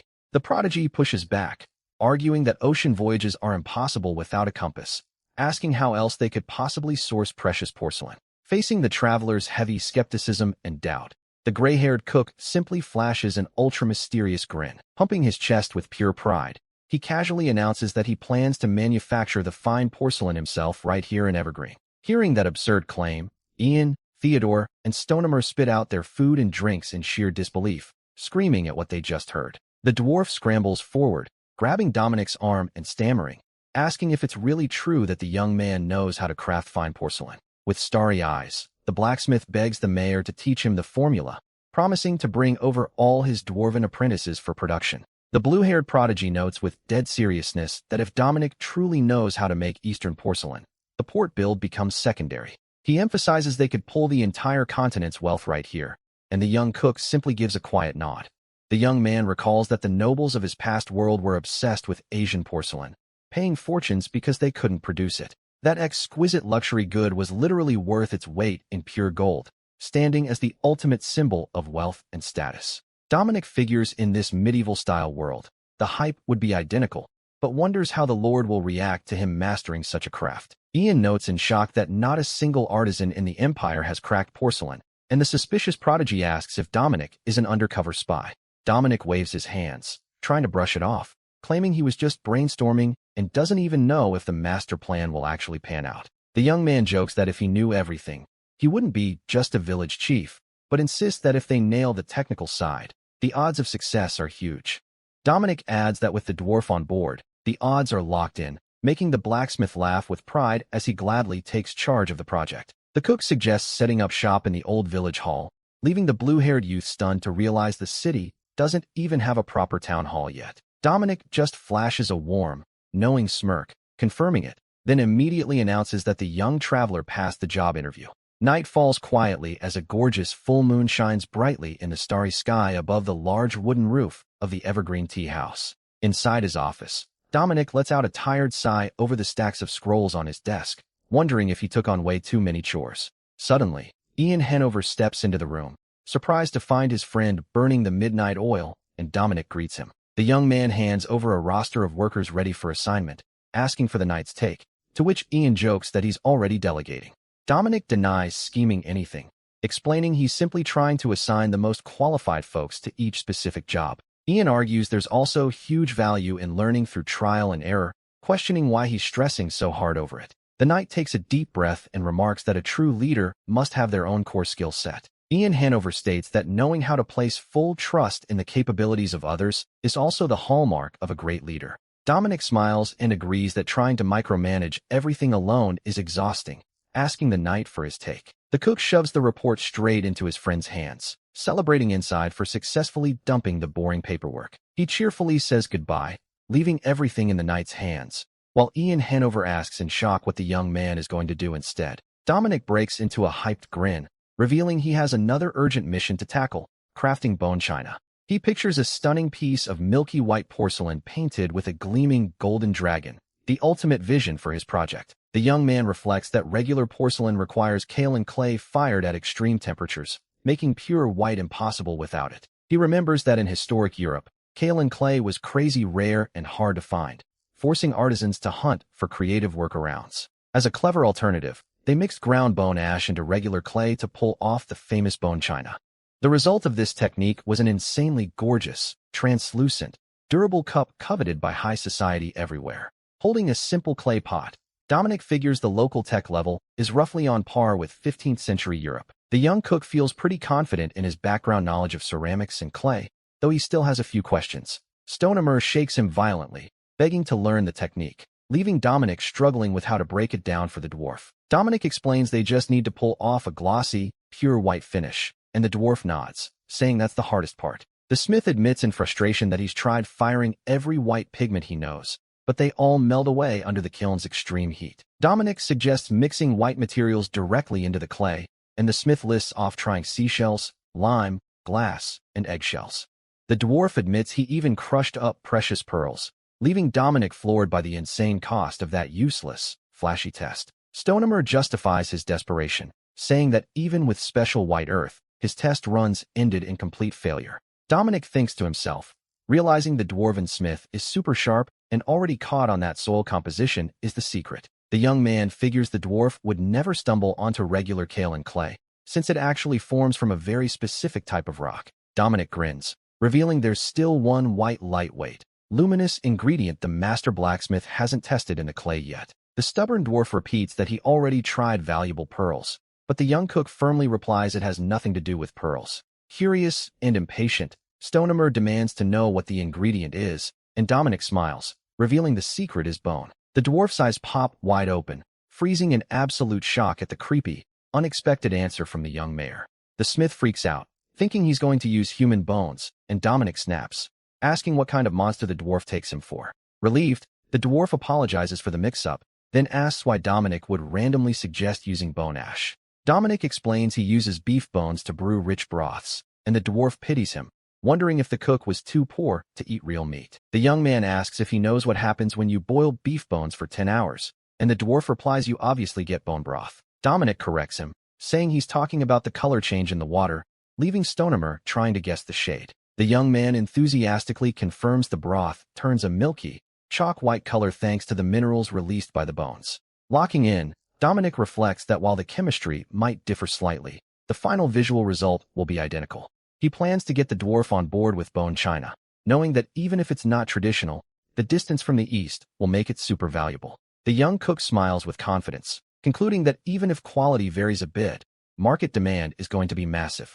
Dominic suggests using cattle bones and hypes the smith to run a quick test, asking if he knows how to build a solid kiln. The dwarven smith laughs with pride, promising he'll pull all-nighters working on this innovative, fun project. Dominic smiles in satisfaction, seeing the dwarf's hype, thinking it was a genius move to recruit Stonemer to work in the city. Looking out the window, Dominic breathes a sigh of relief, having finally locked in the ultimate fix for the porcelain puzzle. He stretches his arms, concluding that first thing tomorrow, he'll need to do a routine check on another big project. The next day, Dominic and Kylon walk side by side across the green grass toward the wooden frames set up near the city beach. Kylon asks if the sea mustard seeds actually sprouted out there, and Dominic confirms the shoots have already started taking off in the water. The fisherman inspects the board, wondering why nobody ever tried farming this before, and Dominic explains folks didn't even know it was edible. Kylon praises his ideas, while Dominic remembers his student days, wondering when he'd ever actually use his aquaculture knowledge.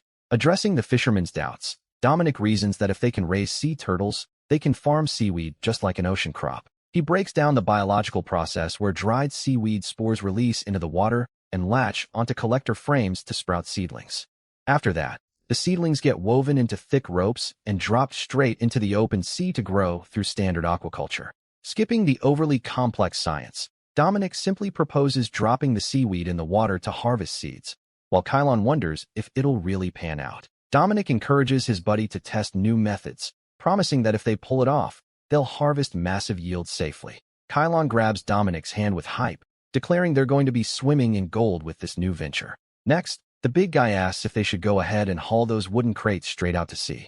Dominic agrees, saying they can move them soon, mentioning he heard farmer turtles migrate around this time of year. Kylon agrees with the young man, but points out that those sea beasts tend to be super wary. He suggests waiting a few more days, warning that even though Dominic has never seen one, those turtles are straight-up monsters. The warrior notes safety comes first, and Dominic takes the advice, though he still has one concern lingering in his head. The young man knows the seedlings need time to take root in the sea if they want to survive the harsh winter coming up. Sensing his urgency, Kylon proposes they wait just 3 more days before making a move. Dominic agrees, warning that if the turtles don't show up by then, they're launching the boat regardless. 3 days roll by, and the boat finally sets sail under a clear sky to execute the ocean farm plan. The wooden frames for the seaweed cultivation are loaded securely on board the vessel. One of the deckhands calls out that everything is stowed, and Dominic compliments the crew on a job well done. Kylon asks why the mayor needs to come along in person, but the young man replies it doesn't matter and that he wants to be hands-on. Kylon laughs loudly, messing up the young man's hair, saying he must be the only mayor in the world who acts like this. Right then, Ian steps up announcing he's tagging along too, making the young man ask if the knight actually knows how to swim. The knight hesitates for a second before insisting he does, leaving Dominic pretty suspicious of the answer. With everything locked down and everyone on board, the crew finally sets course for open water. While Kylon raves about the gorgeous weather, Dominic gets wrecked by brutal seasickness and starts throwing up over the side. Kylon tries to reassure his buddy, saying they're almost at the island where the water is deep enough. Ian tells Dominic to hang in there just a little longer, and the young man weakly replies he'll try.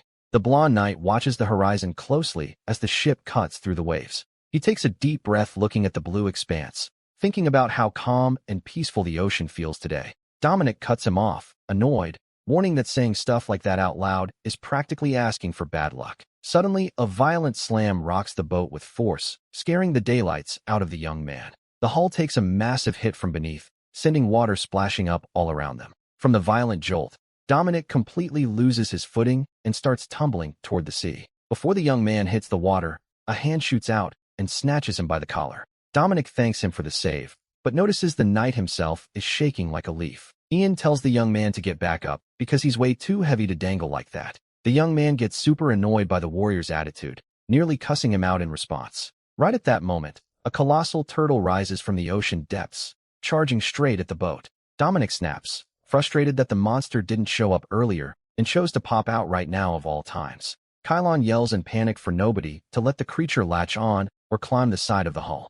The warriors try to steer back toward land, but the heavy cargo makes maneuvering nearly impossible. Dominic asks if they can dodge it and how many there are, to which Kylon replies it's just a lone straggler. The warrior blames himself for letting his guard down and missing the lone beast's wake in the water. Dominic panics seeing the wood splinter, wondering how a fishing vessel could crack so easily. Kylon awkwardly confesses the boat hasn't had any maintenance in over 6 months, freaking out. The young mayor screams that the very first thing he's doing if he survives is drafting safety laws. Ian tunes out the bickering and shoves a rope into Dominic's hands, telling him to hold on tight. Dominic grips the line confused, asking what the knight is planning to pull off next. Ian explains he's going to clear the beast from under the hull, telling him to haul him up the second he signals. Wasting no time, the blonde warrior dives straight into the water, sending the mayor into a panic. Dominic freaks out, remembering the knight hesitated earlier and probably doesn't even know how to swim. Sensing the danger, the young man knows he has to move fast before things turn tragic. Dominic tosses the rope to Kylon, telling him to hold the knight's lifeline no matter what happens. Right after, the mayor dives into the water himself, leaving the bald warrior totally stunned. Underwater, Dominic opens his eyes and starts scanning for the knight through the dark blue depths. He finally spots Ian a bit further down, trading blows against the giant turtle. The knight shows off his crazy skill, landing sharp strikes on the monster. Suddenly Dominic hears a sharp, deafening shriek echo through the water. The young man thinks they just need to keep up the pressure to win, but quickly notices something off. He realizes the knight is running completely out of breath and won't last much longer. Dominic worries seeing his friend in trouble, knowing he needs to step in right now. Running out of air, the desperate knight decides to throw everything he's got into one final strike. He notices his fading stamina, wishing he could breathe underwater just like on land. Ian is startled to see Dominic wildly flailing his arms right in the middle of the water in front of him. Even the giant turtle halts its attack, staring at the goofy scene with a completely confused look. The knight realizes the monster is distracted, spotting the ultimate opening to strike. He launches forward with a powerful kick, blitzing straight toward his defenseless target. The warrior gets above the sea beast, raising his blade for the finishing blow. With a clean slash, he slices the creature, which lets out one last shriek before going down. Dominic watches the beast slowly sink, cheering in relief that they won the brawl. But panic hits again as he spots the knight losing consciousness, starting to sink into the deep. Dominic swims over at full speed, managing to grab onto the rope tethered to the boat. Out of nowhere, a rogue fish smacks him right across the face. The young man gets disoriented seeing a massive school of fish swarming frantically around. He starts feeling the crushing water pressure, fighting with everything he is not to swallow seawater. The school of fish sweeps past like a wild aquatic avalanche, shoving aside everything in its path. The scene shifts to the sunny shore of a deserted island, with seagulls circling overhead. Dominic comes to, lying on the warm sand while a seagull pecks at his head. He jumps up yelling for help, while the knight remains sprawled out right beside him. The young man looks around confused, wondering if this is the island Kalen brought up earlier. He panics thinking the knight didn't make it, but breathes a huge sigh of relief feeling him breathe. The young man decides to scout for fresh water before sending up a flare, since he's parched. He walks along the beach, figuring an island this size must have a natural freshwater spring somewhere. Walking along the shore, the young man finds massive eggshells scattered across the sand. He checks out one of the shells, realizing the turtles really did migrate to this deserted island to nest. Suddenly, the young mayor spots steam or vapor rising up through the nearby brush. Curious, he creeps over and pushes aside the foliage to peek at what's hidden there. Before him sits a gorgeous natural hot spring, making the young man realize why the beasts chose this exact spot. On another part of the beach, the blonde knight finally wakes up, gasping for air after the ordeal. The warrior asks where they landed, and Dominic calmly explains they washed up on a nearby island. He hands over a broad leaf filled with fresh water for his buddy to drink and bounce back. Ian thanks him and takes a gulp, but spits it out immediately because it's scalding hot, making Dominic laugh nervously. The knight wipes his face, confused, asking how on earth you find hot water on an island like this. Dominic excitedly reveals there's a hot spring here, joking that the giant turtle was basically their fairy godmother. He explains the mineral quality is top-notch, and the spot would be primed to draw tourists during the winter. Dominic tells the knight to go soak while he preps their pickup, but Ian insists on helping build a raft. With a confident smirk, the young mayor tells him there's zero need to build any raft. Dominic activates a magic ring that sparks instant flames, leaving the knight floored by the trick. He explains he requested that single-use emergency item from Perot the mage, anticipating things might go south. The young man says he'll use the fire to send up smoke signals, telling the warrior to be back before the rescue ship rolls up. The knight heads over to the hot spring, relaxing in the soothing heat of the natural pool. Stepping into the warm water, he lets out a deep sigh, mentally admitting the soak feels incredible. The blonde warrior looks at his own hand, sensing he's right on the edge of breaking through to a new tier of power. Remembering Master Theodore's advice, he grips his gold pendant, focused on pushing past his limits. Suddenly, Dominic's voice echoes out, saying the rescue boat pulled up, asking if he's going to take all day. Ian calls back that he's getting out, and the mayor says he'll head to the rendezvous point first. The knight gets dressed quickly on the beach and takes a deep breath, feeling totally recharged after the soak. Ian glances down quietly with a thoughtful expression as he straightens his gear. A brilliant magical aura laced with golden threads subtly flickers around his body. The knight firmly touches the red gem pendant hanging around his neck. A faint smile appears on his face, realizing his combat power has finally started to level up. Carrying himself with fresh confidence, the warrior gets ready for whatever comes next. Dominic waves cheerfully at the boat pulling up to the shore, shouting for the crew to head on over. The bald man and his mates land on the beach, while the young man happily remarks that they got here crazy fast. Right off the bat, the newcomer smacks the kid upside the head for his lack of manners, though Dominic whines that he almost lost his life. He keeps lecturing Dominic for running off with just a note, even threatening to break his leg, so he learns his lesson. Next, the man turns angrily to the blonde knight, saying he deserves a thrashing too for letting it happen. The old man yanks Dominic's hair while complaining that the knight pulled the same dumb stunt, but the young man tries to cool everyone down. Facing the chaotic scene on the beach, the blonde knight looks pretty embarrassed, politely asking everyone to calm down. He steps forward and bows to the group, offering a sincere apology for causing them so much stress with his sudden departure. With his head lowered, the young man confesses he genuinely had no clue they would worry this much over the whole thing.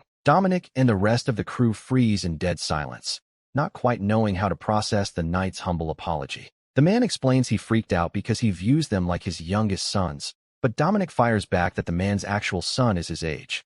The old man gets fired up again, but the young man quickly pivots, pointing out there's an incredible hot spring sitting right over there. Hearing about the hot spring, the guys sprint off hyped to check it out, leaving Dominic sighing over how simple-minded they are. With the dust settled, Dominic turns to the knight, sincerely thanking him for putting their safety on the line like that. The knight lowers his head, looking a little shy, taking the chance to apologize to the kid as well.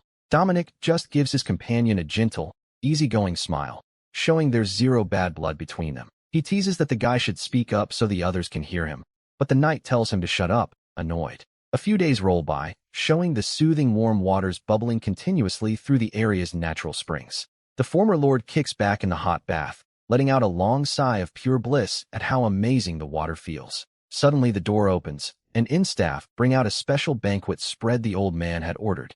They serve sweet rice cakes along with a glass of omija tea, getting the man super excited for the snack. Wasting no time, the former lord grabs the chilled glass and takes a huge gulp to try the new drink. He savors the beverage with a massive grin of pure satisfaction, loving the unique blend of flavors. The man finds the tea fascinating for mixing sweet, bitter, and sour notes, making it prime to wipe out daily fatigue. He then takes a bite of the pastry, remarking that the sweet treat pairs up nicely with the bold flavor of the tea. The old man relaxes even deeper in the pool, thinking he can barely believe young Dominic whipped up something this incredible. He reflects that sticking around this mysterious kid guarantees an endless stream of fun and entertainment. Right then, a staffer announces it's time for the meeting with the academy directors, and the Lord says he's on his way out. While getting dressed, he wonders if there might be more to all of this than just pure fun and games. The scene flashes back to Dominic, asking the former Lord if he'd like to become the academy's new dean, catching him off guard. Dominic pushes the idea, saying that even if you search the entire South,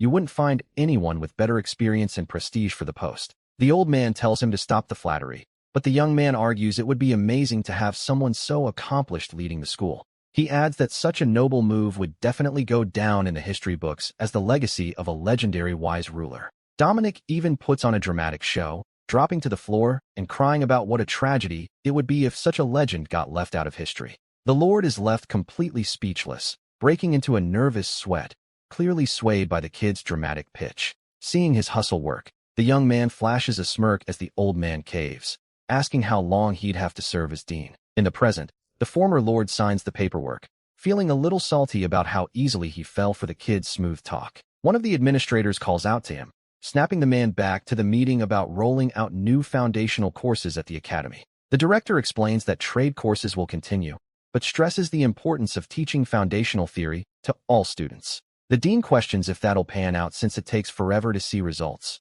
but the director asks for permission to negotiate backing with the mayor. He promises with burning determination that if the mayor backs the program for 10 years, he'll deliver stellar results no matter what. Dominic, who was watching quietly from the corner, cuts in, saying there's zero need to negotiate anything. The young man proposes creating an ironclad internal rule barring foundational funding from ever getting slashed. The director is floored, knowing typical leaders usually ignore basic theory because it doesn't bring quick returns. He starts seeing Dominic as someone capable of reshaping history, while the young man plans to launch new shops to fund it all if things go south. Deeply moved, the man shakes the kid's hand, vowing to put his life on the line for the project, leaving Dominic stunned by the sheer hype. Later on, the former lord boots up a large communication crystal to hold an important video call with his son. The young man on screen asks how his father is holding up, but the elder tells him to skip the small talk and get straight to the point. The son asks if he remembers that giant centipede caught earlier, and the father wonders what could possibly be wrong with the auctioned beast. The son explains he found the monster's colossal size suspicious, so he sent an investigation request to the capital's magic tower. On screen, the Lord's son reveals the lab results came back, confirming that creature actually belongs in the desert. Hearing that, the former lord freezes, asking in shock if the beast truly originated from the desert wastes. He recalls that the giant monster surfaced right at the base of the Great Southern Mountain Range during the subjugation mission. His son continues explaining that the timing of the beast's appearance lined up with its natural emergence cycle. The young man on the broadcast notes that the whole thing is way too weird to write off as a simple coincidence. The son points out the desert tribes wouldn't mess with the Empire for no reason, so the Lord thanks him and says they'll talk later. Facing this serious revelation about a looming desert threat, Dominic goes dead silent, sweating with tension. He plays dumb, claiming he still needs to test the fried chicken batter, trying to sneak away while saying his goodbyes to the Lord. However, the former Lord calls him out sternly by his title of mayor, making Dominic freeze in his tracks and answer in fear. The man smirks, asking what major moves the mayor has actually been making on the ground lately. He points out that all the projects Dominic kicked off are being handled by others, leaving the young man with zero excuses left. The old man concludes that Dominic needs to make a trip out to the desert, making the kid panic and ask why on earth he has to go out there. The Lord asks if he didn't just hear the whole call, but Dominic whines that he did and wants nothing to do with such a troublesome gig. The administrator senses the awkward vibe, suggesting they head back to their quarters since it looks like they're in the way. Suddenly, Dominic's eyes light up as a quick scheme hits him to avoid getting dragged into this mess alone. He grabs the administrator, saying they shouldn't act like strangers, since they're all tied to the same fate now. He asks if the Lord minds if the rest of the crew tags along, and the old man casually shrugs, saying that's totally fine by him. The administrator is deeply touched by the gesture, having zero clue Dominic only pulled that stunt so he wouldn't suffer in the desert alone. Right then, the blonde knight pushes open the door, stepping in after noticing his master was meeting with the crew. The Lord says Ian's timing is clutch and orders him to pack his bags too, leaving the young knight totally confused about where they're even going. The elder then coldly answers that they need to march out to the desert to uncover what that mysterious tribe is really scheming. The scene shifts to a long dirt trail, showing the group's carriages and horses making their way out toward the desert. Lounging comfortably inside, Dominic cheers that upgrading their carriage suspension made a night and day difference in travel comfort. The young man expresses gratitude for Viscount Delt's help in letting them ride with his caravan, proving he was a friendly rival to his master. He recalls how during the hunt it looked like they hated each other, but realized deep down they're actually solid friends. The administrator explains that once they reach the territory, they'll head straight to the Viscount's castle, who promised to introduce them to the Desert Trade Guild. Looking out the carriage window, the blonde knight calls out that their destination is finally showing up on the horizon. Dominic pokes his head out for a look, letting out a gasp of pure awe at the stunning scenery unfolding before him. A gorgeous, massive estate framed by lush green hills and blooming fields sits beautifully beneath the blue sky.